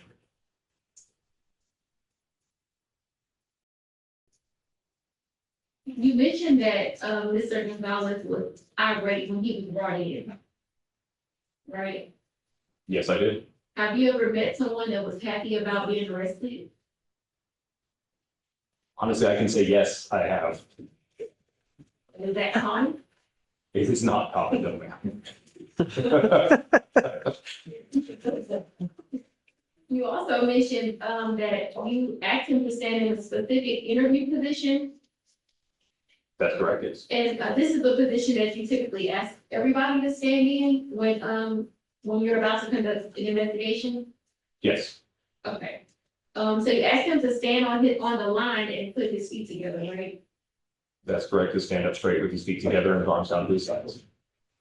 And you wanted him to stand in this position while you conducted the interview, or were you preparing to start as a judge? At that time, I was going to conduct an interview. And then you mentioned that he was uncooperative. So did he participate in that interview? No, he did not. Is he required to participate in that interview? It's his right, he is not. He asked you for a lawyer, right? Yes, he did. How many times did he ask you? He made the statement of speak to my lawyer Okay, and how many times did he reference a lawyer? whenever I would ask a question. And that's also his right. right? It's also his right, yes, ma'am. And so, and usually when people ask for lawyers, do you continue the investigation? Or do you give them a look for, give them the chance to get it? If in these cases, if they request a lawyer or refuse to answer questions, that is absolutely their right to do so. However, there is a time constraint on DWI investigations, so we continue with the investigation.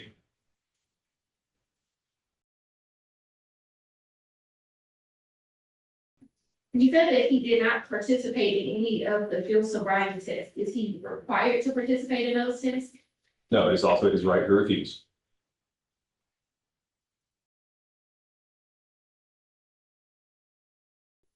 And so typically, when a person is intoxicated or their mental faculties are affected, they usually remember what their rights are.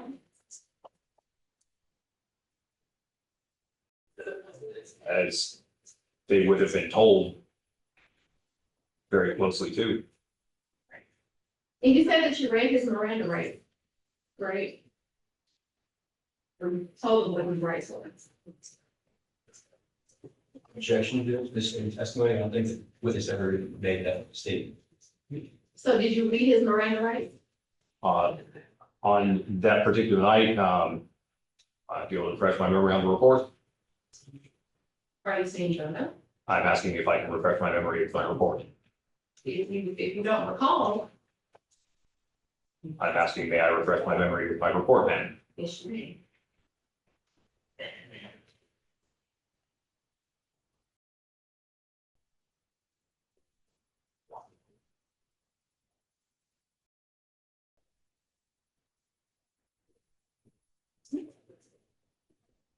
So I'll re-ask the question. Do you recall whether you read his Miranda rights? Yes, his rights were read to him. The part of Miranda tells us that we have a right to remain silent, right? That is correct. Which means that we don't have to participate in an investigation. That is also correct. And so, would you agree with me that it would be unfair to say that a person was uncooperative just because they were asserting their right to remain silent? I would not agree with that, no. Okay. No further questions, Jerry. Okay, Brief redirect, Joe? sure. Officer, what else about the defendant made him seem uncooperative? It's the fact that there was no type of cooperation with an active investigation, albeit that it was his right to take the opportunity during that particular investigation to prove an allegation was not found. Now, defense had started talking about a slurred speech. Did you review your body cam for testimony? Now, as that particular part of the camera footage in there was not actually conducted, or excuse me, hooked up to a microphone at the time. So did you review your offense report? Yes. And did you watch your own body cam before coming here today? Yes, I did. In defense asked if slurred speech means that you can't understand people. Is that your understanding of slurred speech? That does not mean, slurred speech does not mean you can't understand someone. No. Okay. So what does slurred speech mean for a DWI investigation? Slurred speech would indicate a loss of physical faculties and motor functions. Okay. And when they don't participate, then being investigations, when a suspect doesn't participate in an interview, is that concerning to you? Yes, it is. Why?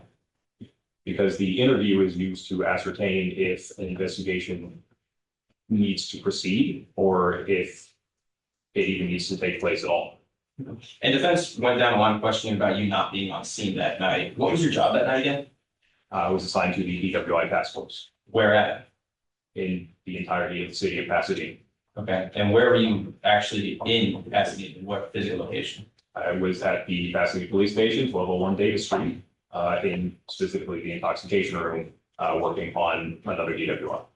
Is it common for DWIs to be brought to you in that room for investigation? Yes, it is. How common? Every time or most times? A significant portion of the time. Okay. So in your opinion, did you do your job? Yes, I did. Now, out of your 350 DRE investigations that you said, how often are SFSTs refused?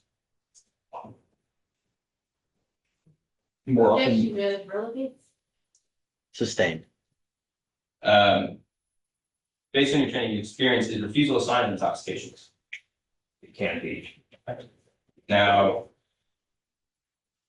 hypothetically, if a person who is belligerent does not control their vehicle and fails to maintain a single lane and smells like alcohol, has red eyes, slurs speech, and refuses to do any tests to confirm or deny whether they were driving while intoxicated and only says that they want a lawyer when asked basic questions, would you say that person is intoxicated? I would believe that is a definite degradation of mental capacity. And I would highly believe that that person would be intoxicated. And on this incident that night, was there any doubt in your mind about the defendant being intoxicated? So when I proceeded with my investigation, no, there was not. No further questions, Judge. Okay, anything further? Very good, Judge. You said that participating in interviews helps determine if anything needs to take place at all. If an investigation needs to be performed, yes, ma'am. You would agree with me that the fact that he was told that he was being arrested for failure to maintain a single lane, transported to room 2 and having his car towed, quite a bit had taken place at that point. That had taken place at that point, yes. No further questions, then. Okay. All right. This witness may be excused. Yes, Judge. State. Okay, thank you for your testimony. You may be excused.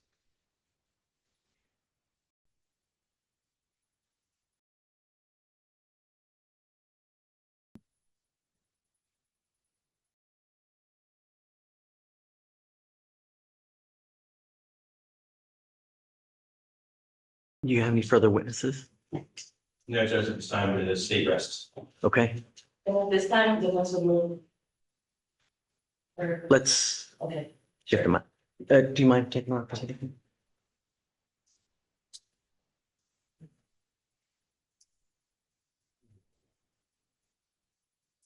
Bye, for the jury.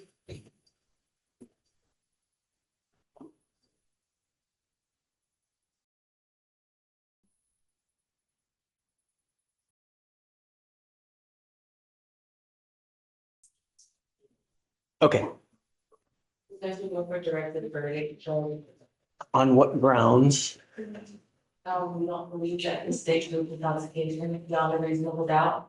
They didn't investigate. Their only signs of intoxication are this strong slight odor of alcohol.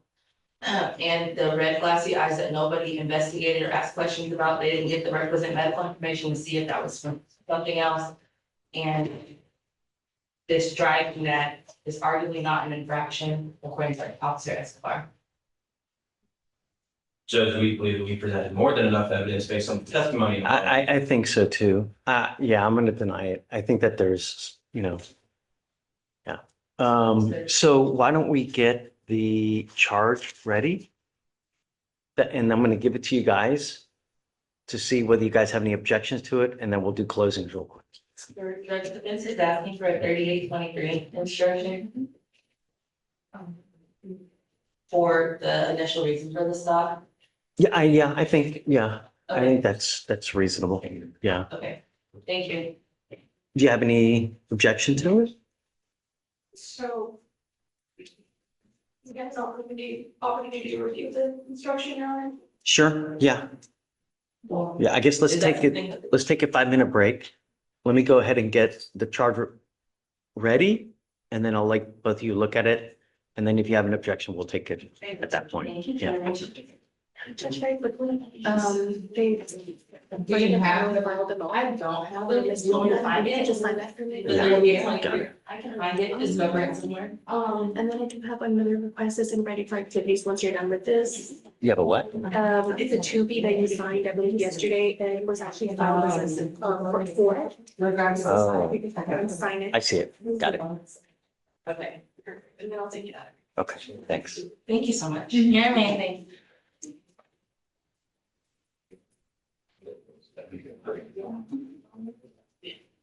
I said again. Demeanor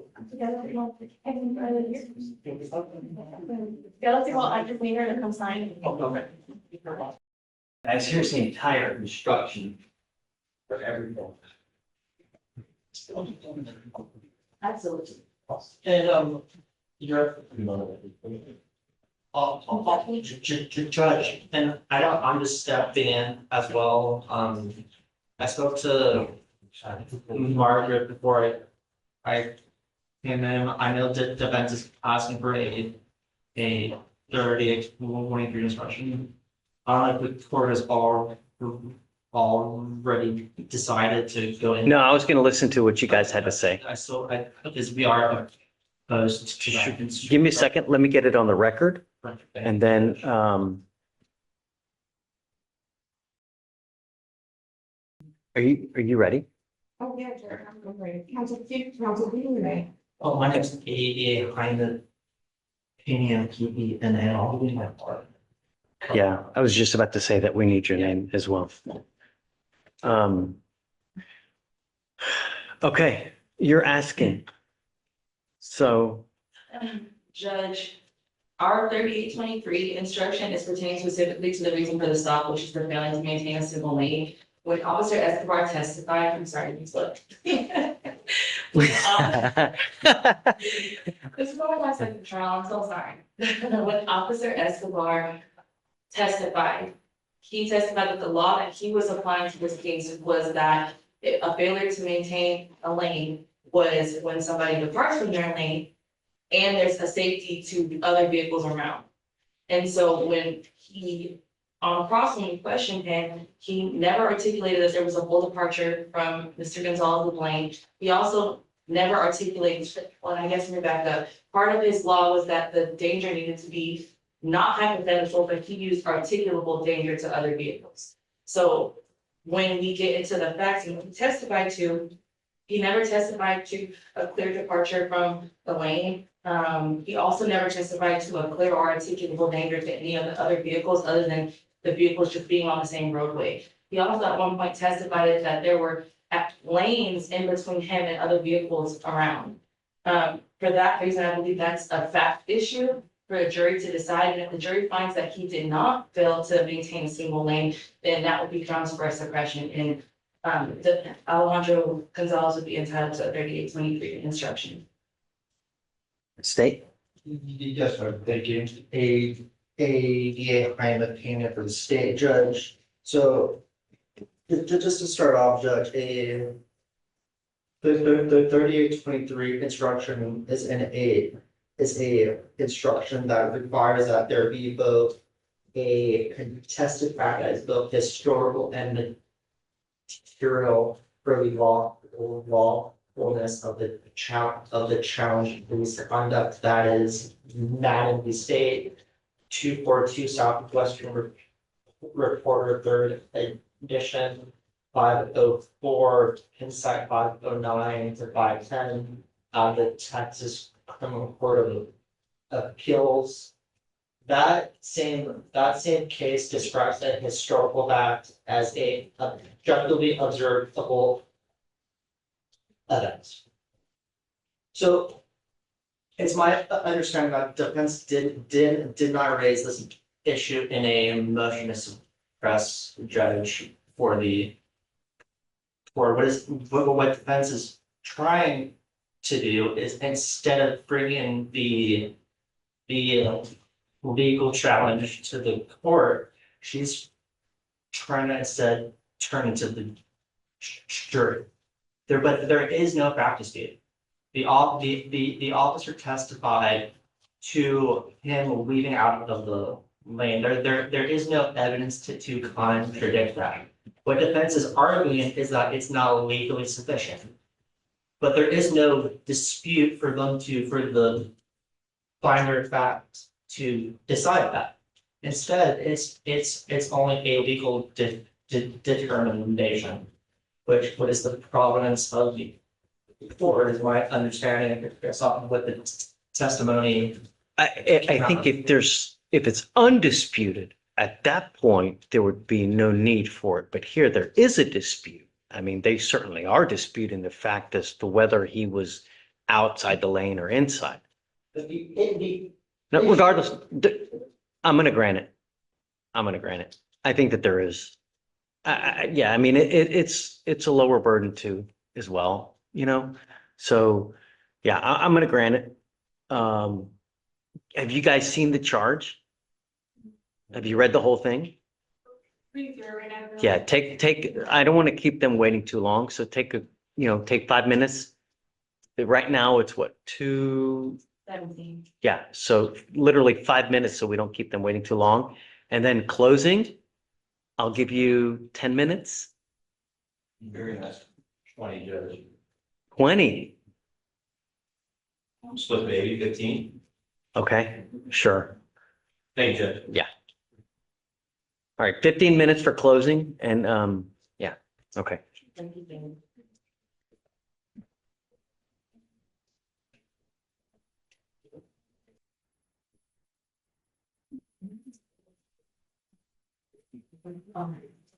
Judge, I'm sorry, there is another issue. The body cam that was admitted, of, I believe, Officer Warrant would have like the blood draw part in the station video. Oh, that's Is a there a problem. way for us to like redact it before it gets sent back to the jury? At this point, Judge, it was already admitted into evidence. No, but we'll have to have it redacted. She's right. Yeah, I didn't even think of that. Mm-hmm. Or have it, or bring them out here and play it for them too. I'm not sure if they're gonna want to see it or what they're gonna want to see, but I just. Yes, I guess, so what, say that again, Ramona? I was just saying, bring the jury out into the courtroom and have state play it for them. Cause they only showed like a small portion of it. Instead of sending it back to them and letting Right, them do right, it, right. just bring them out and play it for them. Otherwise, we'll have to finish tomorrow redacting it.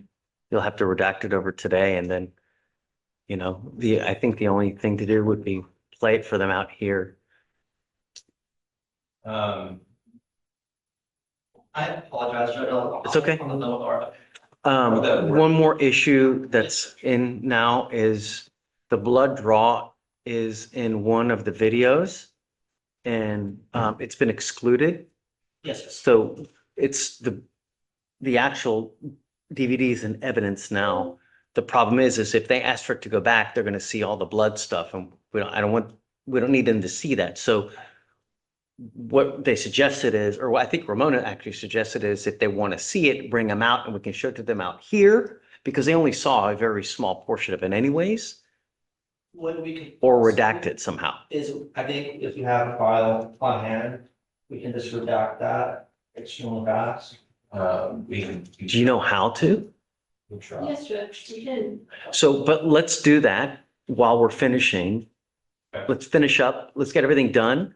And while they start to argue and start to deliberate at that point, let's work on it now. Work on it so that we don't keep them waiting, so that at least they can start deliberating and then get to cracking on it, Because they may not even want it. And how that would work mechanically, Judge, is that we would just get on the record, explain what happened, explain how we're substitute. No.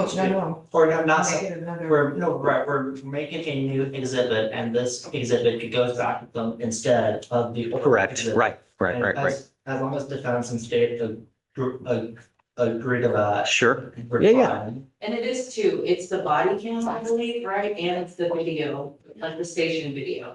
So it's two exhibits, I believe. That would need to be redacted. So the blood draws on two things? Isn't it on the body cam? There's the station video that like, no sound. Yeah, if you don't have sound. They do the actual draw on that? Okay. And then is he watching on a body cam as they're doing it as well? Yes, sir. It's like a station, like a room video playing. Okay. So let's do this. Do you guys have any objections to the charge? Let's go forward. Let's do closing, let them deliberate, and then you guys can get cracking on the redaction while they're deliberating. That way we don't just sit here and be inefficient where they may not even want it. Okay, I think the concern would be that they have all the evidence to deliberate with. We're not going to send it out. Exactly, but there's also the things that the state would want them to deliberate on in that video and standing in the station swinging. Yeah, we're going to give it to them when they ask for it. I know that takes a little time. And certainly if they wanted to see that, they would request that. So Yeah, we would know yeah, if they got to that. When they get to there and they start asking for it, or start working on it as soon as we get done with closing. If and when they ask for it, we'll give it to them, but we'll give them the redacted copies. You know? It just may take us some time. Right, which is fine.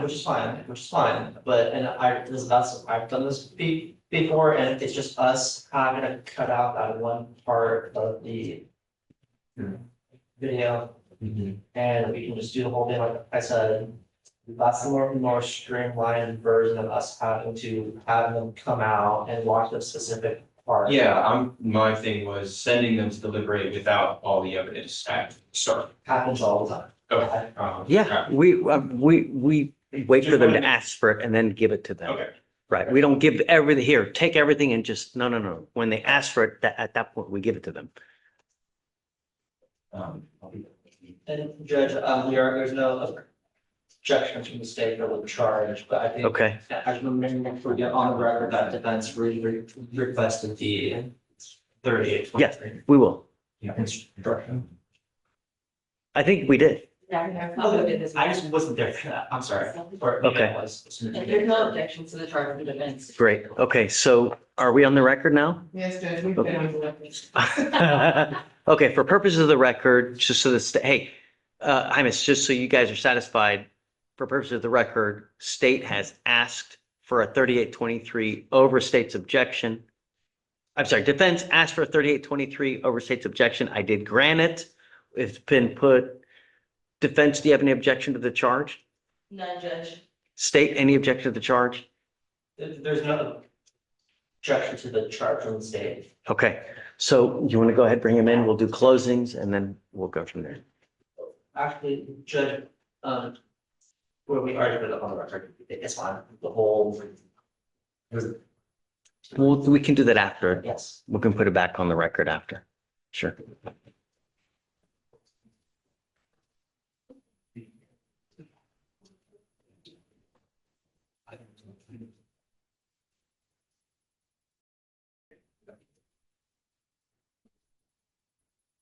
And if y'all are interested for the state of efficiency, she does have a clip snipping tool, if y'all wanna just do something like that. But it is completely up to you guys.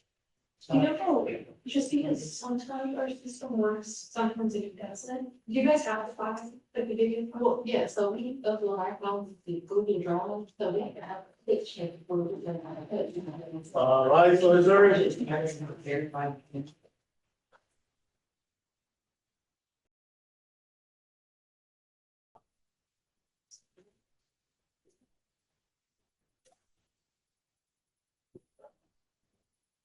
All right, please be seated. Okay. Thank you for coming back. We will now begin with closing arguments. Or let me read the side. Let me, I'm sorry. I don't believe we rested. Oh, I'm sorry. It's okay, defense rest. Sorry. Okay, I'm going to read the jury instruction and then we'll get to closing arguments. All right. Members of the jury, the defendant Alejandro Gonzalez stands charged by information with the offense of driving while intoxicated in Harris County, Texas, on or about July 25th, 2025. To this charge, the defendant has pleaded not guilty.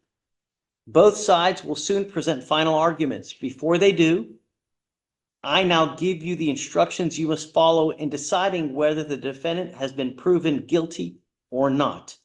You will receive a written copy of these instructions to take with you, to take and use during your deliberations. First, I will give you some general principles of law that you must follow when deciding this case. Then I will instruct you on the rules that control your deliberations. Finally, I will tell you about the specific law that applies to this case. The information. The information is not evidence of guilt. It is the name of a document required to bring the case before you. The information cannot be considered in any way by the jury. Do not consider the fact that the defendant has been arrested, confined, or otherwise charged. You may not draw any inference of guilt from any of these circumstances. Presumption of innocence. The defendant is presumed innocent of the charge. All persons are presumed to be innocent, and no person may be convicted of an offense unless each element of the offense is proven beyond a reasonable doubt. The law does not require a defendant to prove his or her innocence or produce any evidence at all, unless the jurors are satisfied beyond a reasonable doubt of the defendant's guilt after careful and impartial consideration of all the evidence in the case. The presumption of innocence alone is sufficient to acquit the defendant. Burden of proof. The burden of proof throughout the trial is always on the state. The defendant does not have the burden to prove anything. The state must prove every element of the offense beyond a reasonable doubt to establish guilt for the offense. If the state proves every element of the offense beyond a reasonable doubt, then you must find the defendant guilty. It is not required that the state proves the defendant's guilt beyond all possible doubt. It is required that the state's proof excludes any and all reasonable doubt concerning the defendant's guilt. If the state does not prove every element of the offense beyond a reasonable doubt, then you must find the defendant not guilty. If after you have considered all the evidence and these instructions, you have a reasonable doubt about whether the defendant is guilty, you must find the defendant not guilty. As the jurors, you review the evidence and determine the facts and what they prove. You judge the believability of the witnesses and what weight to give their testimony. In judging the facts and the believability of the witnesses, you must apply the law provided in these instructions. The evidence consists of testimony and exhibits admitted in the trial. You must consider only evidence to reach your decision. You must not consider, discuss, or mention anything that is not in evidence in the trial. You must not consider or mention any personal knowledge or information you may have about any fact or person connected with this case that is not in evidence in trial. Statements made by the lawyers are not evidence. The questions asked by the lawyers are not evidence. Evidence consists of testimony of the witnesses and materials admitted into evidence. Nothing the judge, has said or done in this case should be considered by you as an opinion about the facts of this case or influence you to vote one way or the other. You should give terms their common meanings unless you have been told in these instructions that the terms are given special meanings. In that case, of course, you should give those terms the meanings provided in these instructions. While you should consider only the evidence, you're permitted to draw reasonable inferences from the testimony and exhibits that are justified in light of common experience. In other words, you may make deductions and reach conclusions that reason and common sense lead you to draw from the facts that have been established by the evidence. You are to render a fair and impartial verdict based on the evidence admitted in the case under the law that is in these instructions. Do not allow your verdict to be determined by bias or prejudice. You may, if you wish, examine exhibits. If you wish to examine an exhibit, the foreperson will inform the court and specifically identify the exhibit you wish to examine. Only exhibits that were admitted into evidence may be given to you for examination. Certain testimony will be read back to you by the court reporter if you request. You must follow these rules to request that testimony be read back to you. It must be in a writing signed by the foreperson. 1 states that it is requesting the testimony be read back. 2 states that there is a disagreement about a specific statement of a witness or a particular point in dispute. And 3 identifies the name of the witness who made the statement. The court will then have the court reporter read back only that part of the statement that is in disagreement. The law requires that you render a verdict of either guilty or not guilty. A verdict of not guilty simply means that the state's evidence does not prove the defendant's guilt beyond a reasonable doubt. You may return a verdict only if all 6 of you agree on this verdict. When you reach a verdict, the foreperson should notify the court. The defendant has a constitutional right to remain silent. The defendant may testify on his or her own behalf. The defendant may also choose not to testify. The defendant's decision not to testify cannot be held against him and is not evidence of guilt. You must not speculate, guess, or even talk about what the defendant might have said if he had testified or why he did not. The foreperson of the jury must immediately stop any juror from mentioning the defendant's decision not to testify. You must follow these rules while you are deliberating and until you reach a verdict. After the closing arguments by the lawyers, you will go to the jury room. Your first task will be to pick your foreperson. The foreperson will preside over your deliberations and conduct them in an orderly way. Each juror has 1 vote, including the foreperson. The foreperson must supervise the voting, vote with other members on the verdict, and sign the verdict sheet. While deliberating and until excused by the trial court, all jurors must follow these rules. 1, you must not discuss this case with any court officer or the attorneys or anyone not on the jury. 2, you must not discuss this case unless all of you are present in the jury room. If anyone leaves the room, you must stop your discussions about the case until all of you are present again. You must communicate with me, the judge, only in writing, signed by the foreperson and given to me through the officer assigned to you. You must not conduct any independent investigations, research, or experiments. You must tell the judge if anyone attempts to contact you about the case before you reach your verdict. Your sole duty at this point is to determine whether the defendant has been proven guilty. You must restrict your deliberations to this matter. After you have arrived at your verdict, you are to use one of the forms attached to these instructions. You should have the foreperson sign his or her name to the particular form that conforms to your verdict. You are instructed that a person commits the offense of driving while intoxicated if the person is intoxicated while operating a motor vehicle in a public place.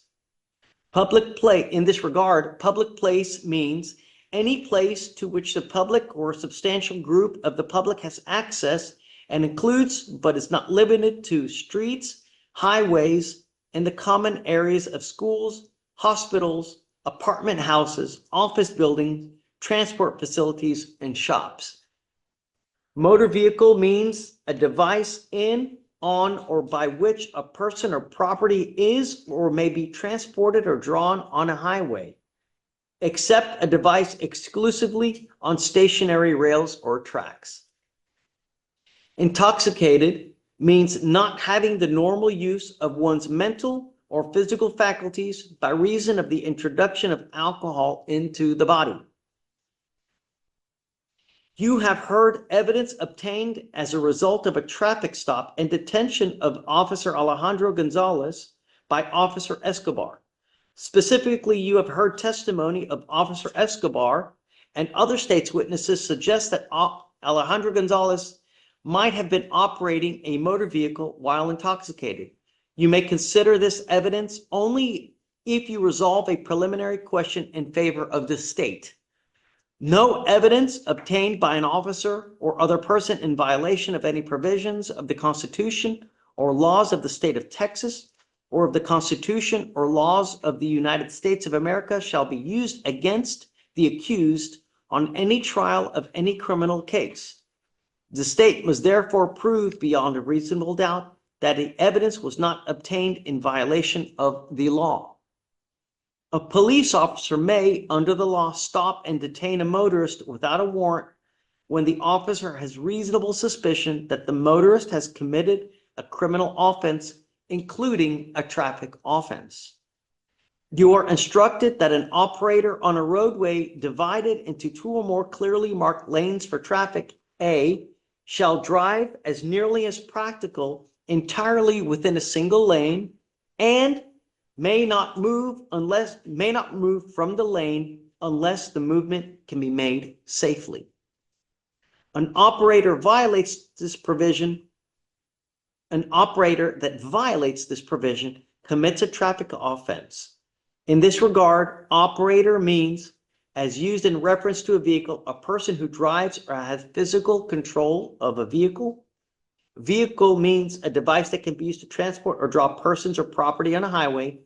Police officer means an officer authorized to direct traffic or arrest persons who violate traffic regulations.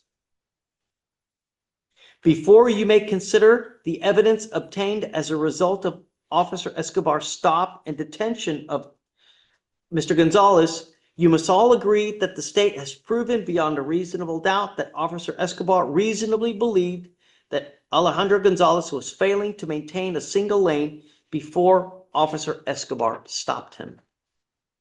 If you find that beyond a reasonable doubt, then you may consider all of the evidence obtained as a result of Officer Escobar's stop and detention of the defendant.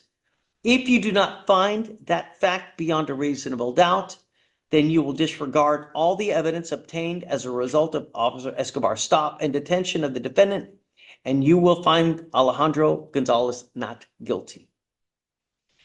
Now, therefore, if you believe from the evidence beyond a reasonable doubt that the defendant Alejandro Gonzalez on or about July 25th, 2025 in Harris County, Texas did then and there unlawfully operate a motor vehicle in a public place while intoxicated, then you will find the defendant guilty of driving while intoxicated.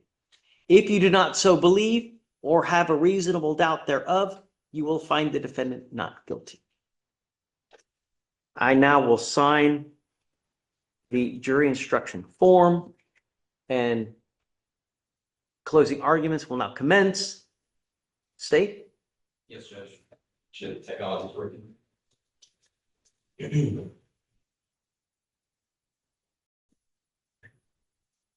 Did you want to split? Or you want doing everything? We're gonna split it open and then save time for rebuttal. And how much time did you want now? Or did you want to do half and half? No, just 2-3 minutes right now. Okay, just, I guess, let me know. Yes, Judge. I don't know why it's.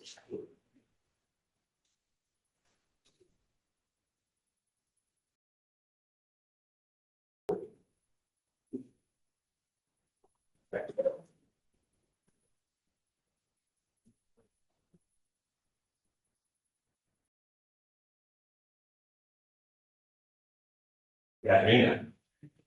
When we started this trial, we told you to come down to one simple truth. It's something that we all teach our kids. It's a universal truth that we all know. Choices. And choices have consequences. Right? It's something that we know so much that we're raised in it. We teach our kids it now, you know, be smart, think before you speak, think before you act, make smart choices. And after sitting through today, you now know the story and the facts of a man who made a dangerous choice. The choice to get behind the wheel, the choice to drink, the choice to drive, choice that we now know led to the commission of crime. The defendant is not just someone who appeared on that road that night. He's not just put in that position. It takes choice after choice after choice to be there, to be on that dash cam that we all watched. And now has come the time for those choices to meet their consequences. You see, in this case, the defendant chose on July 25th, 2025, in Harris County, to operate a motor vehicle in a public place while intoxicated. And this goes back to the very beginning, when I was talking with you up here in the jury selection phase. These are the same checklists, nothing's changed, except that now every single one of them has a piece of evidence behind it for you to check on. Every single point on this list has been hit. And I want to come back to intoxication in a moment, because like I said, the defense is going to get a chance to come up here and speak to you. But before they come up here, I anticipate they're going to ask you to not look at what you've seen, but look at what you haven't seen. Try and focus on what you haven't seen in the evidence. They might say it was a long night. His red eyes were because he was tired. It was 2 a.m. There might be an odor of alcohol because someone spilled something on him. Any of that in evidence? Is there anything that supports that? You see, when I talk about my dog star in jury selection, circumstantial evidence, connecting the dots, there's nothing in the charge that the judge just read you that says you are to leave your common sense at the offer TSA checkpoint downstairs. They have to come to the first floor. It's that you have to use it right now to know the defendant hit every single one of these elements. So I'm going to get another chance to speak with you after they have their opportunity. And I appreciate your attention this far. When I come back, I'm going to ask you to continue to use that common sense and reach a just outcome. Thanks. Okay, thank you. Are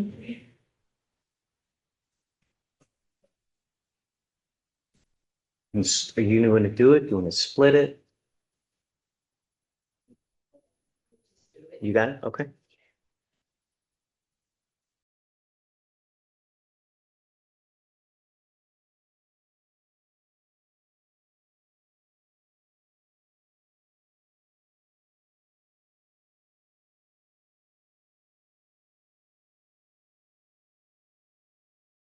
Good afternoon again. My heart is in my big toe. And I don't know. Maybe someone will do a really good job for Alejandro.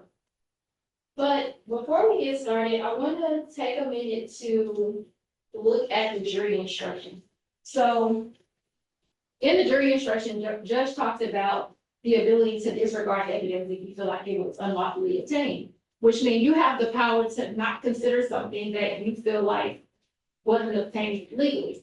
I'm specifically referring to the stop. If you feel like the stop was not a good stop, you as a jury have the opportunity to disregard everything that happens after the officer stopped Alejandro.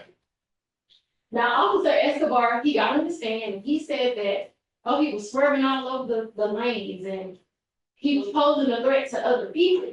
But then when you look at the video,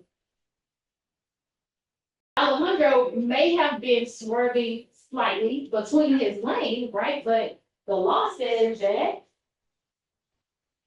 you are instructed that an operator on a roadway divided into 2 or more clearly marked lanes for traffic shall drive as nearly as practical entirely within a single lane. It doesn't say that you can't move back and forth in your own lane. Also talk about you may be able to move if it can be done safely. Officer Escobar said that, well, the court wants you to also show that they were posing a threat to other people. Nobody honked at Alejandro, nobody hit the brake, nobody tried to swerve to avoid him. And at every time that the officer says that he went out of his lane, there was at least a full lane between him and another vehicle. At no point in that video do you see Alejandro's truck straddle the line. At no point was he ever in 2 separate lanes. Now, Officer Escobar also told us that he likes to get behind Chevys and GMCs because they're commonly stolen. And then he mentioned that sometimes other motorists call in DWIs, but he likes to try to find his own PC. I'm not really sure what he meant by that because either you have probable cause to stop somebody or you don't. You don't go try to find it. He also said that he usually doesn't write tickets, and then he says that he sent cases to DWI to CYA or cover his ass. And I'm assuming that he don't usually write tickets because he takes people to jail to, I guess, CYA, right? To send them to the DWI unit, or because they're failing to maintain a single lane, but they're not posing a threat to anybody. Now we'll talk about Officer Ward. Officer Ward, very knowledgeable about standard field sobriety tests. But that knowledge does nothing for you because he didn't administer them here. So you know you can get to apply it here, right? Now, what I think this is a power struggle because you have both Officer Escobar and then you have Officer Rohrer, who both kept saying that Alejandro was belligerent. He was uncooperative. He didn't want to answer questions. Well, if I asked you for an attorney and I asserted my fifth, why on earth would I answer your question? And as an officer, why would you describe him as uncooperative because he's asserting his Fifth Amendment right? You read his Miranda rights to him. You told him he had the right to remain silent, and then you get upset when he chooses to remain silent? That doesn't make any sense. The power struggle from Officer Escobar.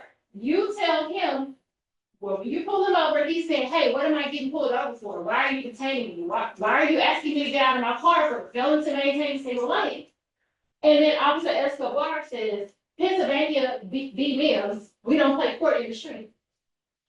Okay, so it's okay for you to play court in the street and gives me case law that he probably don't even know what that means, right? But the minute I question it and say, well, why are you doing this? It's a problem and I'm being belligerent or I'm being uncooperative.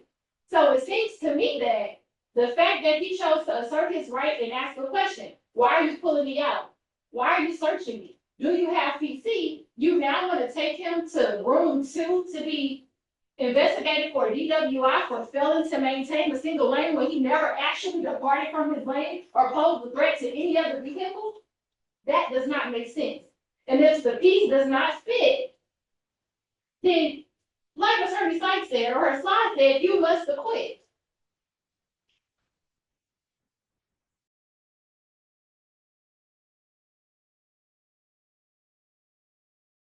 Now, they also talked about him losing, and I guess their case was based on him losing his mental or physical faculties. While he was driving, when the officer got behind him, he drove for a minute, but when he got ready to pull over, he turned on his signal light, he got into the left lane, he slightly yielded at a blinking yellow light, then he turns into the parking lot without an issue. He stopped, he puts the car in brake, and when the officer opens the door, he has his seatbelt on. Seems like he was mentally capable to me. He says, officer, why are you pulling me out of the car? Why do I need to get out? What are you stopping me for? Seems mentally capable for me. The officer was actually pulling on his arm to get him out of the vehicle. He didn't stumble out. He didn't fall out. He got out of the vehicle. He stood there. When the officer cuffed him and walked him to the car, he was able to physically do all those things on his own, right? And then he got in the car, and I can admit, he started acting like an asshole, right? He was talking noise to the officer the entire time. But again, you pulled me over. I don't know why you pulled me over. You pulled me out of my car. I don't know why you pulled me out of my car. Now you're searching my car. You didn't find anything. And now you're taking me to room 2 to do an investigation. And mind you, at this point, he has not even mentioned a DWI. So Alejandro don't even know why he's being transported other than for failing to maintain a single lane. And that does not make sense. So of course, he's upset. And then when he gets to the station, and Officer Ward starts doing his questioning and saying, well, he didn't stand on the line. I don't know about y'all, and you have the opportunity to ask to see the video, but at every point on the video, he stayed on the black line. Now, maybe he didn't keep his feet together and his arms by his side, but officer already told you, I'm not doing these tests, I want a lawyer. So when you go to the back and you look at all the evidence that has been presented to you, I want you to think about everything from beginning to end. Was he really failing to maintain a single lane? If he was not, and you find that the officer just pulled him over because he liked to send stuff to DWI to CYA, or because Chevys are commonly stolen, or because he wanted to find PC, you stop right there and it's a not guilty. If you decide, okay, well, yeah, he kind of was maybe moving out of his lane a little bit, and you get to the point where you say, okay, well, maybe they can go do a DWI investigation, you gotta look at the investigation, and you also gotta consider everything that was brought before you. Now, Officer Ward got on his stand, and he said about 3 or 4 times, I smelled a strong odor. Oh, it was a very strong odor, a strong odor. And then when I bring him his report, he reads it and he reads just low enough that you don't hear him. And then I say, wait, read that part again. He completely disregards what type of odor it was and said, I smelled an odor of alcohol. So then I have to ask him a third time, officer, read exactly what your report says. I smelled a slight odor. Is slight and strong the same thing? I mean, you want y'all to convict based on that? I don't think I need to say anything else because I know y'all gonna come back with the night news. Thank you. Ready? Yes, Judge. Please. So I'd like to pick up almost right where she left off there. The jury instruction for you is to look at Officer Escobar's side. It's absolutely right. You're to follow the law. And you see, like she just said, and I wrote it down because I liked it. You see him moving out of his lane a little bit, then you go to the TWI investigation. That's exactly right. Moving out of his lane a little bit is what happened. And when he's looking for his own PC, it's not what happened here about calling in and finding PC based on a call. And for that, him referring to that, meaning he finds his own PC to do an investigation before pulling someone over, not pulling over just based on the call. He's checking it himself. So that's a little misinterpreted there. But in this case, it doesn't even matter because he sees the whole thing. He sees him moving out of his lane a little bit. And that's enough for failing to maintain a single lane at 2 a.m. in a lifted, tinted Chevy pickup truck here in Harris County. Now, let's go back to what I have to prove here. Remember this video from Port Iyer? No, my planet. Where the ball comes out and we thought, what might run behind it? Oh, a kid? Well, I want you to look at the video from this footage. Where it looks like as he goes through this light, that white line under his right tire, he's out of his lane a little bit, staying there, coming back over to the yellow line, out of his lane.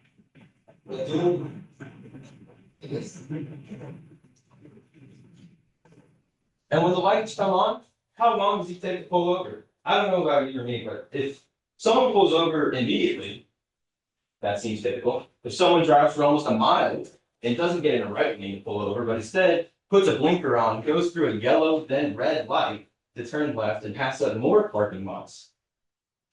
Officer Escobar said that there's concern for looting on a lifted truck with dark tinted windows, and that in other investigations, he's allowed to and has done in the past, pull someone out of the car for officer safety concern.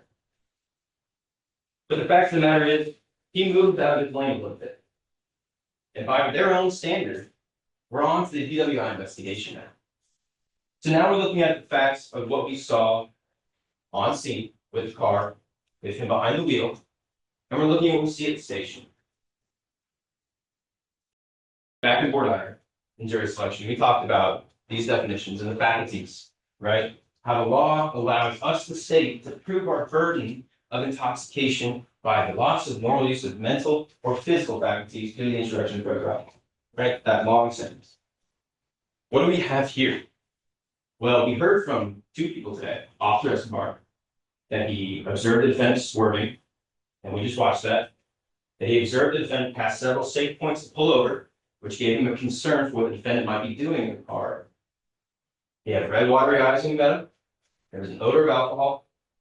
And then we hear from Officer Rourke, the DRE, drug recognition expert, that he observed the defendant swaying while he's standing at the station. It's not like there's cars passing by him. It's concerning. It's not like anyone's in the middle of traffic making him step aside or something like that. He's in a room. It's a quiet room, and he can't stay still. That, as Officer Rohr explained, is a sign of intoxication. We also saw red watery eyes, an odor of alcoholic beverage, can't follow instructions, can't stand still, can't stand on the line, can't pull his hands by his sides, and we now know that that's important for SFSTs. That's important for determining intoxication because they're attention diversion. It's to see if you can listen to instructions and pay attention, just like you have to behind the wheel. That's why if they find that SFSTs are okay, they let you on your way. Fact of the matter is the defendant never gave a chance to conduct a full test of SFSTs, did he? Instead, he sat there repeating questions that were asked just minutes before. And he declined to do the test, and he declined to print the test. So what do we know about the defendant? We know that he has the red watery eyes and slurred speech, he's swaying. And for these signs of intoxication in general, right? In general, what we know from Officer Escobar and Officer Rohr, that these are the signs that indicate to them that someone has lost the normal use of their faculties for the operation of a motor vehicle. Whether or not they're belligerently drunk is not what the standard is. These signs indicate to officers every day that they have lost their faculties to drive. And what do we see in the defendant? At the station, the same signs: red watery eyes, slurred speech, swaying, can't follow instructions, smell of alcohol. So what we see from Officer Rohr, again, the drug recognition expert with over 350 DWI cases and nearly thousands of SFSTs administered, he reached one final conclusion: that there was no doubt in his mind, based on his years of experience and training, that the defendant fit this box. And if sometimes you don't want to take the officer's word for it, sometimes the defendant can tell you themselves. Against me tonight. Yeah, take me in. What can you do?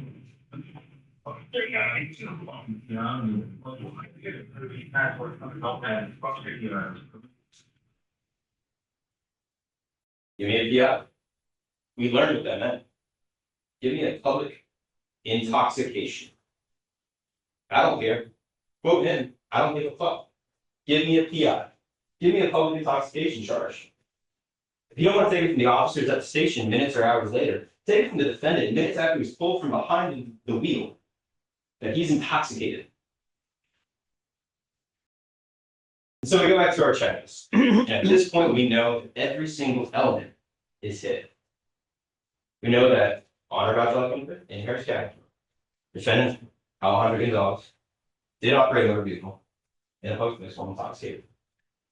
And again, I won't play it again, but the defendant's own words give you more than enough to show you that at the time of him driving, he was intoxicated. And that's why at this point, we've come to what's known as the proverbial passing of the baton, right? This is the end of the relay race, the last lap.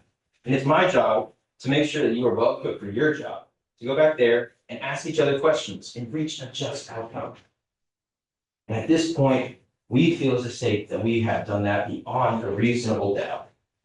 So when you go back to that jury room and you deliberate, I want you to remember two things.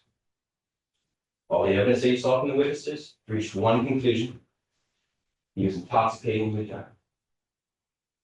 And second, to flip the defendant himself, saying, give me a public intoxication, because he's not even hiding himself. Take me in. I don't give.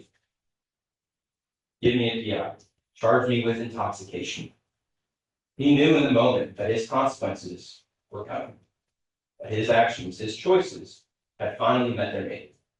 And at this point, the only option is to find the defendant guilty of driving while intoxicated. Thank you. All right, thank you. Okay, I think it's time for you guys. Are you ready? Should we bring this up? Yes.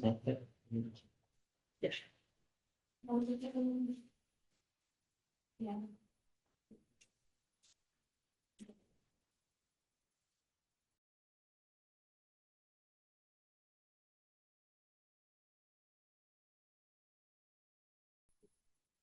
Yeah, should you mind handing this to them, and then if you mind taking them back to the jury room so they can deliberate. All right, for the jury.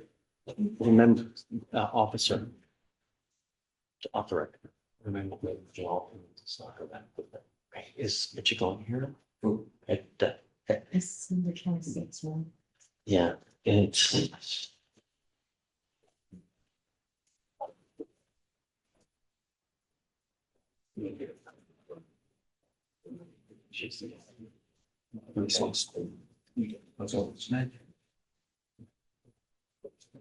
Thank you.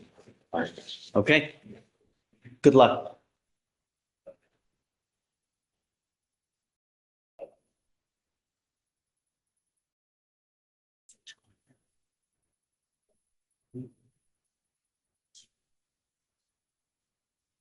All right, we're in recess.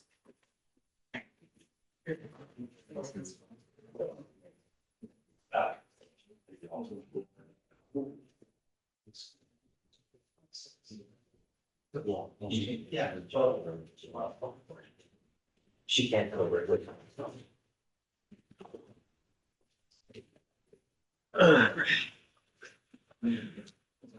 Hey, or you know if they're gonna get working on, because I bet they're gonna want the driving video. My feeling is that they're gonna want the drive.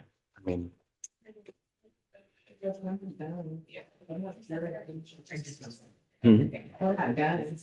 well, it depends what happens, right?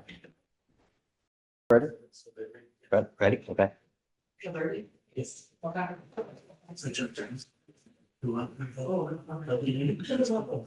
Yeah. Yeah. Judge, we're gonna grab our chief really quickly. Chief, just another different. Yeah. Think so? It's a very.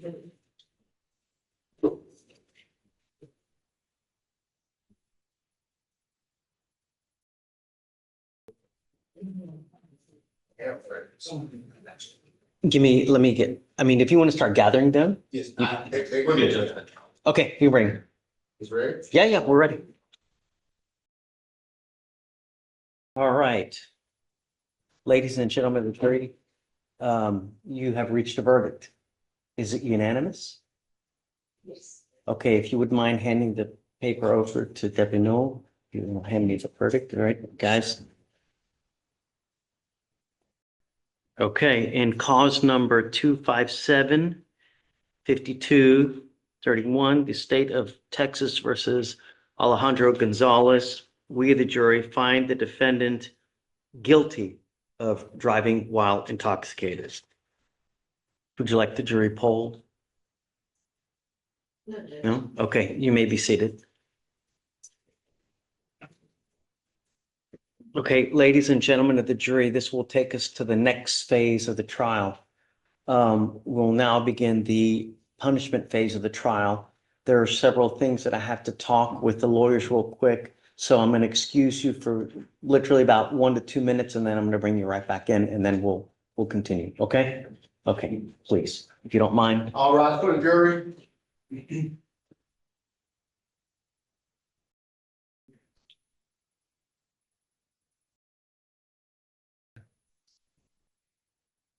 Let's go up.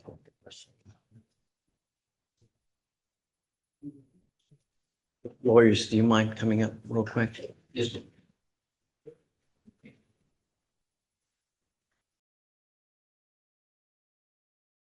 You still want to go? Okay, what? It's a 15-month probation with standard conditions of TRAS, DWI education, repeat offender course. It would be 30 hours of community service. And then It's a second offense, though. I think that on a second, though, there's a 30-day minimum jail sentence, though. That's the problem. Whether, I mean, when the jury finds the defendant guilty, my reading of the statute, if that's the case, if you agree to, okay. But I think that there is still a 30-day minimum. My reading is 30. I mean, because I was just now looking at it. Is it 35 for probation on effective? 30, this reading of the statute, because I was looking at it here.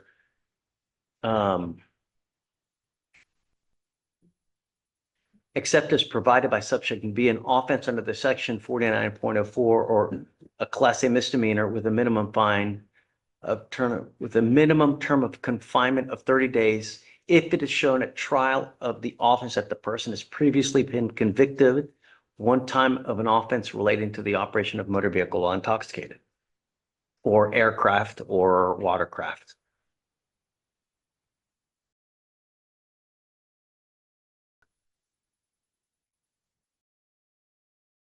So it's 30 at trial, but 5 before trial is what this statute is.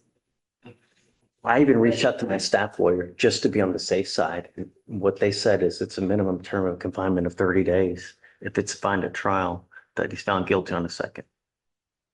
But just technically, he hasn't been found guilty of the second, it's just, he's been found guilty of the DWI. Yeah, I mean, and we need to do that as well. So it's either it needs to be stipulated or we have to have the,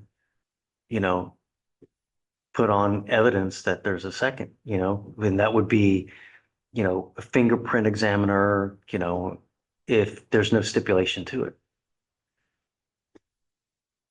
Would you all be? Sorry. Would you all be amenable to doing as a. I mean, if you want to abandon the enhancement, Which is what I'm saying, and yeah. then we'll go the minimum of 5. Right, this is what I'm saying, would y'all be agreeable to doing it on first, but he's still doing the 5 days and with the probation 15, he does 5 days as a condition, but we do it on the first.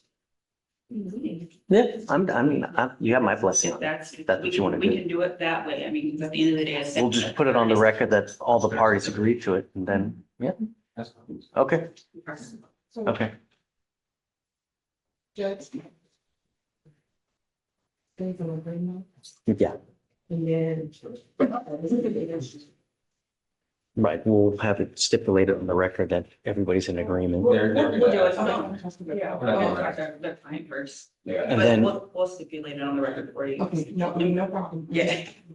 and then let me, Yes. I mean, I'm gonna go excuse the jury then, I guess. Would we have the opportunity to talk to them? Yeah, of course. Yeah, but let's do everything here first. Let's get it done. Once it's done, at that point, talk to them for 5 minutes and then you guys can have it. Yeah, because we go for talks now. All right, I'm gonna go ahead and That's gonna run.